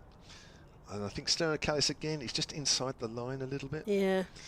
She's playing with her body well inside, and the bat's it's away from the body. Isn't it? Low down. Probably just need to be behind it a little bit more. I know with one-day cricket and white ball, you're trying to give yourself room to be able to throw your hands into the shot, but I think in these conditions and overheads where there's still a little bit there, you've got to be perhaps a little bit more choosy in your shots. Bell this time to Davina Perrin. Defends that in the way that Callis probably should have done previously. Davina Perrin, I know we've talked a lot about her in the first half. Product, of course, of the Ebony Rainford Brent's Ace Academy to get more Afro-Caribbean players back into the game. Much thought of, and still, you said she's 18. It's incredible. She used to be playing forever, like you said. We were commentating on when she was 16 playing for. She'll be due a benefit in 5 years. Yes, pensionable. Perrin again plays a more dynamic but still a defensive shot there, and Boucher does the tidying up, and that's the end of the over. 9 overs gone. Warwickshire are 35 for 1, having lost Callis in the last over, caught behind beautifully by Rihanna Southby. And Freeborn is on 14 off the 30 balls she's faced. Perrin yet to score, trailing by 173. Yeah, this is probably a big year for Davina Perrin, isn't it, really? I mean, you give her a couple of years, she's very young, just to ease her into the competition and get used to what it's all about. But she had a good under-19 World Cup in the winter, second highest run scorer in the tournament, with just under 180 runs at a 35 apiece. Well, which is pretty handy. She was player of the match versus the USA. Right. 74, including 3 sixes. So Warwickshire, we're wanting some of that, please, as Freeborn does another very textbook forward defence for no run. Yes, much is promised, and it's just, it's not wanting to, you don't want to say spoiler, but she's young, isn't she? So you want to kind of give her a chance to grow before you expect too much of her. But very athletic and clearly very skillful. As Davis comes into her 5th over now, Freeborn again defends that, and there is no run. Again, that's just come in a little bit from Freya Davis. Well played by Abby Freeborn. Looks to have quite a lot of time, doesn't she, when she comes onto that front foot? Almost like it's waiting. She's waiting for the ball to arrive from Freya Davis. That's actually very good delivery. Just angling in, but Freeborn's played that back quite easily indeed. Yeah, so it'd be interesting to see how Perrin goes this year. Could be a big year for her. Could be a big year. And there's no run there, and also because there isn't the amount of in and out that Hampshire will have with the England players here at Warwickshire. So she potentially could get a good run at getting some consistency to her batting, and coming in at number 3, Because she was opening, wasn't she, before? She did. They have used her to open previously as well. But I think it's probably no bad move to just give her the benefit of coming in at 3. It obviously depends on when that is. Davis to Freeborn. Plays that beautifully through long off there to a diving, despairing fielder. And that's 4 runs to Freeborn. All along the carpet. We like that one, Kevin? Yeah, a lot of power behind that one, wasn't there? A lot of power. Nice shot. Wide of Lauren Bell. She hits a good ball, does Abby Freeborn. And Freeborn could play that inspiring innings that Rihanna Southby did in the first innings. Just, you know, playing the ball on the merits, being that glue, people playing around her potentially. So we shall see how that pans out. Freeborn, little waggle of the bat, but generally quite quiet at the crease. As you say, some time on the ball. Defends that down, and there is no run. We were talking earlier about, you know, now the way the structure is and more professional contracts handed out, and it's more of a career perhaps now than maybe just a little phase in your life. Abby Freeborn's one of those at 28 years old. You know, if she keeps up a reasonable standard, there's still another 4, 5, 6 years of professional cricket in her. Yeah, maybe longer. You know, which maybe a few years ago that would never have happened. That's right. Davis into Freeborn, defends that again. Yeah, and also if she were to, you know, these players as they develop might well then go to tier 2 and become the stalwarts of tier 2. You know, tier 3 as well, because we mustn't forget there is a tier 3. It's not getting the spotlight that these two have, but they are going to get a chance in this new knockout cup, which is kind of FA Cup style is the best way they've described it, where everyone gets to play everyone. And the tier 1s and tier 2s come into the competition later. That's a T20 format, so we'll see how that goes. But yeah, I mean, she could have 10 years. I mean, if she keeps herself fit, longer, but we shall see. Anyway, I'm going to hand you over to Barbara now, so you can be biased to each other. Against each other. Lauren Bell's continuing in from the pavilion end. 5 overs, 1 for 19. Picked up the wicket of Stir Callis in her last over. Brilliantly caught by Rihanna Southby behind the stumps, diving one-handed to her right. And she's bowling to the youngster, Davina Perrin, who's driving out to point, and it's fielded by Lindsay Smith. And there's no run. Welcome back, Barbara Daniels. And for the 4th time, I'm going to switch you on, but before you speak. Hey, we got it right. Hey, at last. That was a proper cricket wicket, wasn't it? That one, in terms of Lauren Bell bowling that away swing and a very good catch behind the stumps. So that's cheered you up a bit. Well, it doesn't take much, Barbara, to be honest. Just a nice, pleasant bit of cricket, and I'm happy.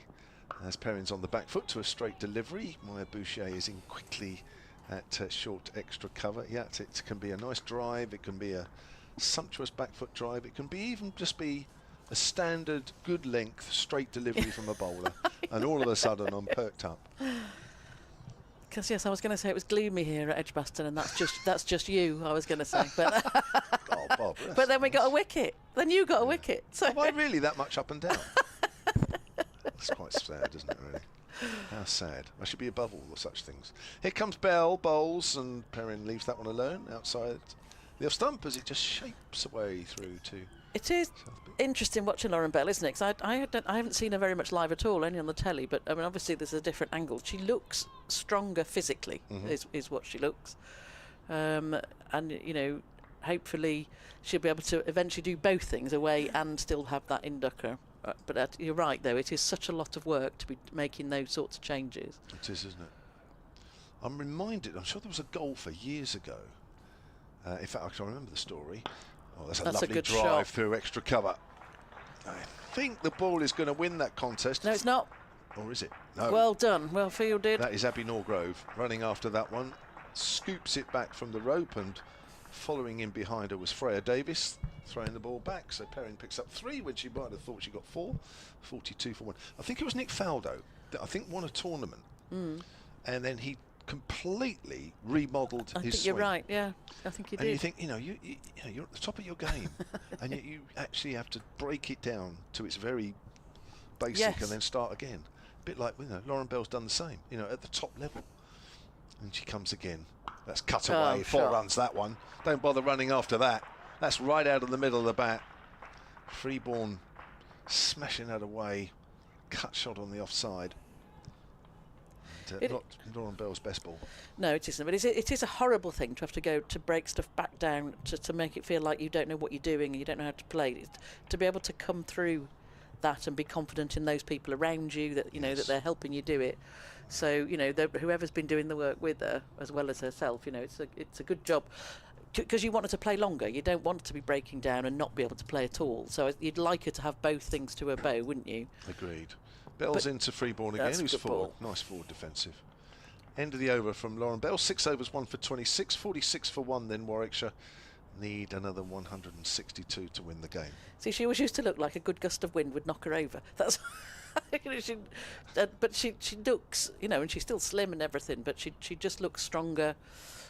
She looks like a proper bowler. Well, yes, and we know what you mean when you say that. She does. She just looks all round that she's in just a stronger position, and that will help her grow and develop even more, and develop her technique and what she can do with the ball. But that as a foundation, is something to keep to work with.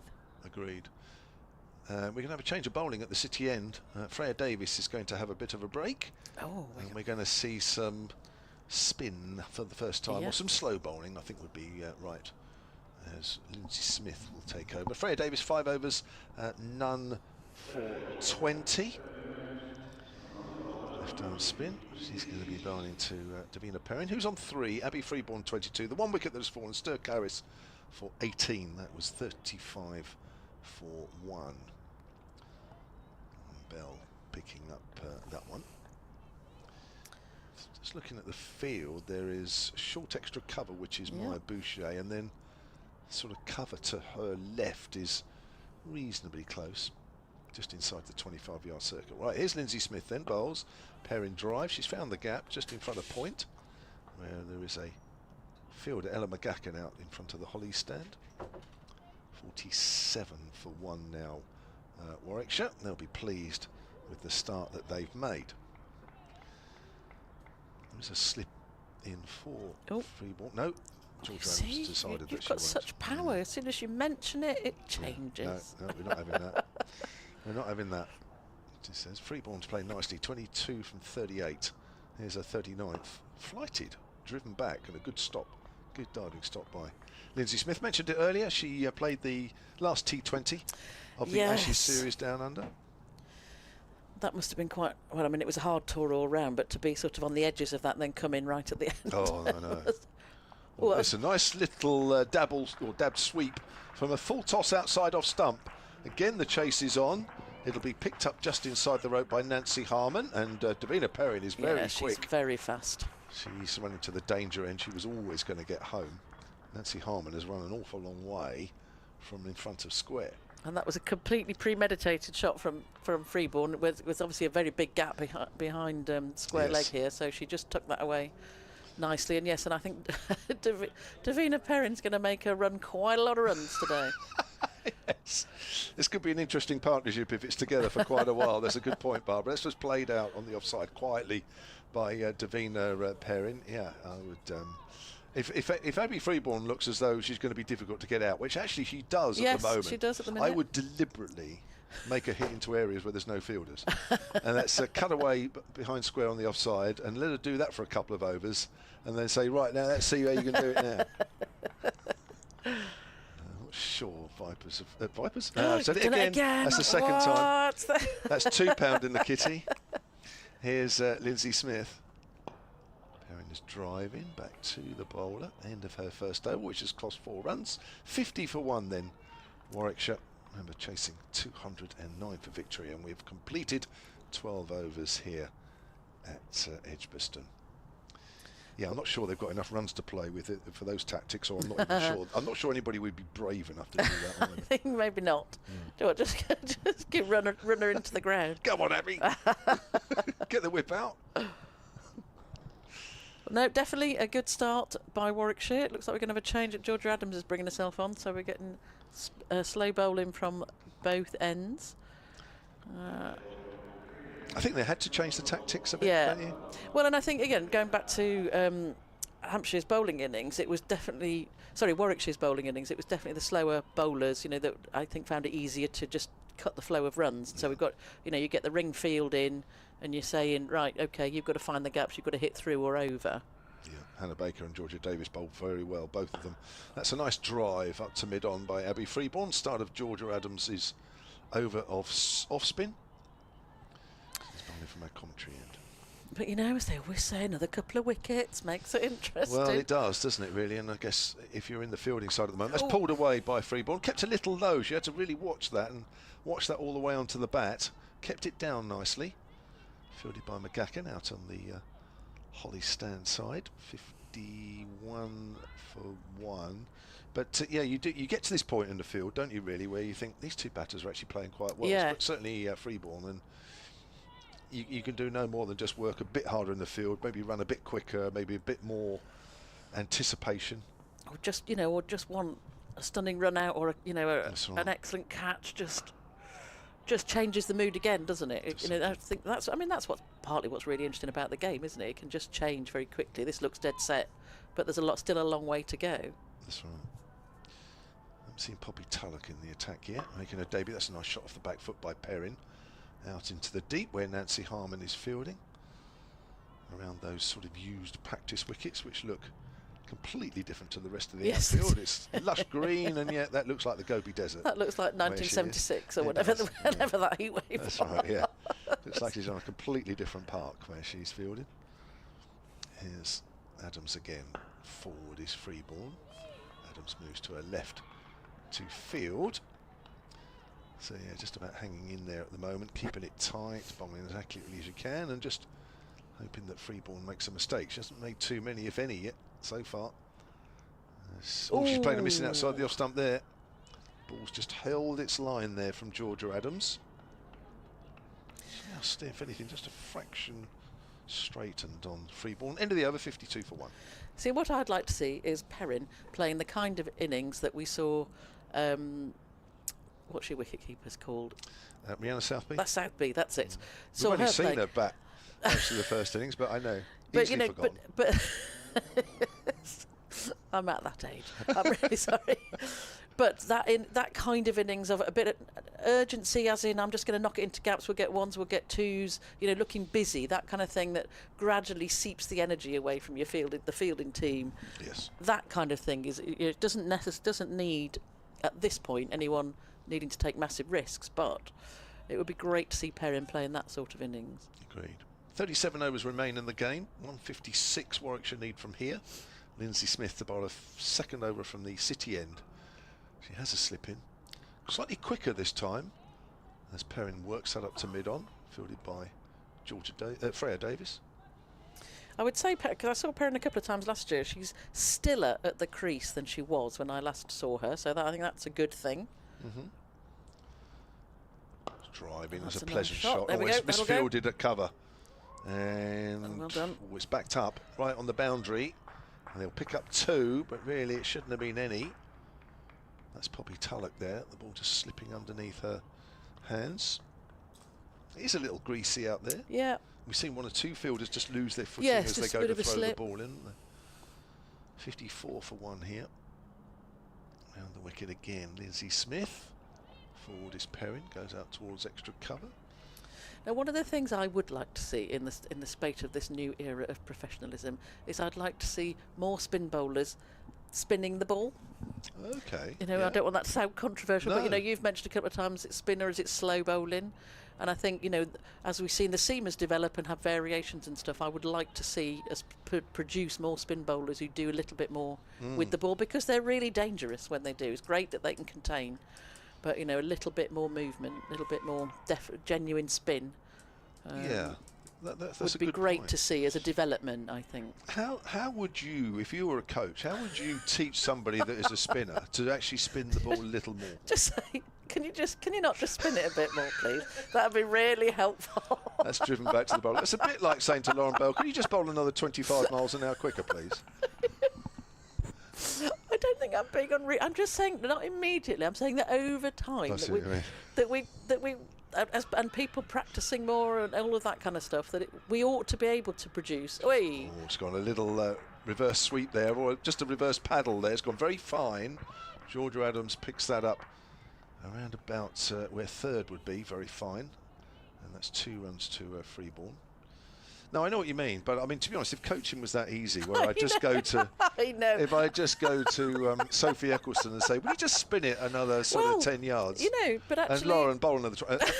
God, if coaching was that easy. I know. I am a coach. I have been a coach. I'm not suggesting it's that easy, but I think, there's got to be scope and capacity for that, hasn't it? As a development, that we would like to see the ball. Yeah, spinning more. No, I agree. Well, the skill of a coach would be, can you spin the ball more? I will show you how you do spin the ball. Well, and I'll back you while you're practicing how to do it, and we accept that that makes it perhaps a little bit more chance of error. Yeah. But again, when you watch us batting against people who can spin the ball, we struggle. It's a dangerous thing, and it would give us. It's great we've got people who can bowl. Can move it a bit, can bowl slow, you can change their flight. I'm not saying that's not skill or they're not skillful, but it would be great to see a bit. Well, you look at Lauren Bell, remodelling her whole action to be able to move the ball away. It's we're looking at that kind of commitment, really, I suppose, to say there's space. If you're a young player at the minute, there is definitely space. People who can move the ball. Definitely. I'd say. Davina Perrin cuts Georgia Adams out to. Deep area of the covers where Nancy Harmon fields. 58 for 1 in the 15th over here on Warwickshire. Perrin's on 9. Ebby Freeborn is back on strike. 28 from 46 balls. I'm just giggling, thinking Charlotte Edwards isn't going to be calling me anytime soon to join the coaching staff. If she wants a coach that just is simplistic, I think you're ideal. Run faster, field better. Yeah. There we go. Spin the ball more. I think you can. There's a nice little dab. Whoa, she's called through for a single as it goes behind point. Lindsay Smith throws at the bowler's end this time. Gosh, that is a good run, that one. 9 for 1. I've just got a message here from Charlotte Edwards. Tell Barbara no. No can do. Yeah, she'd just say, BB, no. Thanks, but no thanks. Adams bowls. Perrin works that to mid-wicket. And that's the end of the over. That's 15 overs gone here at Edgbaston, with Warwickshire chasing 209 for victory. They're 59 for 1. Freeborn is 28. Perrin is on 9. Barbara Daniels is going to stay on and give us more from the Barbara Daniels coaching manual, which apparently only has about another 2 lines to go. And then it'll be Mike Perkins.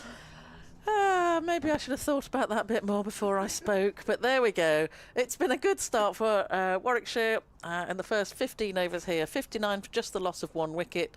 The 2 slow bowlers are on, and I'm trying to just put a bit of a squeeze on. But yeah, the stage is set, really. Abby Freeborn, 28 not out of 48, would hope to go on much further, and it would be great for those of us who are not just Warwickshire but Perrin fans to see her hang around and really get going.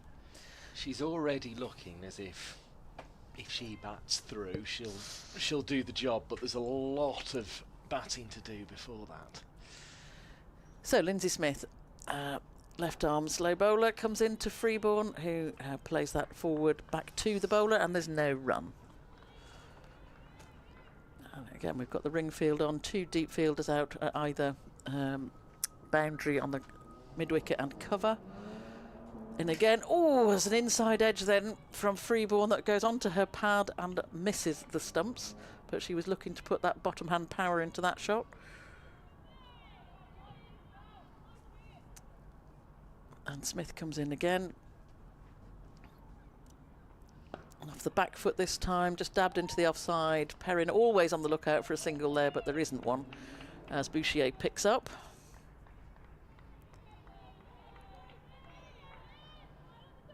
So no runs so far from this 16th over. Lindsay Smith in again. And it's off the back foot into the gap this time, just missed by Bouchier diving. Taken 1 run so far, and that's all they're going to get. The ball comes back in from the cover boundary. So a single to Freeborn brings Perrin on strike. He's just readjusting her pads. As the field changes. A very optimistic ice cream van. In There the background was there. an ice cream van sound. So, into Perrin. Oh, it's a very quick bit of fielding from my Bouchier, who then just tries to flicks the ball back towards the stumps, but no run was being taken. So Smith in again for the final ball. Oh, and Perrin goes forward and has a dash at that, misses. I think, did that beat her inside edge? It did, yeah. Into the keeper, and there is no run. So 60 for 1 at the end of the 16th. How are you feeling now, Mike? You were sort of thinking this could be a, sort of slow kind of... As I say, it feels that if Freeborn can just keep batting for the rest of the afternoon, it'll be fine. If she goes, it could get very wobbly indeed and become nervousness. A real grind. But Freeborn looks as if she's going to just try and set herself for as long as she can, and I think that will be plan A from Warwickshire here. Reminder, we have 4 games in progress in this competition today. The Women's One Day Cup. We have Essex versus Warwickshire. Warwickshire, obviously, so that's the second 11 game I'm reading. Surrey versus Somerset. Good to see them back on now. Surrey 237 for 7. 33 overs aside that game, and Surrey in the 33rd over. That's Adams bowling to Freeborn. Her drive straight down the ground, just on the onside. There's a hand stopped there, but I think Perrin is again scampering through for a second run. And to applause from the sparse, but we can hear them crowd. The sun has brought, well, the sun's disappeared a bit, but it has brought some people to be sitting outside more than they were before. So Adams in. Oh, Freeborn goes back and has a swing at that, kept a bit low, and she misses. No run. Essex 177 was their total. Durham already closing in on it, 125 for 1 after 25 overs of that reply. Adams in again to the sounds of the ice cream van. That's played nicely off the back foot by Freeborn into the gapped deep cover. Comes in from the boundary, taken one-handed by Southby, and that's a single to the score. Lancashire going along very well, 119 for 1, chasing 235 for victory against the Blaze.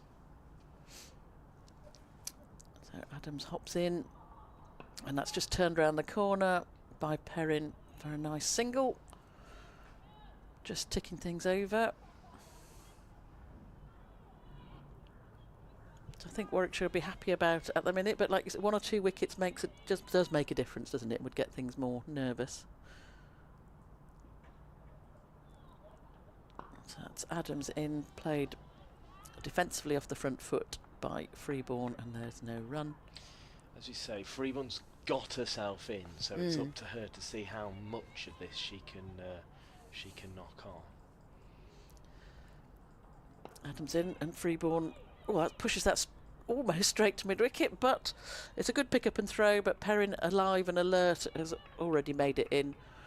So it makes such a difference to have people who can run quickly and judge singles. It's amazing how many more runs you pick up than not sometimes. Yeah, Perrin quicker than most, I think, between the stumps. If you are interested in the second 11 score, Warwickshire second 11, 200 for 6. I've just brought that up in the 54th over of their reply to 333 for 6 from Essex's second 11. So lots of cricket going on across the country, which is good to see. As I say, we're heading in the right direction of summer if we haven't fully reached it just yet. It's a little on the chilly side today. So Smith to Freeborn, who's punched that through off the front foot. A good save on the cover boundary, but again Perrin very easily in for 2. Freeborn wishing she'd hit it for 4, I think, is probably... Well, I think when it left her bat, I think she thought it was. Gone. Yeah. And then had to get a bit of a wriggle on to get back to the striker's end. Yes, it is just slowing up, I think, isn't it? But it's a good stop again, a good run round and stop on the boundary there. So Freeborn retains the strike. Smith coming in. She's pushed it again just for 1 through that cover gap, more straight to the fielder this time. And they've ambled through for an easy single. Yeah, both McGacken and Harmon, you sort of think, Are they still on the pitch, and then you realise they're out there sweeping? Yeah, and sweeping. They do something brilliant like that, and it's a very good bit of fielding. So slip in for Perrin, and they've put that extra cover fielder in for Perrin as well, just to block up that offside a little. And that one she does play off the front foot to the second of those. Maybe just to get in the young batter's eye line as well. Oh, and Perrin's just hit that over the top, straight over mid-off's head, but it's landed and not rolled very much. That sort of pitching that has. But again, 2 runs. That's very well run by Freeborn there, running back to the danger end, but decided to go over the top, pretty safe in the end. Yeah, she is brisk herself actually between the wickets. Freeborn, she gets up and down very quick. Just sounded wrong off the bat there. It did, yes. From Perrin, it was the right shot and it was well played. It just didn't sound right. And she's tried to just whip that off her hips very wristily, and it's gone straight to mid-wicket. She was looking for that gap. In fact, there's a lot of space on the leg side. There's only 3 fielders on the leg side. And Smith in again. And that's just played very nicely up to mid-off, and there is no run. That's the end of Lindsay Smith's 4th over. And that's Warwickshire are 70 for 1 after 18 overs. Yep, it's been brilliant having so many of you join us today through the Match Centre at edgbaston.com and also through the BBC Sport website as well. So it's been fantastic to be able to bring you women's cricket once again. Plenty of it throughout the summer.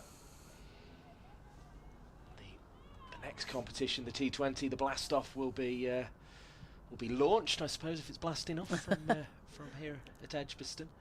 So, Adams bowls, and that it's very full. I think Freeborn was looking to just sort of dab that round the corner as she does sometimes, but hits the pad. Durham, the visitors, to take on the Birmingham Bears in that one. It'll be family fun day and all that kind of thing as well. Adams again to Freeborn, who just knocks that into cover. No run. So it's tight bowling here from Adams, who's in the 4th over and only 8 runs off her so far.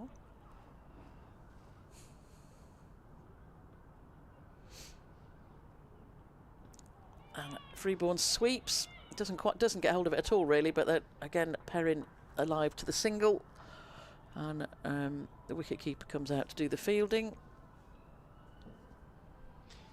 Spin played a big part, of course, in the first innings. Yeah. I just wonder if it is time for a little bit of Poppy Tulloch and just see how the debutant gets on.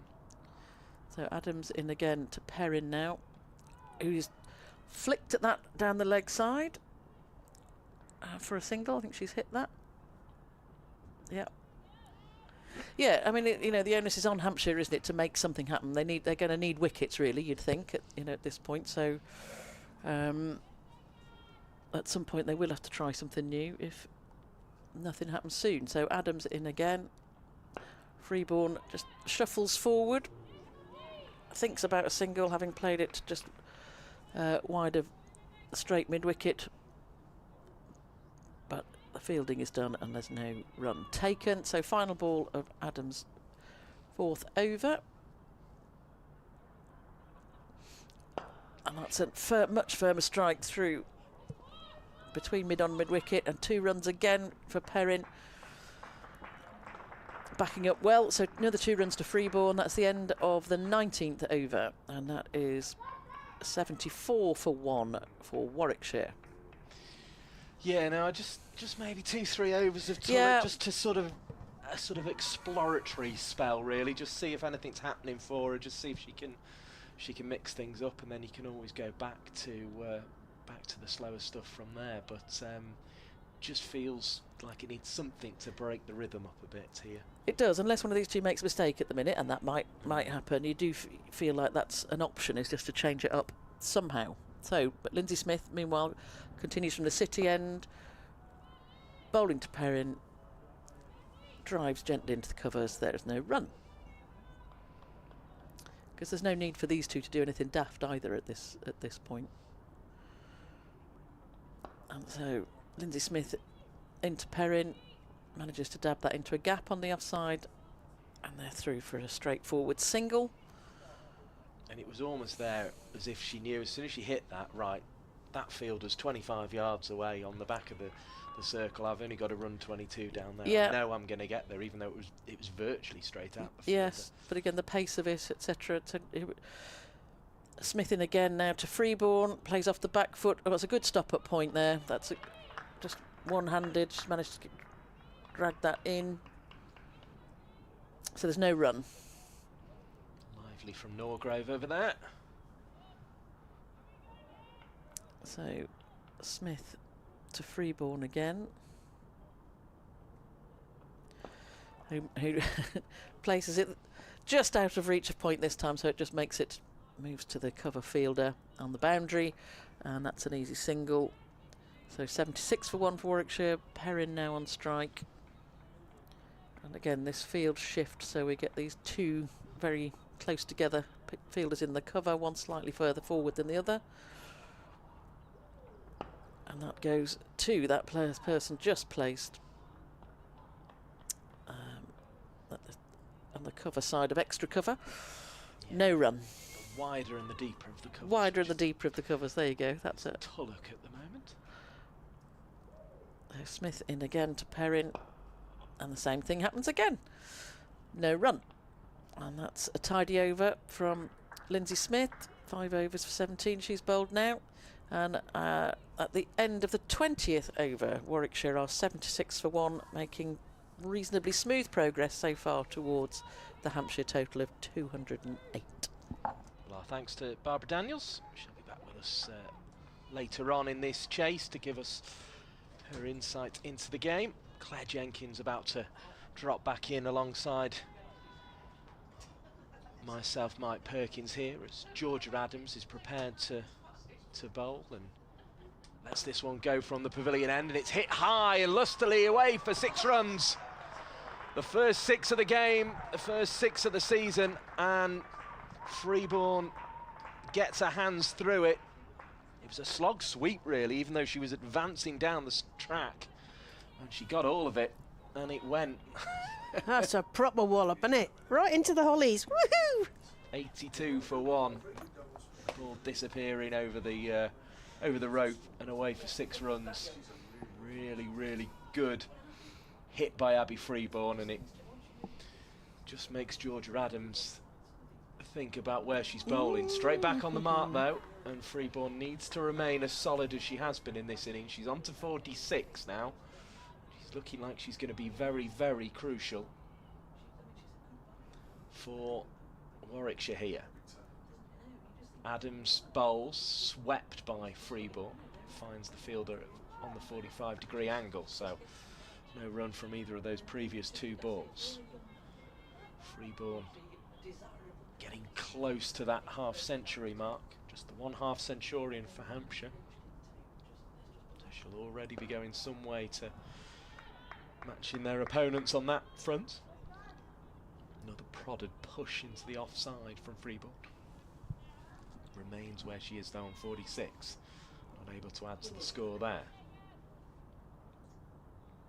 Here comes Adams again.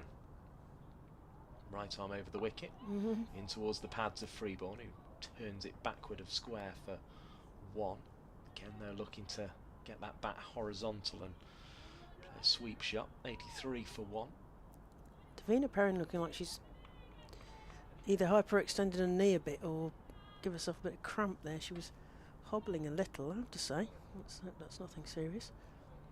Settles back into a stance, and Adams comes to bowl, and it's played into the leg side. It's a tight single, but it's a good one. And Charlie not unable to pick the ball up. Of course, she can bowl herself as well. We were talking about her batting exploits for Australia A, but also during that series against England A, took 4 for 14 in one of the ODIs between the 2 sides, so she can be useful as well. But I'd just like to see a bit of Tulloch just to mix it up. It feels just a little formulaic at the moment, and it's sort of certainly the previous Lindsay Smith over.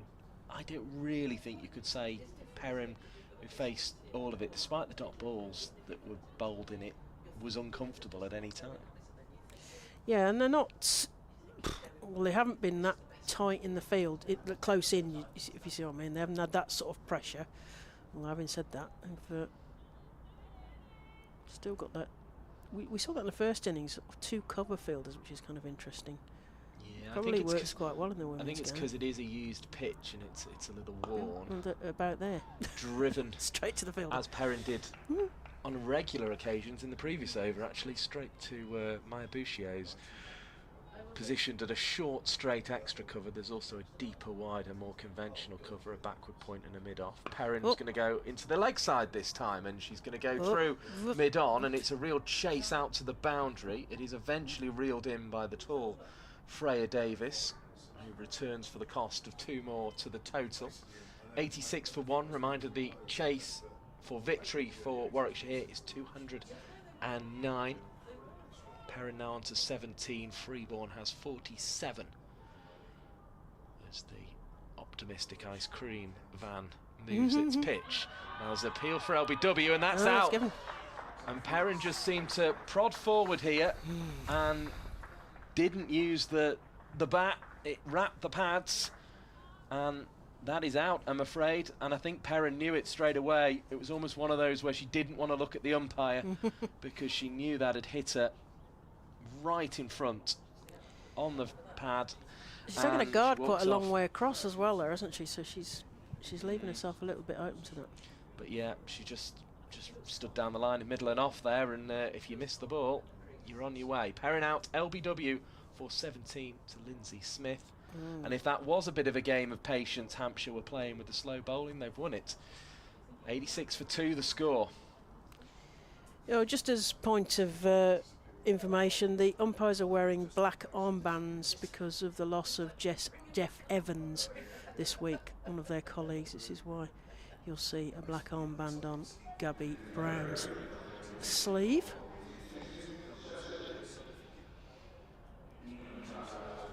So the breakthroughs happened. Promotion for Katie George this season, up to 4. She was batting 5 last season for when Warwickshire were playing in the guise of Central Sparks. They did try a couple of experiments with her opening and things, didn't they? I mean, she obviously wants to prove herself with the batting, and Cricket Her have certainly nominated her as a player to watch, particularly if she improves with the bat, or proves herself with the bat, should I say. Left arm over and a right-handed bat is a handy resource to call upon. And one of the best catchers, I think. Oh yeah, one of the best fielders in the competition as well. Got one today. It was very regulation, but yeah, she's taken some great catches over the years as Katie George. Just looks around the field, she'll see pretty much the same backward point cover, mid-off, and a short extra cover on the offside, a slip as well as she's forward defensively to block this first ball back to Lindsay Smith. Another dot to the bowler's analysis to go with the wicket. And then she's got a fielder right out on the cover boundary, as well as on the leg side, mid-on, mid-wicket, as she's forward defending again. Katie George to cover, no run, and a fielder at forward square leg, but almost 9/10 of the way back towards the rope as Lindsay Smith comes in again. Katie George chops the ball into the ground, so backward point is called upon on that occasion. 86 for 2. George still to get off the mark. Abby Freeborn has 47 and seems as if she is likely to be the key to this Warwickshire chase at the moment. 209 required, so another 123 needed in the remaining 20, or with 22 overs gone, the remaining 28 overs. Katie George in their warm-up against Somerset, top scored with 81, so she has a recent decent haul there with the bat. Fairly long conversation with Abby Freeborn there, and we are going to get a little bit of Poppy Tulloch then. Oh yeah, you see you've been calling for it. Although I wanted it to try and get the breakthrough and get the get well, the it still wicket, may be a which breakthrough. they've got, so maybe Tulloch can make some further inroads. She's got a long run, it starts outside the 25-yard circle, and she's on her way now. Elbows jutting out as she goes. Powerful looking figure, goes through outside the off stump. Straight to Rhiannon Southby, who's making a cursory inquiry for a catch, but I don't think the waft of the bat was anywhere near that one. Yes, Poppy Tulloch took 3 for 33 in their warm-up against Surrey, so she's taken a recent wickets for Hampshire. Tulloch gets the ball back then. Word of encouragement from Freya Davis. Captain Georgia Adams watches on from mid-on as well, and Tulloch bowls into a defensive stroke from Abby Freeborn, who just is having a look here, just deciding exactly what to make of Tulloch's bowling. It's a fast and bustly run, isn't it? Quite compact. Sort of as if she's got somewhere to be, which is the crease and taking wickets by the looks of things. That's the ball again at the back of her mark, and she's on her way once more. Freeborn waits with bat raised and will drive this one into the offside past Lindsay Smith, who looked as if she was going to get there for a second but couldn't quite at backward point, and Freeborn will come back for the 2 to get a slight hurry on towards the end, but did so. 88 for 2, and that was a no ball as well, so we'll make that 89 for 2. So it's going to be a free hit. Curly whirly sign goes, and we're going to have an opportunity for Abby Freeborn to try and find a bonus boundary here. It always feels like it's not much of a penalty if you don't get a decent score off a free hit, doesn't it? 120 needed for victory then. How many can Abby Freeborn knock off that here from the free hit? Tulloch to bowl. And it's wide Yorker length ball that Freeborn chops away for 1, but that will bring up her 50. So she might be a little disappointed not to have taken advantage of the free hit, but she does have a very fine 50 from 75 balls, including that big 6 over wide long on, and the 4 fours as well. So good innings from Abby Freeborn, and it's been a pleasure to bring it you via the match centre at edgbaston.com and on the BBC Sport website. First 50 of the professional paid era as well, so historic first 50. Now it's Georgia's turn, and that was a bit of a fresh air shot. She drove at one outside the off stump. So Tulloch walks back to the end of the mark again. He has just livened things up, Tulloch coming in here, hasn't it? Well, you're right. You're right to go for it. Here she goes again. As I say, it's got one of those runs as if she's got somewhere to be.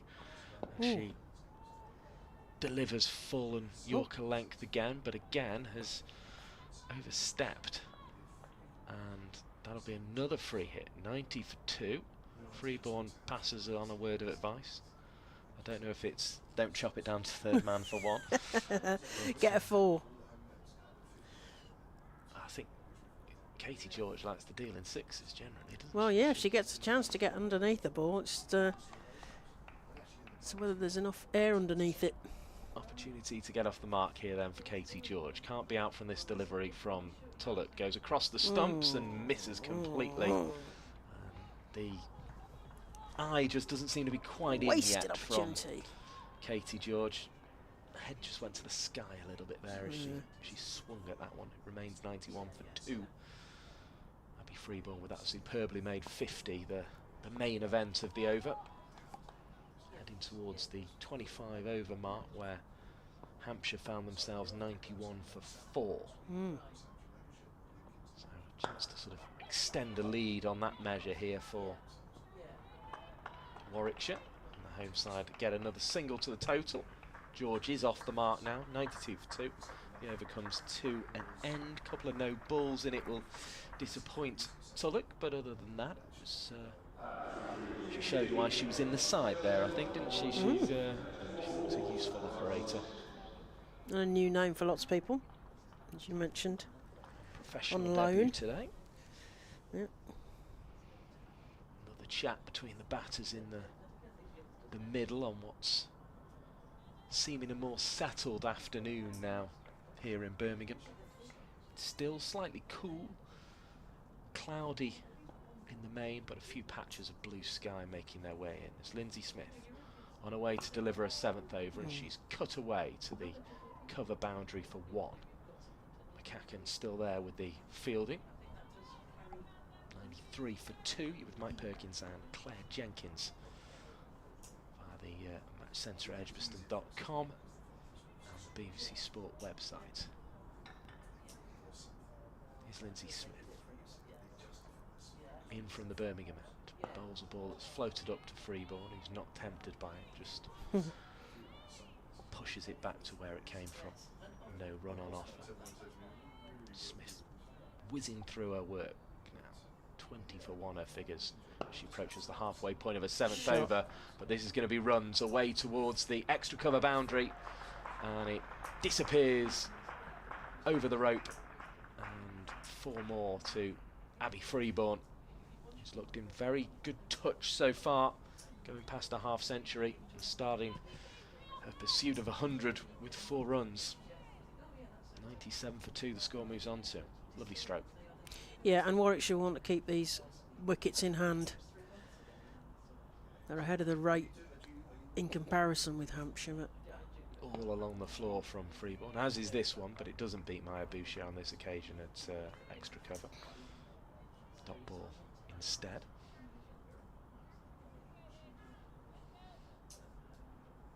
Here comes Smith again. Bowls to Freeborn. Steps back and opens herself out this time and cuts it to the left of McCacken on the boundary. Does reel this one in for the loss of only a single. 98 for 2. Warwickshire just keeping this moving, aren't they, at the moment? Quite nicely. Another 111 needed for victory. 8 wickets to get them. It would put Warwickshire favourite at this stage, but they did lose Perrin, who was starting to look set. George not comfortable yet, but defends that one back to the bowler, completes the over. We've had 24 of them in the reply. And as we say, another 111 required for victory in this game. I see Susie Bates has got a 50 up in for Durham in her first professional game.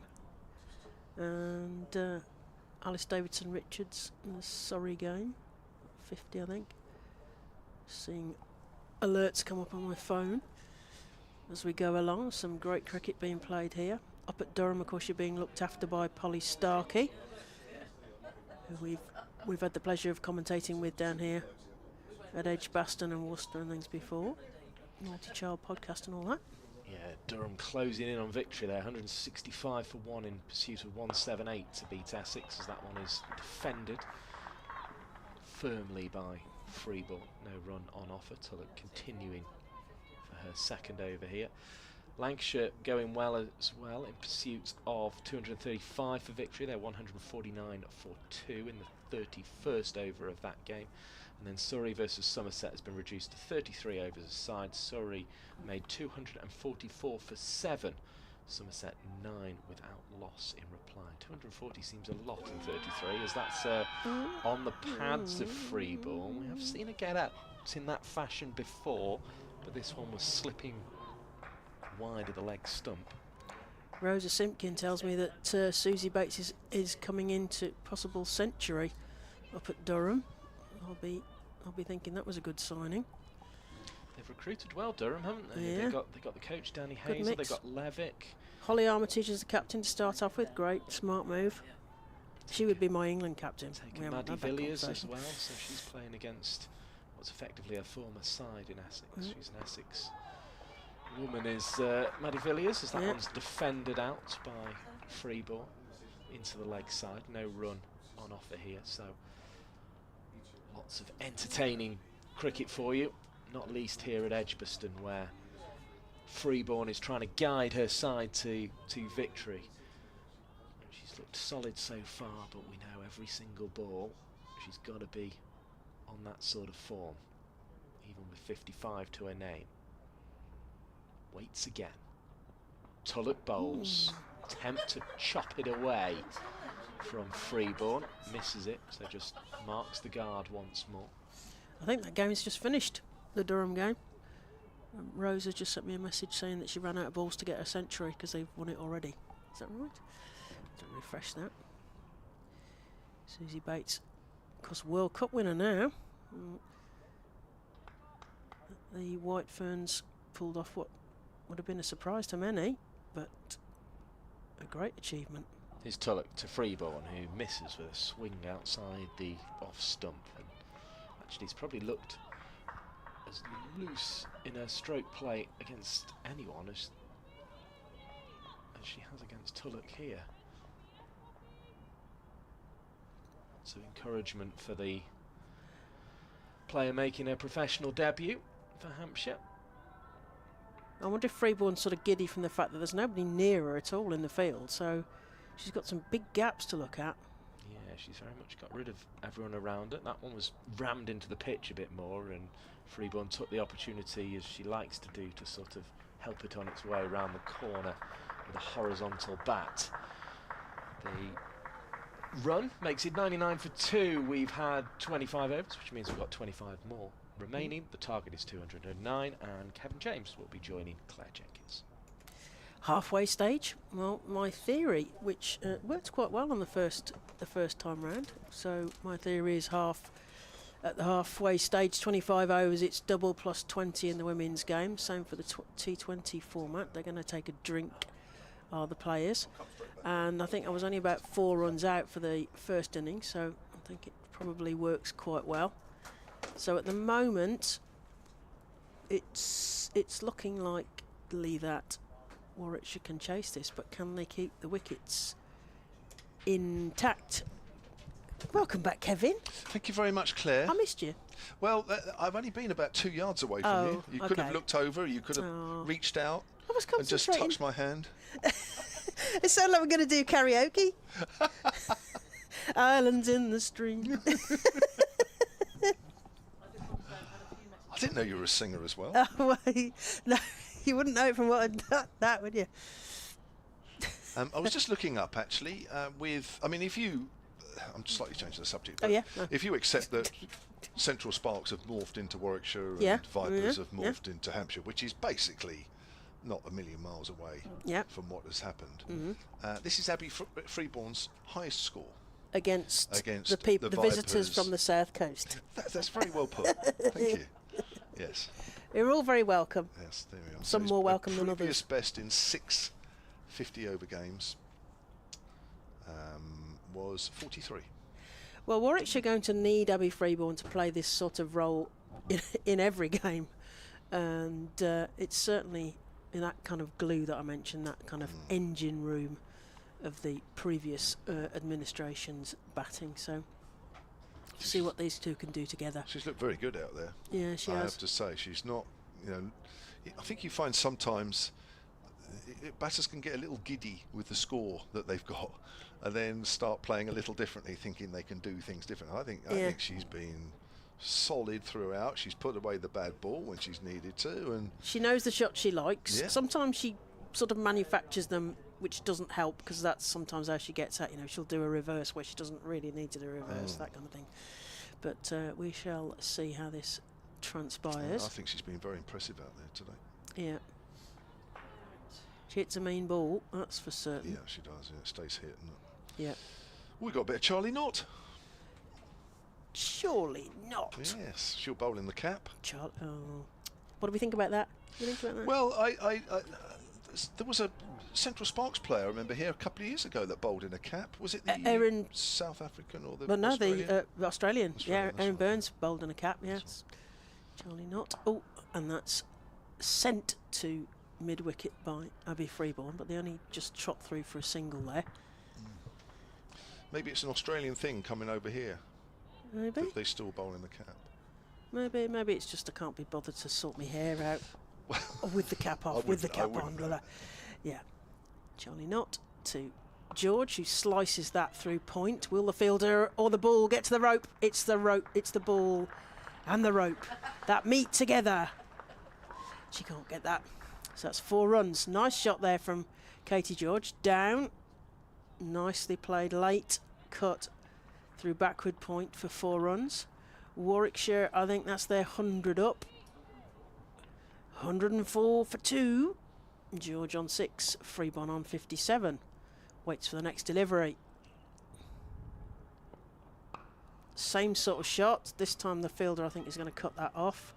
They think about two. They're going to do two. Oh, it's going to be a run out. It's going to be a run out. It's a run out. Oh my God. Katie George can't believe it. That was a mad second run. And the fact that Katie George runs blind, which I must say to her next time I see her, drives me mad. That was a mad second run. And Warwickshire really did not need to lose that second wicket there, Kevin. No. As George goes for 6 off the 10 balls that she's facing. She was just starting to look like she was settling in. So I am frustrated for the Warwickshire fans, because that was a mad second run. Yeah, and that's a gimme, that wicket, isn't it? Yeah, that's giving it away. I mean,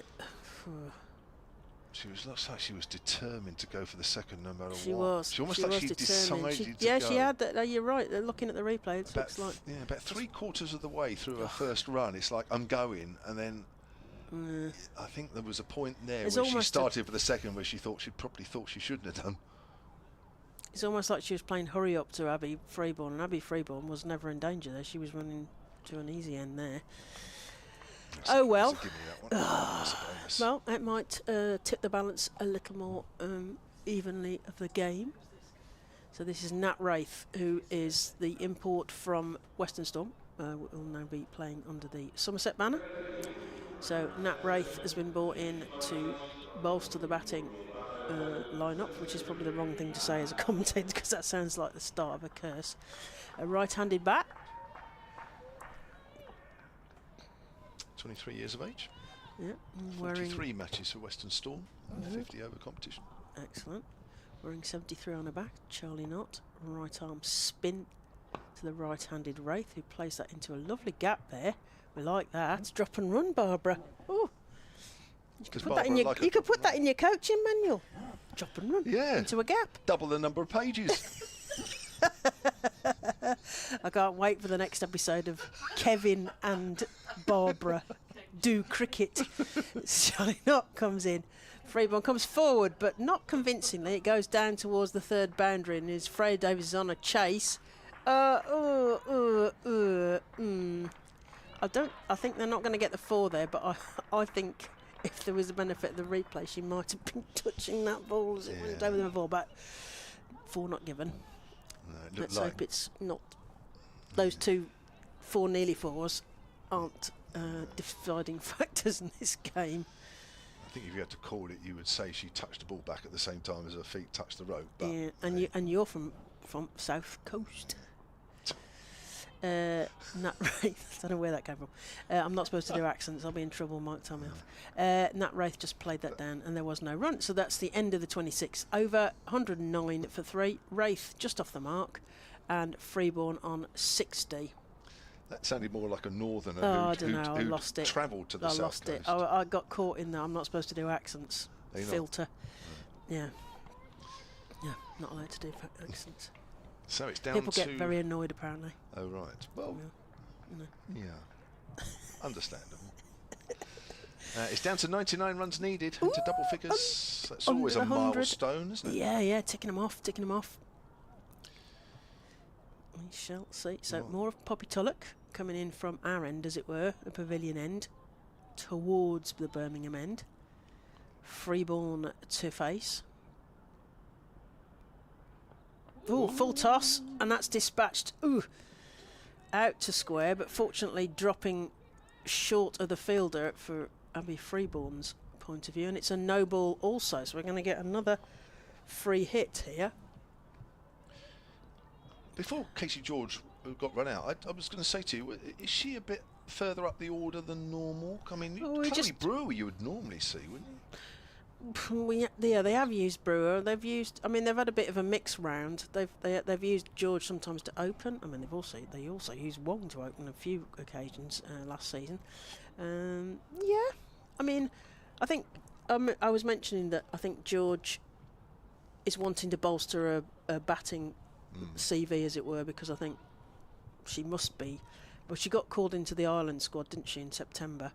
So she must be nearly possibly breaking back into the England side, because she has played for England as Katie George, but as a bowler then. But I think she could be genuinely in as a batting, bowling all-rounder. Great fielder, as long as she can stay fit and healthy. As Poppy Tulloch comes into Wraith this time. Ooh, oh dear. Shapes to do all sorts, and then misses all of it, and then it goes for a wide ball. There was a lot going on for nothing, wasn't there? There was a one run, and well, there's still a free ball. oh, there's still a free hit.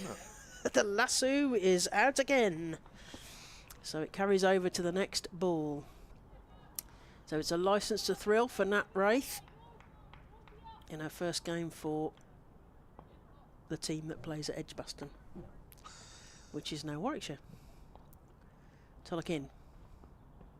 Oh, I think she's clean bowled, isn't she? Yeah. But it's not a clean bowled because it was a free hit. So they get through for a single and a bye. That is. There's a lot happening in those. There was. It was just for not much bat, there was quite a lot happening there. So Warwickshire find themselves 113 for 3, still 95 behind. Freeborn on 61 and Wraith on 1. There's a bit of furniture putting back together for Gabby Brown, Gablar, who returns to the square leg position. Poppy Tulloch in from the pile of sawdust at the pavilion end. Freeborn clonks that down, and it's cut off by Mybusha, but they get a single. Fortunately, a nice safe single, which is making me feel a bit less like I'm going to need tablets, Kevin, after that mad run out. Ugh. How frustrating. But, you know, stranger things happen in cricket, as they say. So, Poppy Tulloch, the pigtail flying. Wraith plays it underneath the bowler, and she calls the run, and Freeborn's got a bit of making up to do, but makes it. And not so much of a mad run, but Freeborn is going to need to take a few breaths of air in there. Yeah. Have that oxygen tent running. Yeah. Get it warmed up. She actually ran half a rounder past the stumps the other end. Yeah, Nat Wraith looks like somebody who scurries between the wickets a little bit. I think her and Perrin batting together might be quite there's going to be there's some mouth-watering combinations of what will happen with the batting order, isn't there? I think. Put a few sides under and pressure. Because they will stay together as well. Thump on the pads and a big shout, but Jack Chantry's not having it, as that is thumped on the pads but goes nowhere, and there is no run. Yeah, it's interesting, isn't it? You know, different combinations, batters batting in slightly different places, bowlers coming back probably, you know, slightly, you know, looking a little bit different than the previous year. I think it's interesting to see in these first games, and it'll be the same for all of them, how teams will shape up for the season. We're getting a flavour. We are. A soup song. And that's played out to deep point, and there is a single. It is that, how are they going to settle? Yeah. And particularly, and it will be easier to see that within Warwickshire and Essex, who won't lose a chunk load of England players when the West Indies arrive in a few weeks. Warwickshire will have that chance to embed things and get those partnerships and get people understanding how to bat together, because there is an art to batting with someone. As Tulloch comes in again to Wraith. And she manages to squeeze that out from under her feet. She's putting Abby Freeborn under trouble. Was it a direct hit? Oh, I think it was just a bit messy, because maybe Southby took the stumps before the ball. Anyway, it wasn't a run out. So all is well. Yeah, my Boucher's throw didn't exactly help Rihanna Southby. It was neither. It was one of those that bounced just in front of her, and it was a bullet throw from short cover. So you need those as a keeper to hit the stumps, and if it doesn't, and as Rihanna Southby's found out, she's got a very painful blow on the wrist or somewhere around there. An ouchie to go with it. So, I mean, that. I think if Maya Boucher had thrown over the top of the stumps, I still think Freeborn would have gone. That was mad. That was another mad moment. So they're having a bit of red mist here. That's the end of 27 overs. Warwickshire 117 for 3. Wraith goes to this one. She's not having any messing now. She's going for this. And unfortunately, is it going to be another one of those that... Yeah, no, we've got 4 this time. It looked like it had plugged and not actually got to the rope, but Georgia Adams says, no, it did get to the rope. So another 4. But, yeah, that came from nowhere. Nat Wraith, I'm going after this. I can see this. Yeah, it was a good shot. It was the right shot to play as well, wasn't it? Mid on and mid up. Yeah, right up. So what's Charlie Knott's response to "Don't hit me back over my head"? Yeah, a bit more respectful to that one. Let's dab down. There is no run. Oh, it was a good shot. It was in the slot. It was. It was. You know, it wasn't a predetermined I've seen shot. it. I'm having a go at that. Thanks very much. Not to Wraith again, who comes forward again. Oh, it's going to get...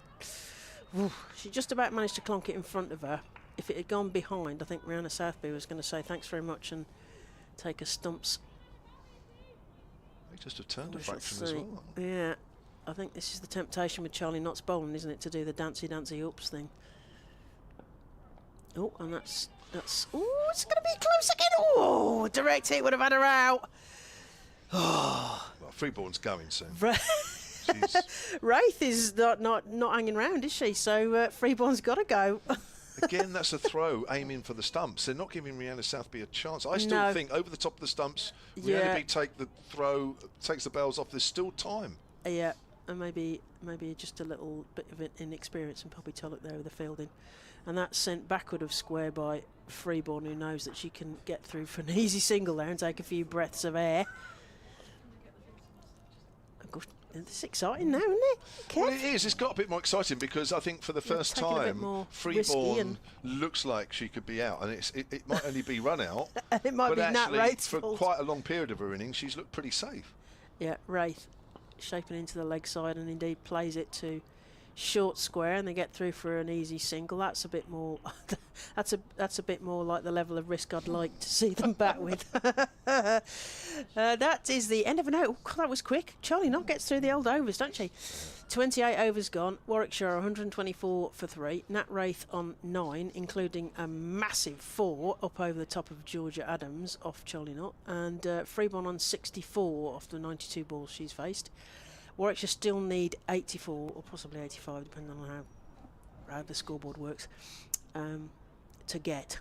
So 85, yeah. 85, yeah. So they'll need another 85 to win this. Is this Lauren Bell coming back on? It is indeed. 6 overs, 1 for 26. Got the wicket for Stir Callis, brilliantly caught by Rihanna Southby, diving to her right behind the stumps. For 18, Davina Perrin, the other one that's gone for 17, and Katie George ran out for 7. They are the 3 batters out so far. Wicket for Bell and also for Lindsay Smith.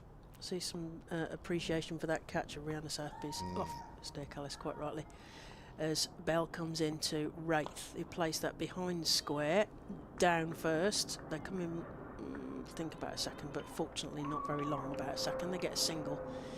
Another one to the total. 125 for 3 are Warwickshire. 84 more to win.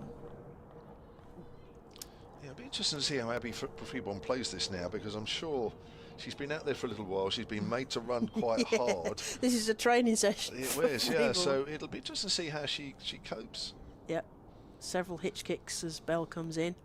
Freeborn takes a swipe at that. That's through point, out across the practice fields, and that's fielded back by Nancy Harmon out there, is it? Yeah. And they get through for a single. Another one to the total. Rotating that strike. Doing all the right things. Let's hope Nat Wraith is enjoying her time here at Edgbaston. Settling in as a new bear. Yeah, she started brightly enough, 10 off 11. Yeah. Run a ball would be good from Warwickshire's point of view. Wraith comes forward, plays that to mid-off and decides she's going to go for a run regardless. Freeborn, I think, didn't realise the dilemma she was in there. I don't think she knew that was going to come quite so fast over her shoulder, fortunately. She made her ground, and that's another one to the total. It's interesting, right? She was at Western Storm, wasn't she, for the whole time during the regional period. Interesting she's made the move now. Yeah. She's played a bit of England Academy. New Bear. Oh, that's Freeborn playing at her best, really. Seeing a ball, hitting a ball, waist height, smacked to backward of square. 4 more runs to Abby Freeborn. Could we be looking at the first? I won't say it. Don't say it. The first. See, Barbara knows what I'm going to say. That's a bit weird, isn't it? First shot into the Holly stand. Yeah, first shot. Yes, that's right. Yeah. First ice cream of the season. I'm glad I didn't mention it might be a century, because otherwise I'd be in trouble. Right, I'm going early. Oh, that's it now, isn't it? In comes Bell to Freeborn. Who works it backwards of square again. Just drops it into the gap there quite nicely. They get through for an easy single. Another one to the total and another one to Freeborn, who moves to 70. Just saying. Well, she's 30 away, so I mean, she's a lot nearer than she was when she first started her innings. That's why you're the experienced commentator. State the obvious. Did you ask Barbara what level of coaching she's got, by the way? She hasn't written that one down yet. Bell to Wraith, who plays that neatly between the mid-wicket fielder and the long-on fielder, and they get a nice little single there, nice little gap there. I'm liking that Wraith finding a little gap, playing it into the gap. Yeah, no, she's Barbara saying that's in the manual. Injected some energy, hasn't she, really? I mean, Freeborn's played superbly throughout her innings, and you just know that anything short, wide, full, anything she's putting away. Yeah. You know, Freeborn's been superb out there, but Wraith has just added some, a bit of energy, a bit of something different into the partnership, and it's working really well. And not the kind of mad Callis, mad Katie George. Katie George, yes, and particularly the red mist of Katie George, but a speeding up, but a kind of risk, lower risk, slightly lower risk. It's good. It's a perfect partnership at the moment. Yeah, Charlie Knott to Nat Wraith.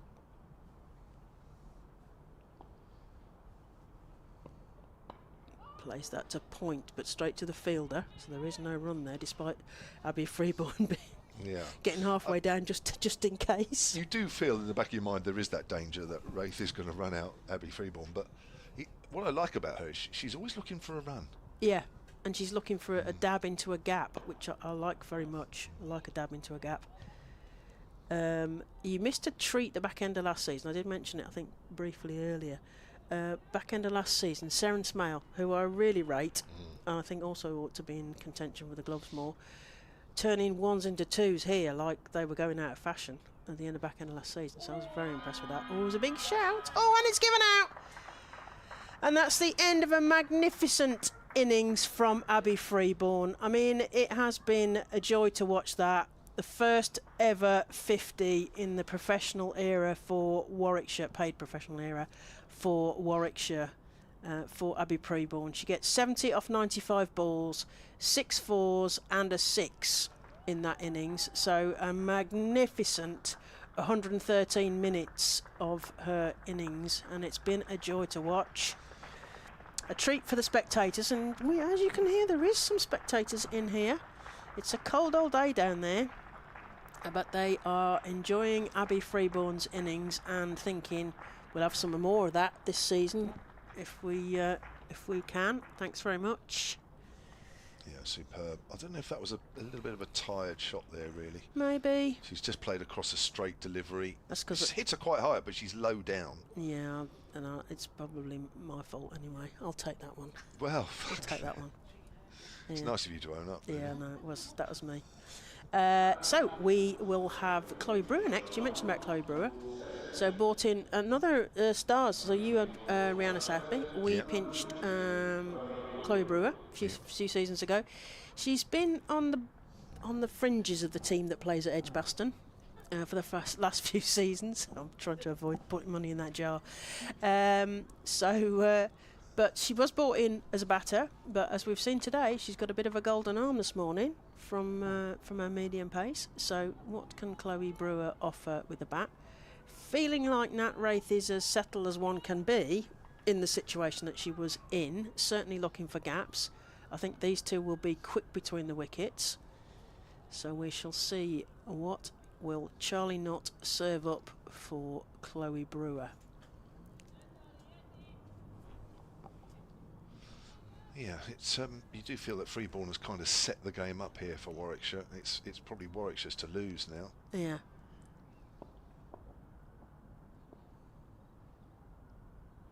Brewer taps her bat, Plays it straight to the cover fielder, who gets a bruise on her knee for a trouble there. Who's that getting a bruise? That's Abby Norgrove. Abby Norgrove. Yeah. That's so you know you've been to Edgbaston. There's a bruise right on your knee bone. And that's played still straight to the fielder. There's a shot at the stumps, but no risk there. And yeah, it hasn't been quite the move for Chloe Brewer that she thought up to the Midlands, has it really? It hasn't really worked to this point, but you know, still chance. Still young enough. Still young. 22. Yeah. You forget how young these folks are, as that's played through to long on. Georgia Adams out there, and they get through for a single. That's the end of the over. 30 overs gone. Oh, I'm going to get tapped on the shoulder. Is it because Georgia Adams is playing like deep long on? Is that usual for her to captain from out on the boundary? Because I leave that question with you. How good an idea is it to have a captain right out on the boundary? Yeah, I'll leave that.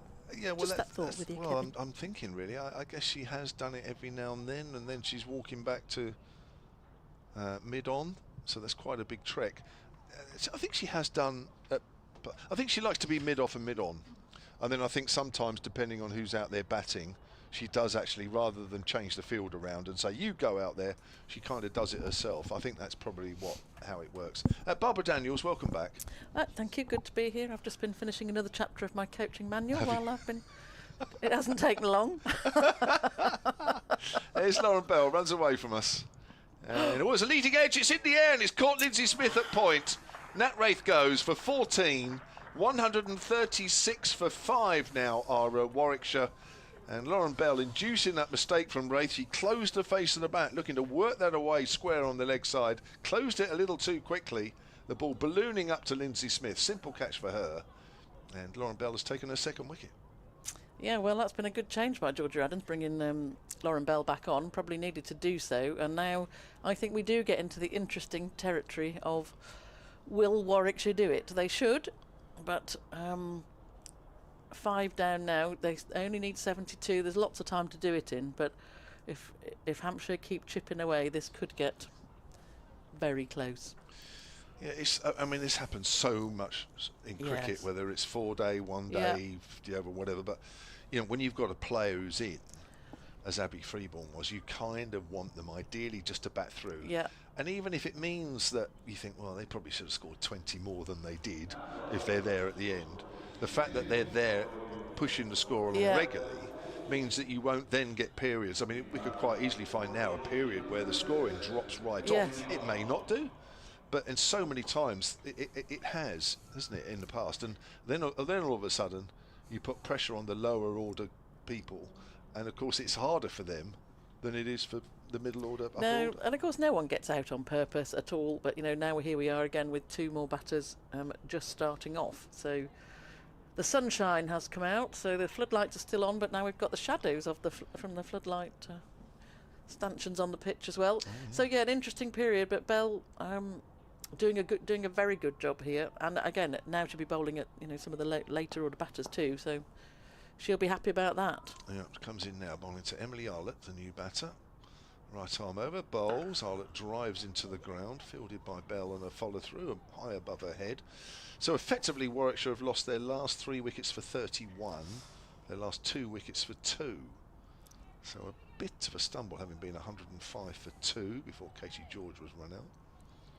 Well, and again, then you go back to that run out, which was totally unnecessary, and even if Katie George had stayed in for another 6, 7, 8, 9, 10 overs, that's another chunk of your score gone. So that was, an unnecessary wicket.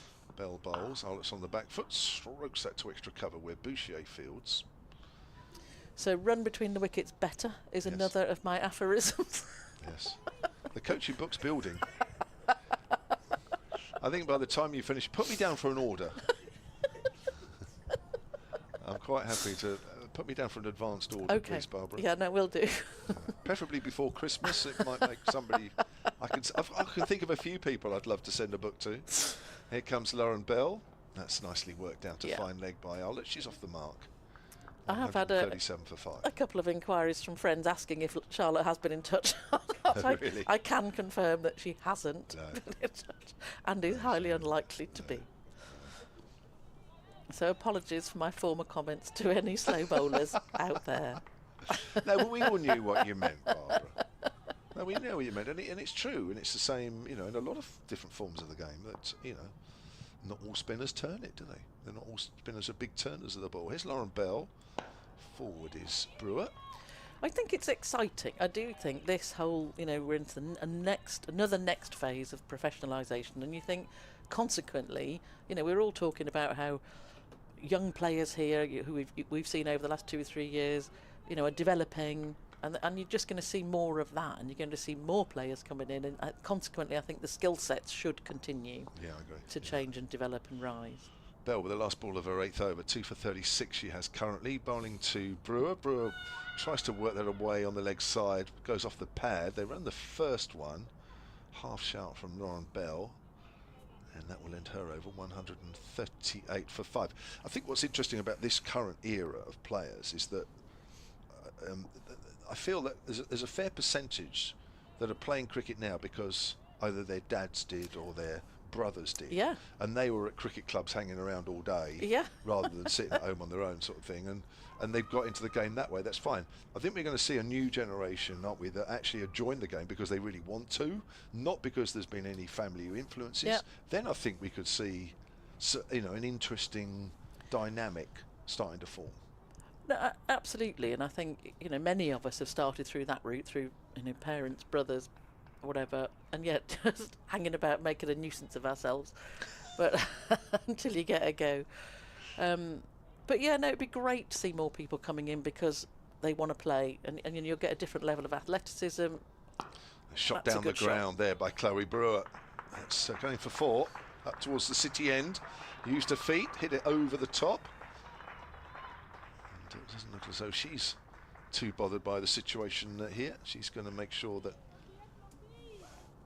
scoreboard moves along at the pace that she wants it to. 66 runs are needed. I'm going to have to quickly go off and disappear for a couple of minutes, if that's all right. I'll be Is that my publisher calling? Yes, Kevin's your agent.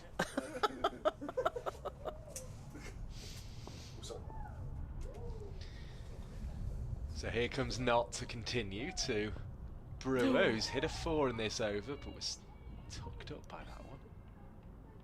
142 for 5.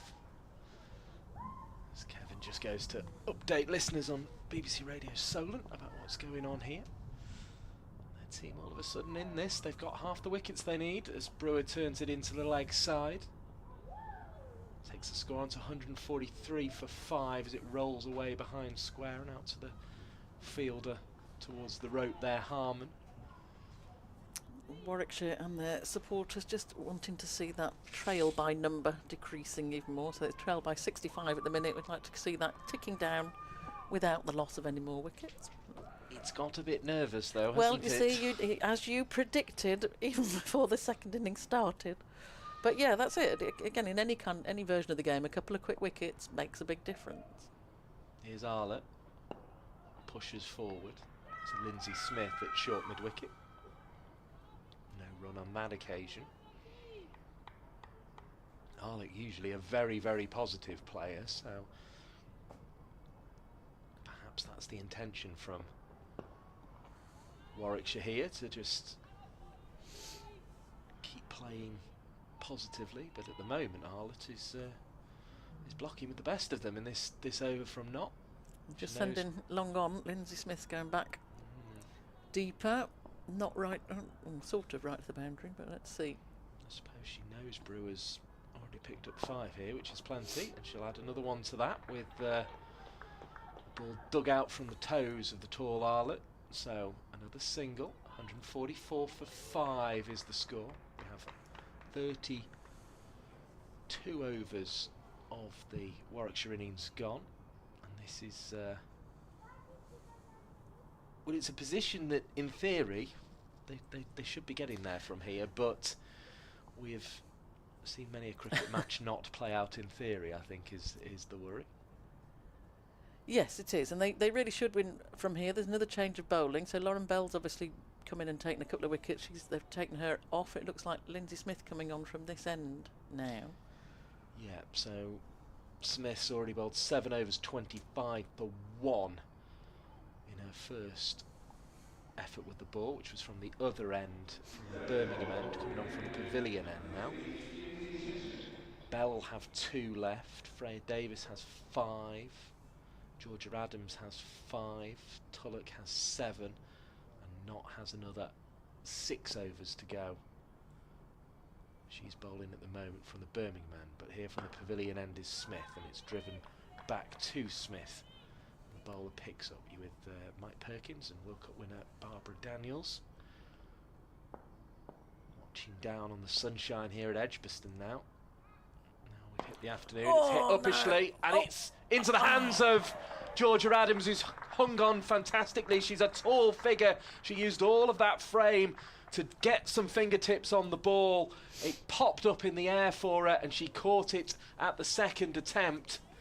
And we said Arlott was a positive player. She's tried to go over the top down the ground, and all of a sudden those 65 runs needed to win are looking a long way off for Warwickshire. They're going to need a partnership here.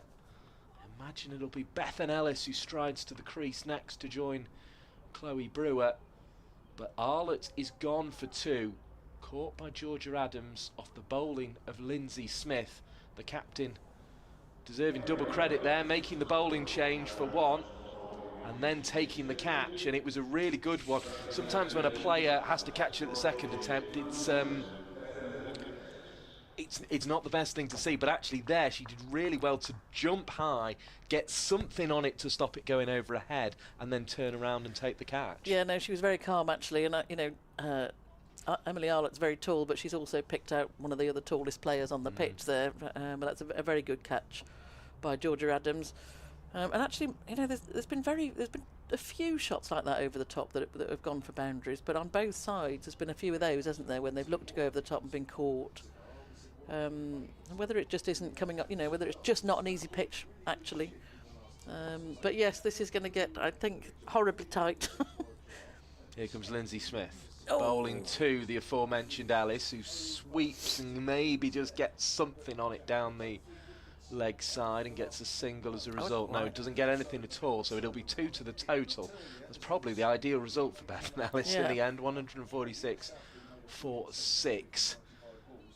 As Kevin James updates listeners on the south coast, they'll be enjoying this. Keep up with the pictures at edgbaston.com that's a at the nice match shot. centre. Now that's really well played by Chloe Brewer. She played an assured shot in the previous over, advancing down the tracks, done the same to Lindsay Smith, and she's not going to be cowed by the situation the game is in. The 150 is up, another 59 then needed for victory, and Chloe Brewer is on to 10 with a drive through extra cover as she advanced down the pitch. Really nice shot for 4. A lovely shot, very controlled, and if they can just keep doing that, the odd boundary, but and then into gaps, 1s and 2s, again, really, really easy to say. And it hasn't proved to be an easy ground to score quick runs on, has it, actually? Except for 1 or 2 players, most notably, I keep forgetting her surname, the wicket-keeper. Southby. Southby. Yeah. She was the mainstay of the Hampshire innings, as that one's played to Norgrove close in with 72, and then's taken an excellent catch, diving away to her right to dismiss Stair Callis, who was looking in good form on 18. Waiting again. Ooh. Is Brewer, who wafts a drive outside the off stump, and Norgrove's hands go to her head at short cover. It's dot ball. 59 to win. Sorry for the U's and R's. I am beginning to get nervous, as you can tell.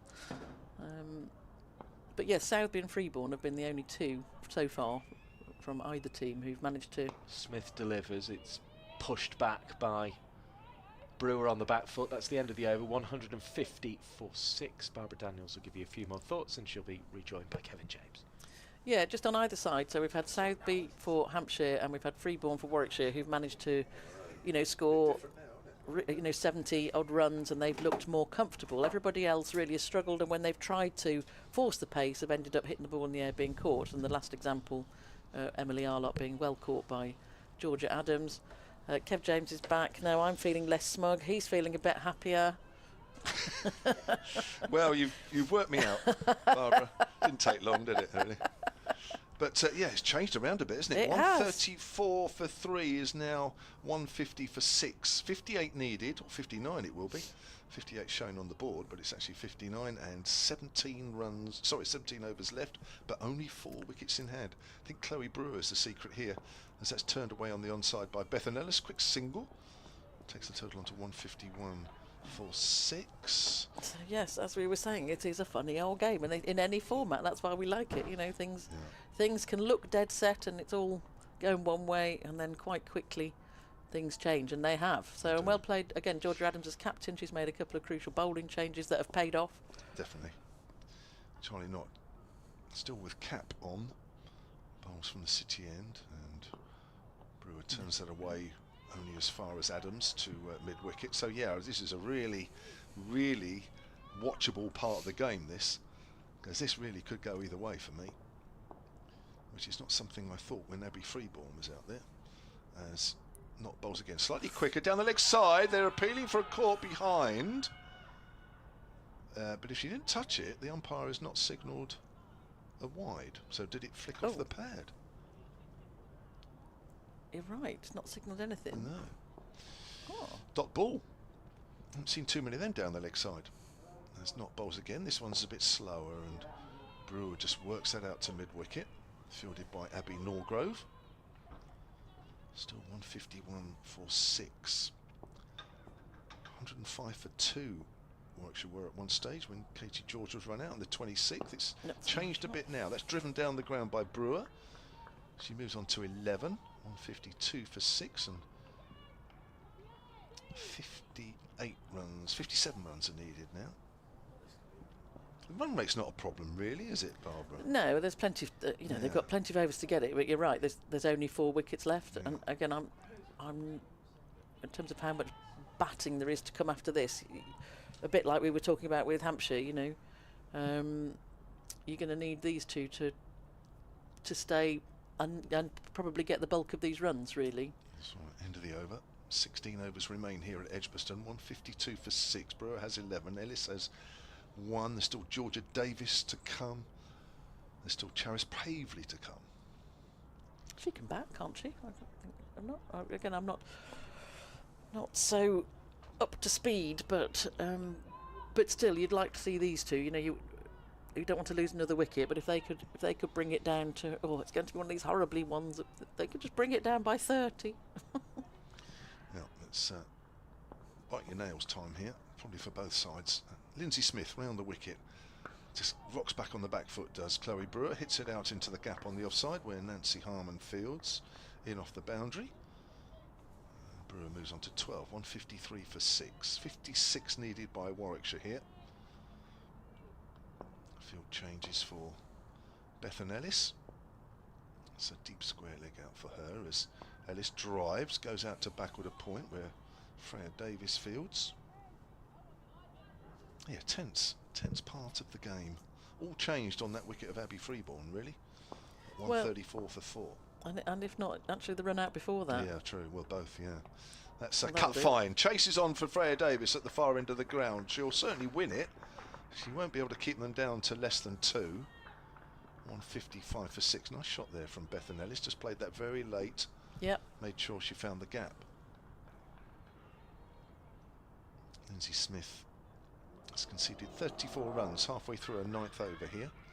But just picked up a crucial 2 wickets. As that's Fuller this time. That's driven into the gap. That's nicely played by Ellis off the front foot this time. To Abby Norgrove's left hand. And she's a right-handed thrower, so always a single. So I don't mind a period of this where we just knock off. Yeah, that's right. The 1, 2, the other ball goes for 4, and you know, just trickle that score down. Yeah, the required score. Yeah, what Freeborn did was just to keep the run rate up, so the lower batters aren't really under pressure in terms of runs per over. So it works well in the air. It's going to be caught at mid-wicket, Maya Boucher. So Chloe Brewer goes for 12. Again, one of those where she's turned the face of the bat, tried to get it square on the leg side, done it a little too quickly. Simple catch for Maya Boucher. And Warwickshire are now 7 down for 156 in the 35th. Well, extraordinary. We were just saying, and she was trying to do that, I think, just knock that into a gap. I think you're right. I think she's turned that bat a little bit too quickly.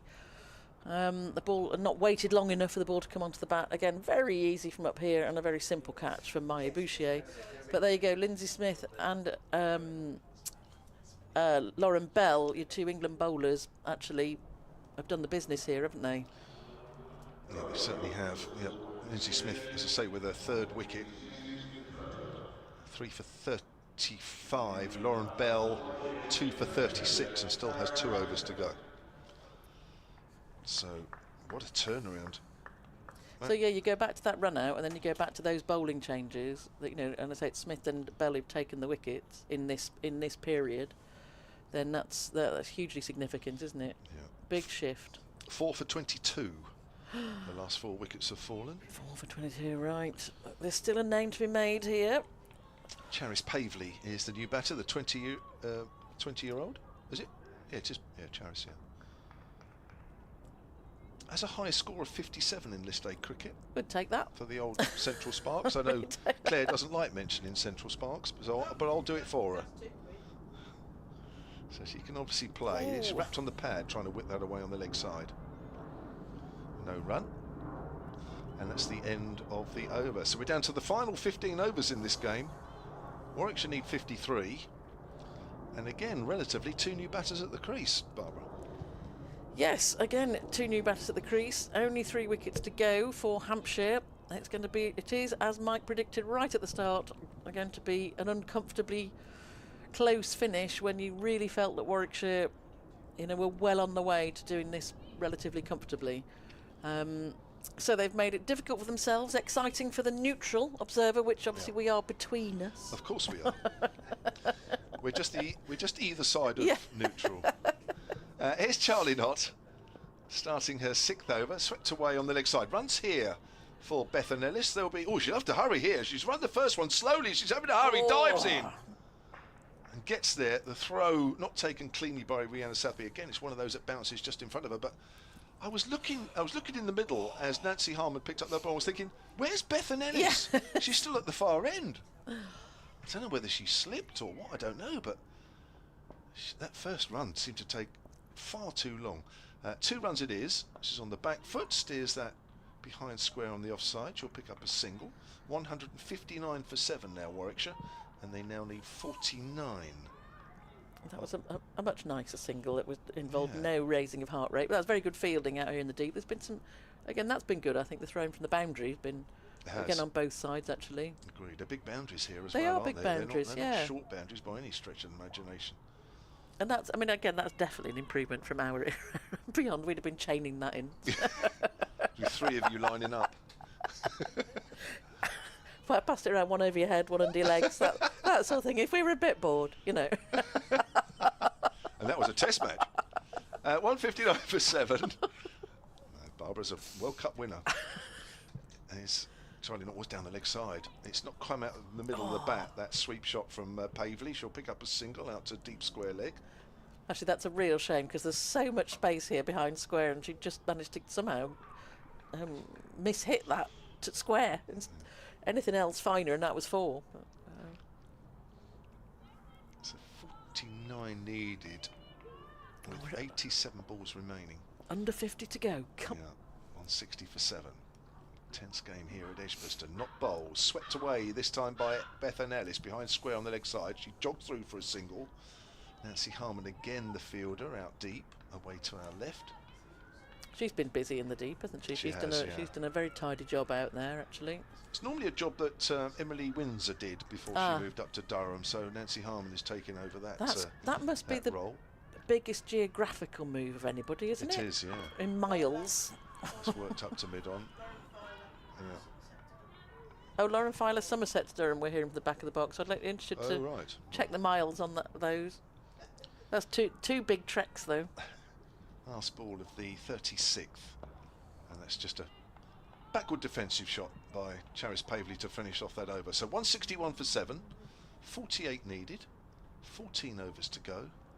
Pavley has 1, Ellis has 8, and yeah, since Abby Freeborn has gone, it's just looked to get over the winning line. It's just looked a little harder for Warwickshire than it did when she was out in the 30th over. Nat Wraith out literally the next over for 14.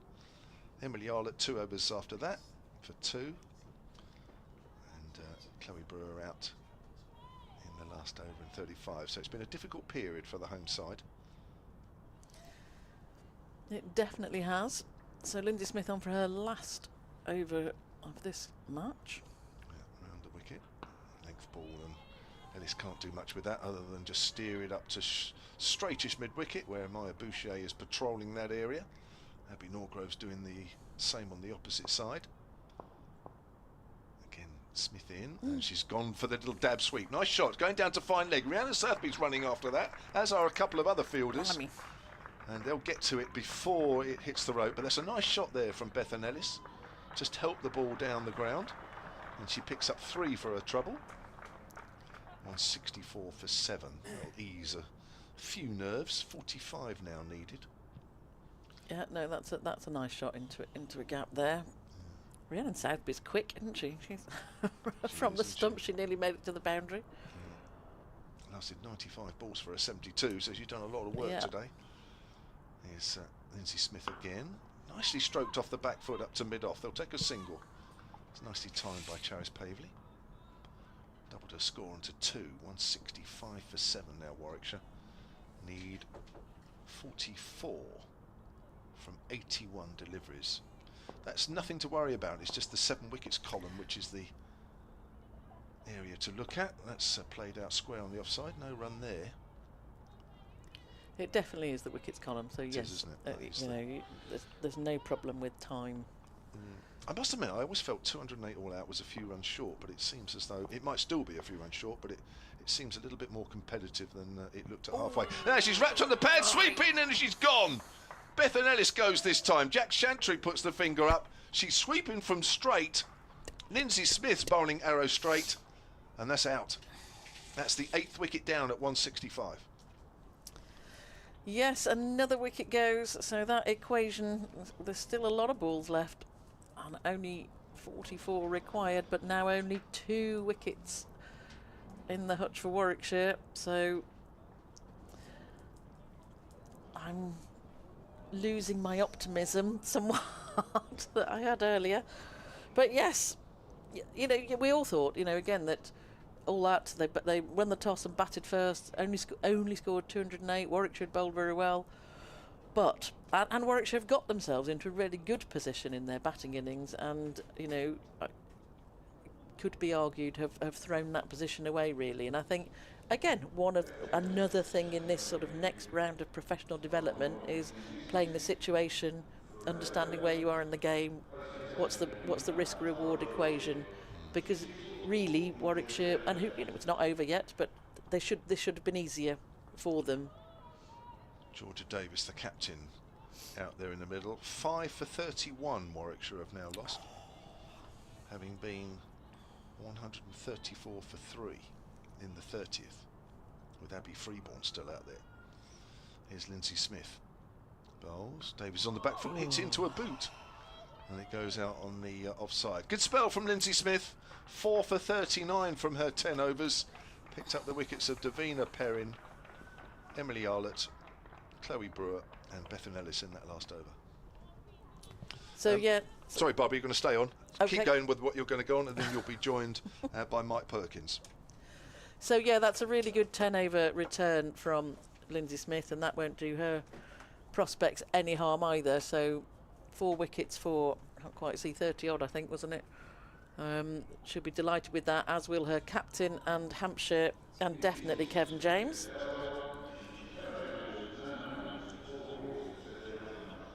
So Charlie Knott from the City End, about to come in to Pavley, who's still there on 2. A lot resting on Charis Pavley's shoulders now, I think. don't think she can be relying too much on Davis and Baker other than to hold an end up for it. 44 feels like a lot actually now, doesn't it? Yes. That's a nice shot though, off the back foot. From Pavley, just stroked it through the covers.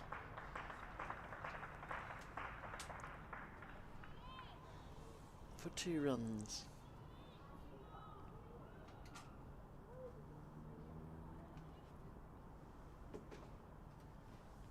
So not in again.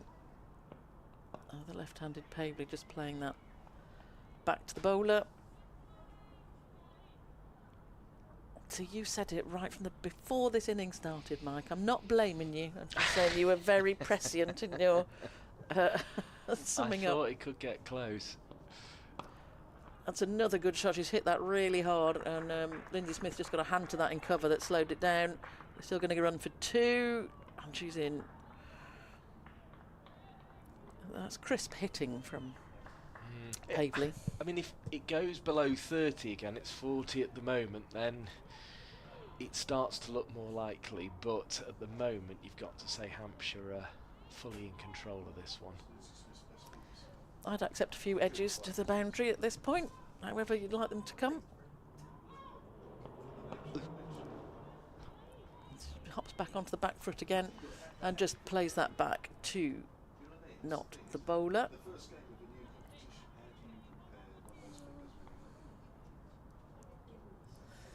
So not in again. Oh, and there's a bit of hesitation from Pavey. Looked like she was going to come forward, stayed back, just defended that. So I think 4 runs off that over. There's Smith's figures. So she bowled 10 overs, 4 for 39. She'll be delighted with that. The wickets in particular that have just changed the complexion of the game really between her and Lauren Bell. And now pressure back on, total pressure back on Warwickshire really. And I think Adams has got quite a few options to play with in terms of how she wants to try and close this out.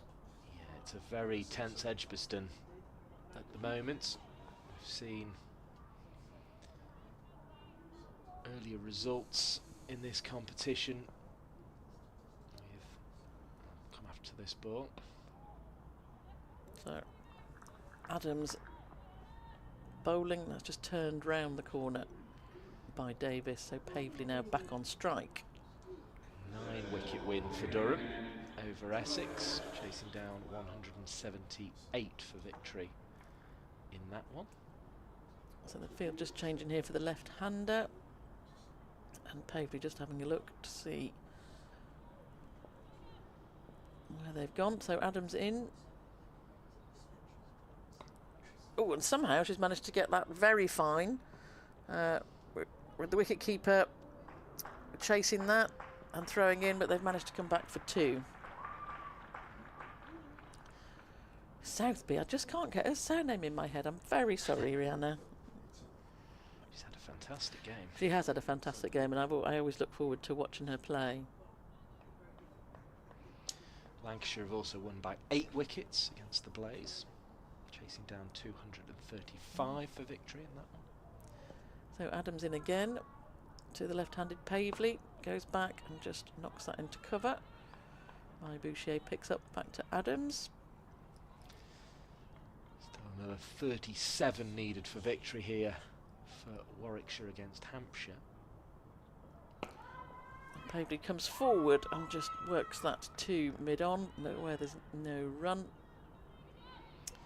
And Adams sends mid-on now back to the boundary just for the final 2 balls of the over. Somerset have got it down to 116 needed of the last 15. They're 122 without loss.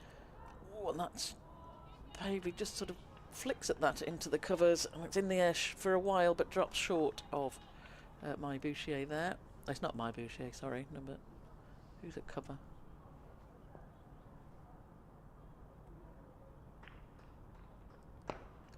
Charlie Knockback thinks this could be out. Not out. There's Bouchier's at mid-wicket to the left-hander, who makes a fabulous stop and throws, but just misses the stumps. That would have been out. But Warwickshire survive, so still 8 wickets down, 172 at the end of the 39th over, and they need 37 runs. And if they're going to try and get them in the fashion of that last ball, it might be a long 37, because there was definitely not a run there, and they barely just made the ends they'd started from. It's a thrilling game to start the competition with for Warwickshire and Hampshire. 209 the chase set, another 37 needed with 2 wickets remaining, and it's going to be Georgia Davis to face this next over. So Not still wearing a cap comes in, and that's just knocked round the corner by Davis into the leg side, just in front of square, and that's a single.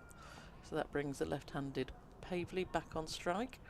It's strange what captaincy brings out of people, and maybe this is Georgia Davis's time to excel with the bat in a way that she perhaps hasn't necessarily needed to in her career up to this point.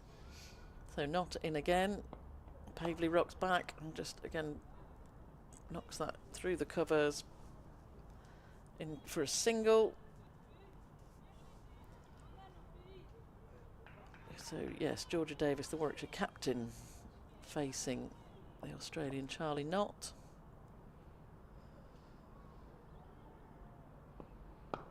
Actually, that's a nice shot. She pushes that through the covers. I think it'll just be a single. Fielder in the deep, covering that angle very nicely.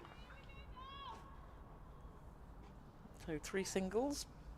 Don't mind that. For comparison, 159 for 5 at the end of the 40th over was Hampshire's score.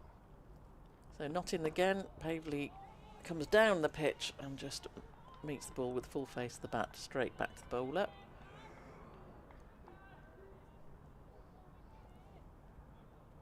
So 2 balls to go in this over. Not round the wicket to the left-handed Pavley.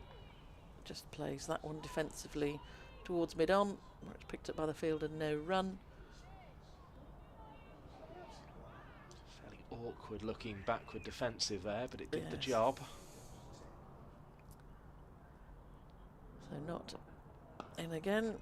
That's a better backward defensive. Get straight to Lindsay Smith, no run, so 3 singles off that. So 175 for 8 at the end of 40 overs.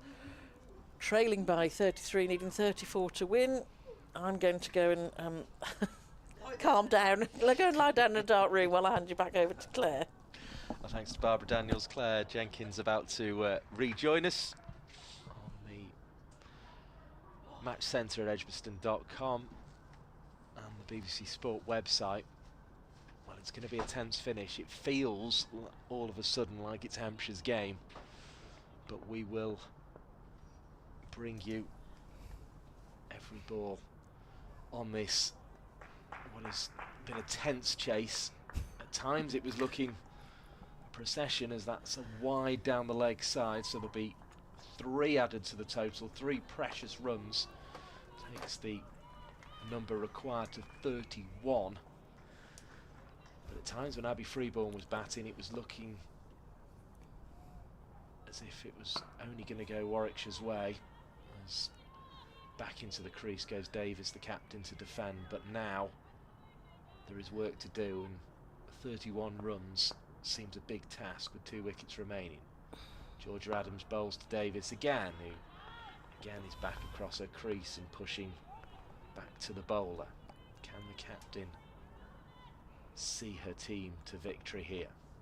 Georgia Davis versus the other captain, Georgia Adams. They're going to go for a quick single, and it's a well-judged one in the end, and the throw was a stray anyway, so it brings Pavley back onto strike. 30 needed to win for Warwickshire. It's going to be a... I said there'd be a point where we'd be chalking them off one at the time, and this seems to be that very point. The sun shining over the city of Birmingham in the distance as Georgia Adams comes round the wicket. It's hit well and out towards wide, long on. Tulloch, the debutant, the professional debutant, gets across, picks up on the tumble for the loss of 2 more runs. 28 needed. 181 for 8.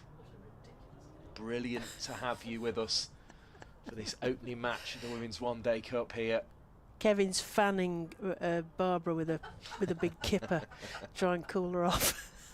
Here comes Georgia Adams, worked into the leg side. I think this could well be Adams's last over for now here, because it's been a relatively expensive one, even though there hasn't been a boundary in it. There's enough deliveries. There's enough deliveries. It's, you know, there's no hurry, That's as it not a were, but problem. it's the wickets. Yeah. That's very much the issue, as we're bathed in sunshine once more. Adams bowls, sweeping is Davis, doesn't get much of it. It's picked up at short fine.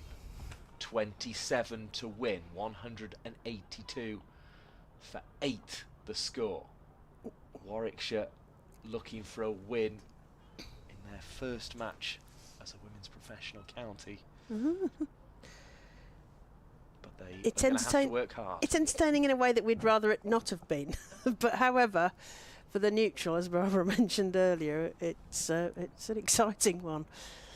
And somebody else sent me a message saying I think they've inherited the previous team that used to play Edgbaston's batting collapse, because we're not we're pretty used to this, aren't we, Mike? It's happened. Edge of our seat stuff. Freya Davis is coming on. No, she's not. Lauren Bell is the one taking the jumper off. Notice Lauren Bell had 2 or 3 jumpers on earlier.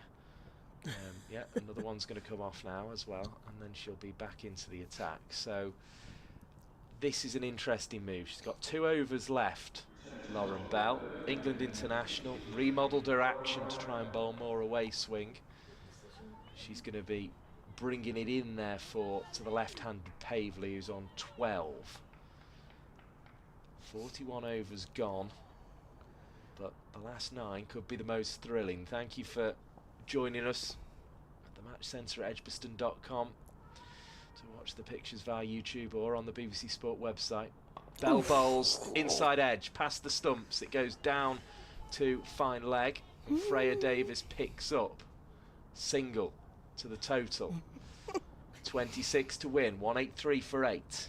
The upside is it's a left-hand and right-handed batters for the Warwickshire, so Hampshire have to keep changing the field, which is keeping them warmed up, that's for sure. And it's the best weather we've had all day, Mike. Thrilling one-day cup cricket in now, I'm saying, bordering on glorious sunshine here at Edgbaston. Oh, Lauren Bell's lost a start point. She's got to go another go at that. Yeah, just has a little restart of the run. She creeps inside that 25-yard circle now and bounds towards the wicket. Georgia Davis, the captain, waits and blocks in resolute fashion in the end. See those numbers ticking up towards 1,600 of you joining us, and at a very, very tense moment here at Edgbaston. 2 wickets remaining, 26 now needed. Can the captain, Georgia Davis, and Karis Pavley, the number 9, see Warwickshire to victory? Bell to bowl. Davis to pull it into the leg side lustily, and she takes 1 as she finds the fielder out forward of square leg on the boundary. It was Bouchier all the way out there. The England international helping out her England colleague Lauren Bell. 25 needed for victory, 184 for 8 is the score if you're just joining us. Tense opening fixture for these two sides in the Women's One Day Cup as it sneaks past the outside edge.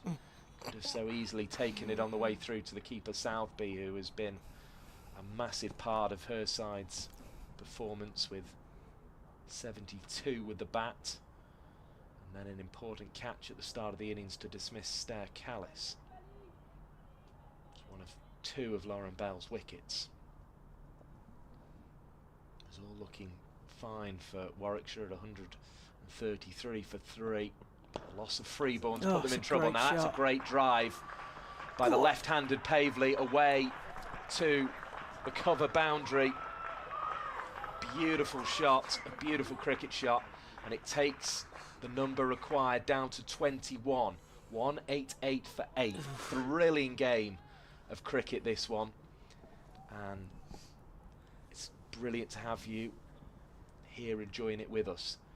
Mike Perkins and Claire Jenkins, your commentary team. We'll get Claire's thoughts at the end of this over after this ball. From Lauren Bell, who bowls to Pavely, tried to dab and go, but only found Lindsay Smith, so changed her mind. It means Georgia Davis, the captain, will be on strike. 21 needed for victory, 188 for 8. Claire Jenkins. Oh, it's, yes. I'm sort of lost for words in a sense. We've got the floodlights on, but they are not in use now because we've actually got shadows on the pitch. Proper, distinct, crisp shadows on the pitch. Often in a game, it's the gloom descending that brings but the atmosphere, this is the sunshine. But it's the opposite today. The sunshine coming out at this stage of the afternoon as it's evening now really. We're ticking up towards 5:15. And it is very, very tense. I said that might be Georgia Adams's last over of her latest spell. She's left herself 3 back if she needs them. The debutant Tulloch's only bowled 3, but it'll be Freya Davis who has 5 overs remaining, 20 without reward in her first spell. She's back on and in need of a wicket. She's got the keeper all the way up to the stumps. So any edges here could well be troubling the fielders at long leg and fine third. That one's played to cover, no run. So the field is third, backward point, cover on the boundary, extra cover in the ring, mid-off in the ring. There's then a wide, there's a mid-wicket and a mid-on. Cover actually been brought in now to the ring to cut off the single for Georgia Davis. So mid-on, mid-wicket and long leg, and there's a backward square leg as well for Freya Davis, who comes in and bowls. Shorter length, it is played down to third by Davis, gets off strike. 20 required for victory, 189 for 8 in a very, very tense opening game of the competition here. Feels like Georgia Adams has brought Freya Davis on because she wants that experience of somebody who's going to bowl stump to stump and make it as hard as possible. So free ball out, LBW sweeping, then the loss of Wraith, then Arlott caught at mid-on. Brewer was out just chipping one up. Ellis, a victim of a sweep shot that went wrong, and that's what's left Warwickshire with just 2 wickets remaining. 189 for 8, needing 20 for victory. It's driven firmly by an advancing Caris Pavely. It's cut off by Georgia Adams. Tulloch was across from mid-on as well to provide double cover. Adams at mid-off, you've got extra cover on the boundary, backward point, and quite a wide third. And you've got long leg, square leg on the boundary, mid-wicket on the back of the ring, and mid-on the back of the ring as Pavely defends it right past her feet, but crucially right past the stumps to the keeper Southby. No run, but also no wicket. It is tense stuff though, isn't it, Mike? Charlie Knott, the overseas player, still has 2 overs of spin as well if that's required. There are options there. Freya Davis has been brought on for this over. Round the wicket, bowling in towards the pads of the left-handed Pavely, who finds Lindsay Smith at mid-wicket. 10 overs, no maidens, 39 for 4. Lindsay Smith's figures. She's really the one who cracked this open after Freeborn was LBW to Knott. Wraith out. Caught by Smith off the bowling of Bell. And then the 2 wickets for Smith. Brewer caught Bouchier as this one's outside the off stump. Is it? No, it's bowled. And Caris Pavely, who's made an important 17 runs, is out. The off stump knocked back by a delivery around the wicket from Freya Davis. You've got to say Georgia Adams has got it spot on there with the bowling change, and trudging back to the pavilion is Caris Pavely, and the last pair now require 20 runs, and this game is getting away from Warwickshire. It looks as if they're going to come up short unless Georgia Davis and Hannah Baker can do something extraordinary, Claire Jenkins. Yeah, I mean, they're both, one would, as best one can, say that they are veterans of playing here at Edgbaston under the previous administration, shall we say. So, and Baker can bat, and as we've seen, Davis can bat, and Kevin pointed out she's got a sort of first-class 50 from the previous side, so they can bat, and they've certainly got enough deliveries here. 35 deliveries, and they need 20 runs. This is going to be much more exciting than Warwickshire fans might have wanted, but Hampshire squeezing Warwickshire. I don't think either, though, would choose to have bat in hand over ball in hand, really. I think both would prefer to be defending 20 with 1 wicket remaining than trying to score the 20, but we will see. We were asking where's Charlotte Edwards. Somebody's reporting that she's at Trent Bridge today. Davis waits and defends. It goes out behind square on the offside, and that will be a single. So now 19 required for victory, 190 for 9. Tense game. Overs remaining is not a problem at all for Warwickshire. What is a problem is the wickets column. Really tense match. Southby hands on knees behind the stumps as Bell, in her final over, charges in and bangs it into the pitch and doesn't get much back off the pitch, and Baker is able to defend in orderly fashion, just jumping back into her crease slightly as she goes.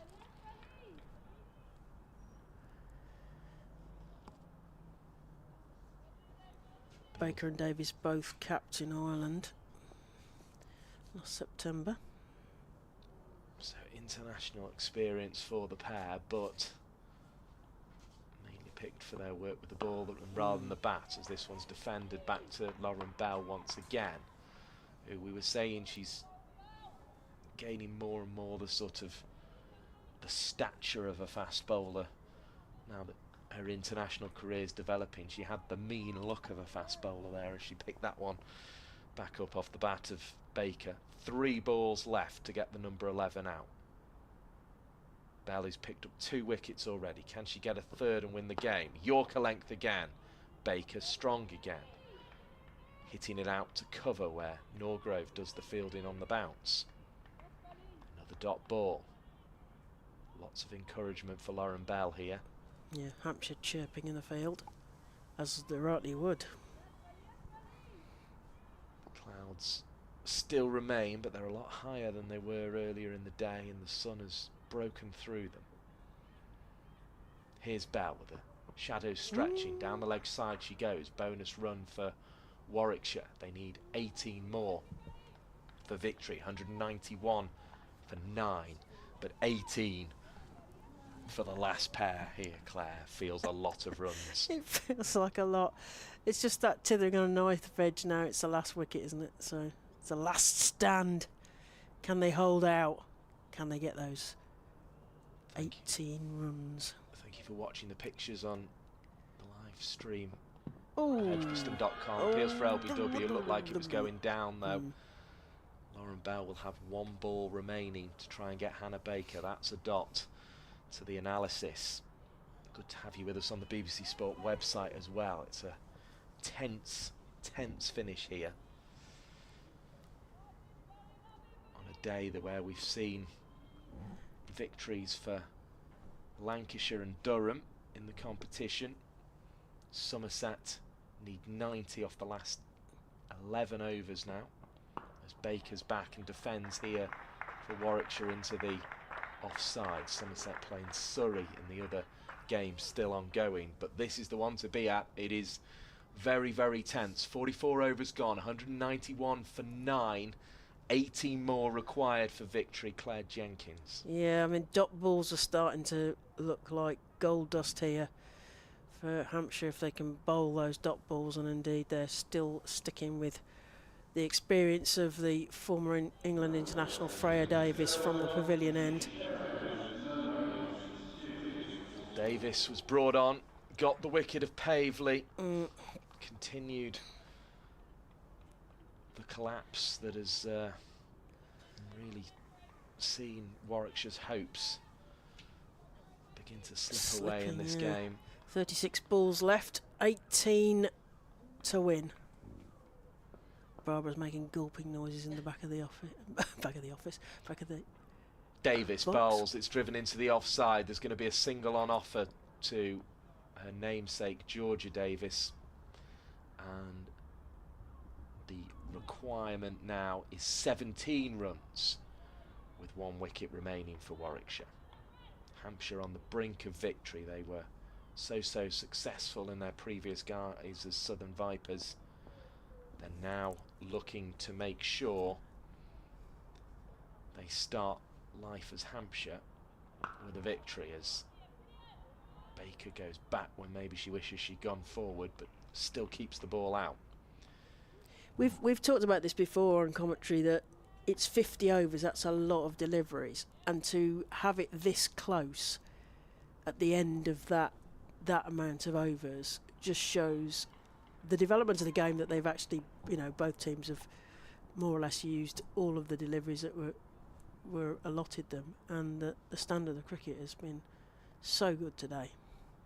Freya Davis, right arm over the wicket, bowling, and this one is driven into the offside by Baker, whose job at the moment is just to stay there. She's done it for 7 balls now. Hasn't scored, but hasn't needed to. Because Hampshire was slow with the bat to start, and then looked like they'd set an under par total, although as the cliche goes, you don't know until both teams have batted on the surface or in the conditions. But it seemed like a low total, but now it's looking like a cracker of an end to this game. They've clawed it back with 6 for 56. Ooh. Outside edge, and that one's going to go all the way to the boundary. We said if there was an edge with the keeper up to the stumps to Freya Davis, it was likely going to beat the fielders at third and long leg, and it is proved. There are now 13 required for victory, 1 wicket left. This is impossibly tense here at Edgbaston. 196 for 9 the score. And Hannah Baker, we said her job was to survive, but that outside edge that would have landed right in the lap of first slip had there been one was quite handy at this stage. That's clearly the trap, isn't it? They're trying to get them to edge it in the hope that Rihanna Southby balls off another worldie like she did earlier. Southby up to the stumps. In comes Freya Davis. Bowls a ball that's low and on the line of the stumps, but Baker is orderly in defence. We've had members of the England coaching staff in the box next to us during this game, and they no doubt will be impressed if Baker can see this through, given her England potential with her leg spin bowling. But it's a long way off that. It's a reward for those who've stuck around in the cold down there to see an exciting end to this. Clouds just take over again. It's gloomy again. Almost feels like there could just be the couple of drips of precipitation from no. the sky. The way Where's it's the going, DLS? it's getting very dark, but we've not seen them yet. Southby swaps a helmet for a cap and moves further back. Here comes Freya Davis again. Right arm over the wicket. Ooh. Into the pads. There's an appeal for LBW. There's a scrambled single. Leg by to the total. It is 12 needed now. 197. He's not signalled a leg by, has he? I think he's given it off the bat. It must have just been a little inside tickle. Yes, the run has gone to Hannah Baker, who will keep the strike as a result. 197 for 9. Claire Jenkins will take you through the last 5 thanks, overs Mike. of this game. Woohoo! Right, this is a tense finish. So 30 balls left, 12 to get. Kevin's coming back into the hot seat with me. Come on, Kevin. You can drive because you're in that side.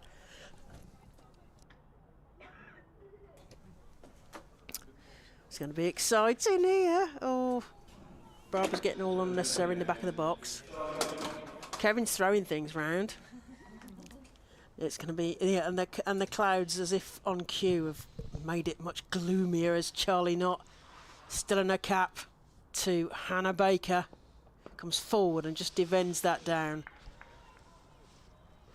What do you reckon, Kevin? My word, this is so tense. Have you had your tablets yet? Well, I've had a few more than normal. Oh, Charlie Knott, right arm over to the right-handed Baker, who swipes at that. 2 points, goes underneath the point fielder. Is he going to make the rope? There's a chase on, Is he going to get... Oh, I think she's managed to stop it. How many are they running? They're going for... Is that 3, Barbara? Yeah. 3 there. Oh, God. No, it's fine. No, it's all adding to the excitement. Well, I'm just looking at Hannah Baker's stats. In 26 matches for the Central Sparks in this day, her high score is 11, and she's now 8. So another milestone to be ticked off potentially. Georgia Davis has hit a half century in this day for Central Sparks, so she can still play, can't she? Yeah, Georgia Davis to face. Charlie Knott, the Australian import. And Davis just knocks that down straight to the fielder. It's cleared up and there is no run. They need 9 more. Charlie Knott, Georgia Davis plays that into the point region. They're going to chop through for a single. This is all they need to do. Just pick off those singles when they're available, and that'll be it. They need 8 more. 26 balls. 26 balls. That 1 wicket. This is the last stand. Warwickshire's last stand. Baker forward, defends it. There is no run. She returns to her crease. Oh. Warwickshire 201 for 9 in this historic first ever paid professional era county cricket. Metro Bank One Day Cup.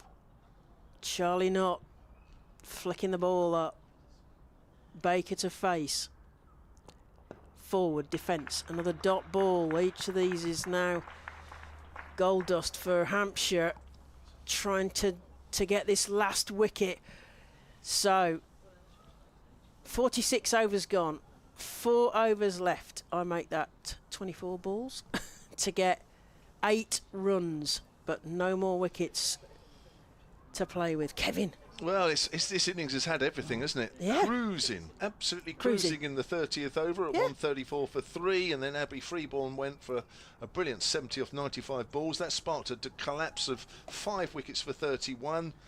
And then Charis Pavley played her part, didn't she? 17 off 30 balls before she was the 9th person out at 189. And now this 10th wicket is prolonging things even further and getting Warwickshire even closer. Well, the thing is that all this is all going to be record. The highest last wicket stand for the Warwickshire new era, potentially. As Freya Davis from the pavilion end to captain Georgia Davis plays that down, and there is no run. This is going to be like pick which is a dot ball, which is runs. Well, the thing is, because of Abby Freeborn's innings, the Warwickshire later batters haven't had to go too silly, so they can afford to just play, wait for a wideish delivery, wait for a full delivery, wait for a short one, and play the ball on its merits. They don't need to do anything too silly at this stage. Every ball is an adventure here at Edgbaston as Freya Davis heels flying, knocked down. It's another dot ball. Warwickshire still need that 8 runs. 22 balls left. 22. It's got dark out there. It has got dark. It's dark out there. It's dark metaphorically and dark, actually. Mike reckons there's a bit of rain. Oh, no, we don't want to talk about rain. His eyes are good.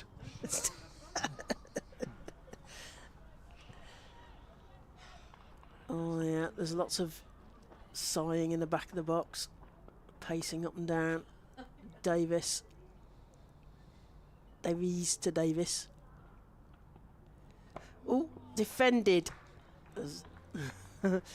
Hannah Baker's ready to back up at the non-strikers, but it's picking the right ball here to get a run. There's gaps there in the field. It's actually quite good cricket at the moment. Freya Davis is giving absolutely nothing away. Yeah. And Georgia Davis isn't panicking. No. It's actually quite good cricket for a very, very tense for situation the moment and climax to the game. Freya Davis, top of her mark, just inside the 25-yard circle. Davis, bat raised.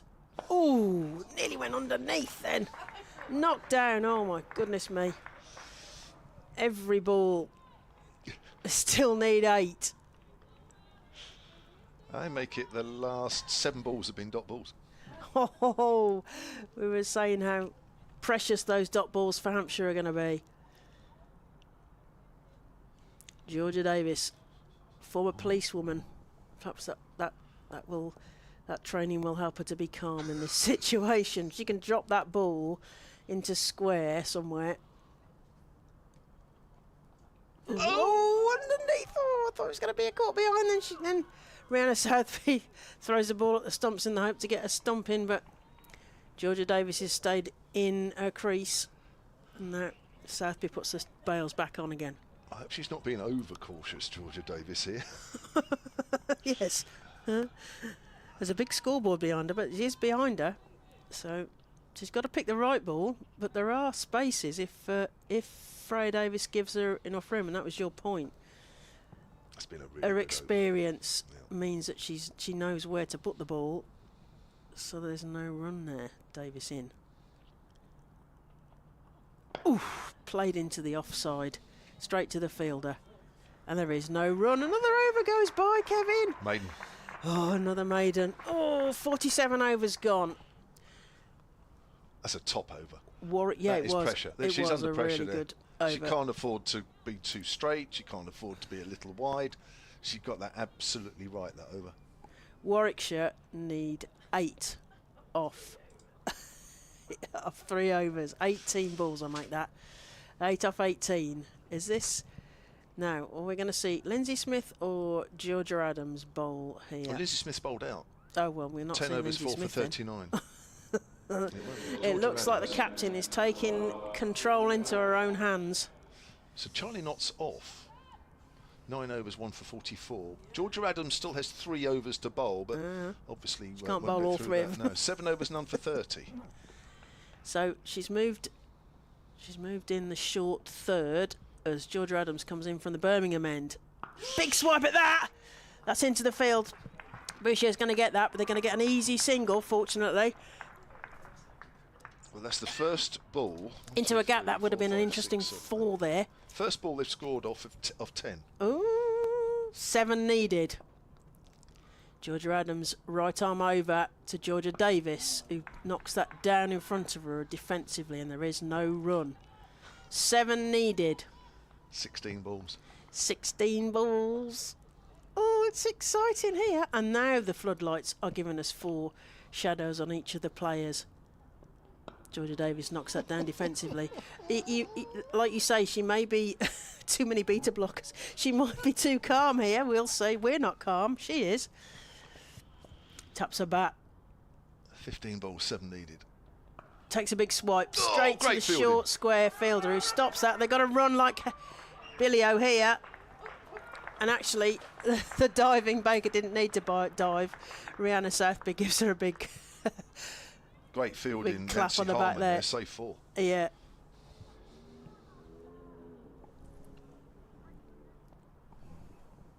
And Georgia Davis in here.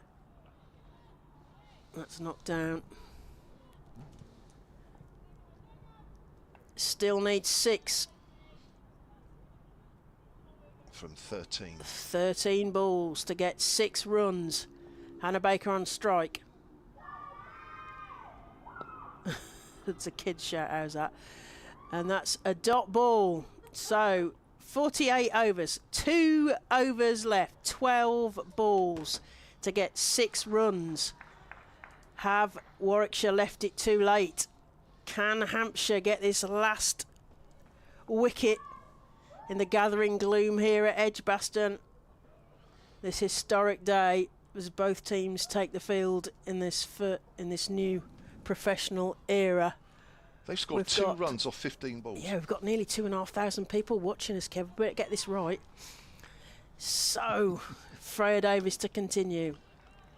Georgia Adams relying on the The experience of Freya Davis, former international, bowling right arm over to the right-handed Georgia Davis, the captain of the Warwickshire Bears. Davis to Davis. Davis takes a shot at that, but it's straight to the point fielder, and there is no run. There's gurgling in the back of the box. That's 2 runs off 16 balls they've scored. Oh, still needs 6. It's great bowling. It's good bowling. Great It is bowling good for Freya bowling. Davis. It's cricket smarts, isn't it? Mel Jones would love this. Bit of cricket smarts. Freya Davis in from the pavilion end to Georgia Davis. Takes a swipe at that. Past Maya Boucher. It's got into a gap. They've put it in a pocket there. How many are they going to be able to run? They've got 2. They've got 2 off that. Oh, it's getting even more tight. 2 more runs. So Warwickshire move to 205 for 9. They need 4 runs. Go on, Kev, how many balls we got? 10. But 10. Oh. Just nutting myself. I'm getting so excited. So we still need 4.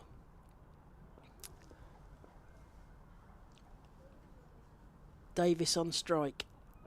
Knocks that down. It's going to be another dot ball. 4 needed. Starting to run out of deliveries here are Warwickshire. Hampshire want the wicket. Warwickshire need 4 runs. If they could find a gap, 1 stroke will do it. Yeah, it's a ring of fielders. There is a gap square on the leg side, but otherwise there's a ring all the way around. But Freya Davis just don't take. You can't take a chance with 1 wicket in hand. No, you can't. It's got to be the right ball that you hit. And that's knocked down again. Another dot ball. I mean, the way Georgia Davis has played this, and Hannah Baker, I mean, it's either brilliant, or they might just get themselves into a situation where they might have to have a little. They think this is some sort of movie. Yeah, it's brilliant. It's great stuff. They look as calm as anything out there. They do look calm. They do. Unlike Katie George when she took that mad run, which I think probably capitulated us to this point. 8 balls left, 4 needed. Come on. What's going to happen next? Davis to Davis. Oh, plays that back, but straight to the field, and there is no run. Another ball disappears. All Freya Davis's experience is being drawn on here. Georgia Adams knows who she's chosen. She's picked Freya Davis for a reason. That's 4 runs scored off the last 20 balls. Need 4. 7 balls left.